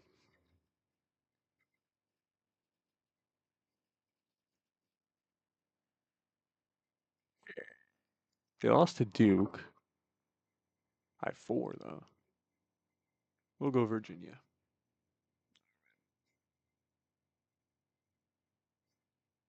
Okay.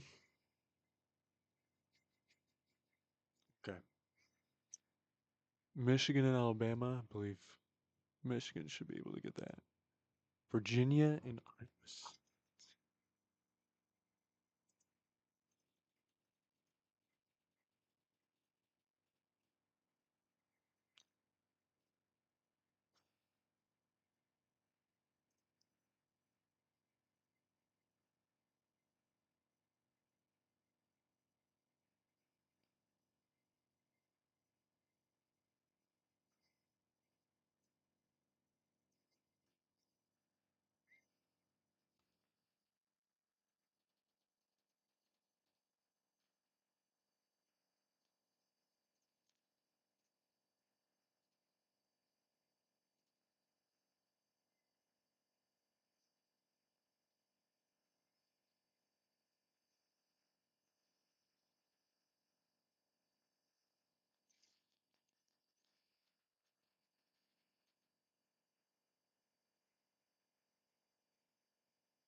Defensive first team.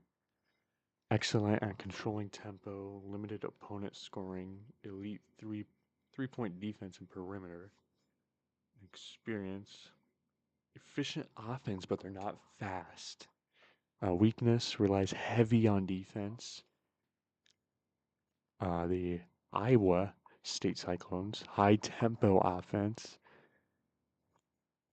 aggressive scoring, good 3-point shooting, can force turnovers, physical team, inconsistent defense performance, and can struggle in half court, slow pace games. Virginia wins if they slow down the game, limit Iowa's possessions. Iowa State wins if they push tempo and force fast breaks. Shooting is hot from 3-point range. I want to take a look.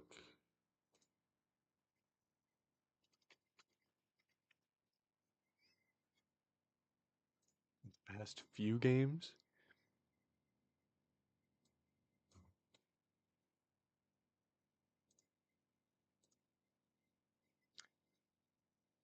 Let's take a look at Arizona. They almost beat Arizona. Like 3-pointers. They scored 14 3-pointers. So 14 in that last game. Take a look at Texas Tech. Not a lot in that game.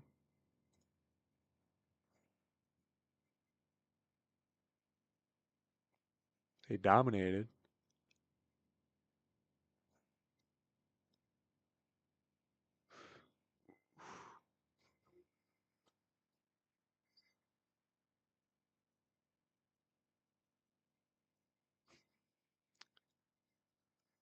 Mm,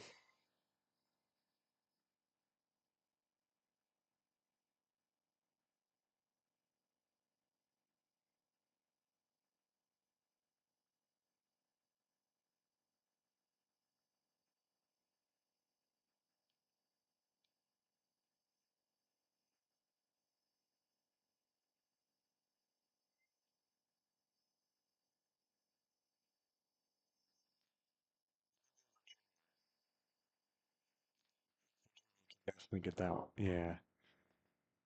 We'll go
Vanderbilt and Nebraska. As much as it sucks, I'm gonna go Vanderbilt. I just, I just don't see Nebraska making it past the second round, unfortunately. But yeah, and then we got Florida. I believe Florida should be able to get that.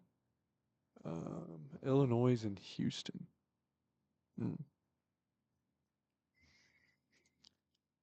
Illinois is really good on the offense for sure. Houston, so.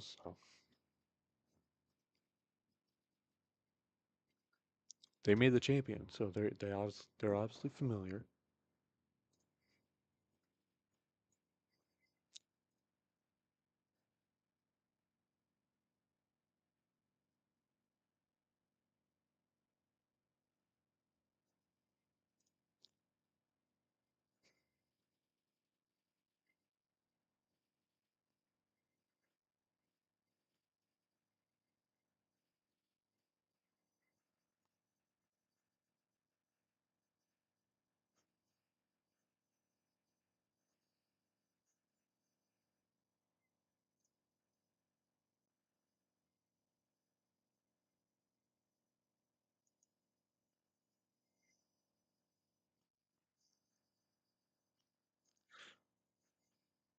I'm gonna go Illinois.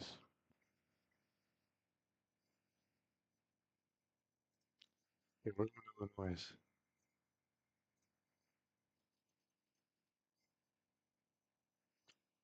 Just want to check out Florida. Florida doesn't know who they're facing.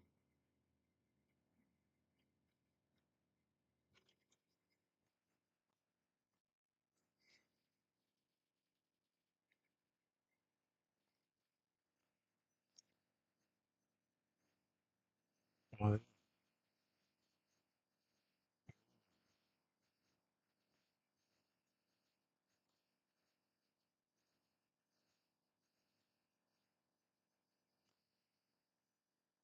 Let's do Vanderbilt.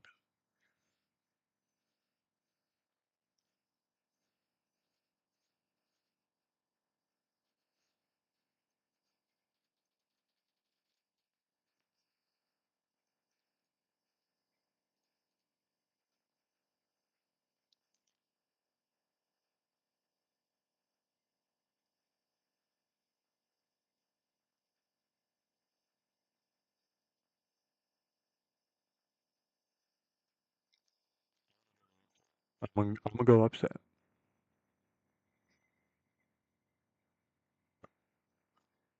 Final four. I have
It's gonna be 4.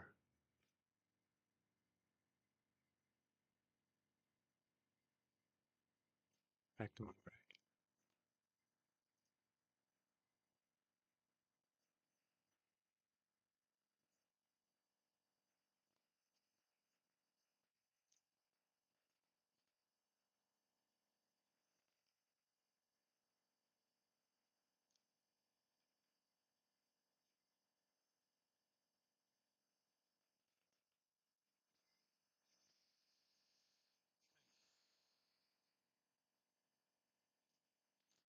I think I can.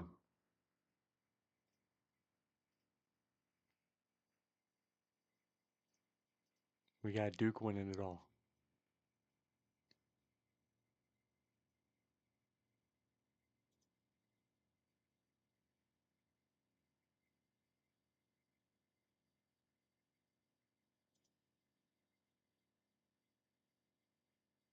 Oh, I didn't know we could do that.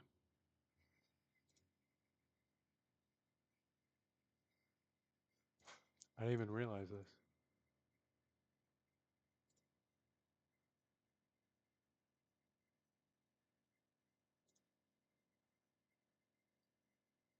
I picked Purdue.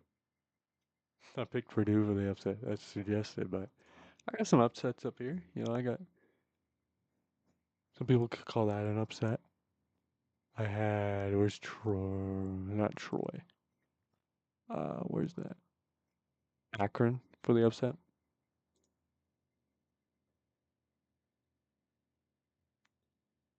That is suggested. They suggested it though. We'll see. Yeah.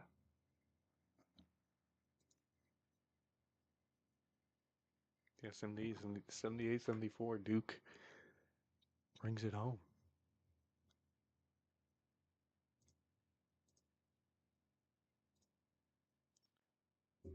Brackets do close in like a few days. So.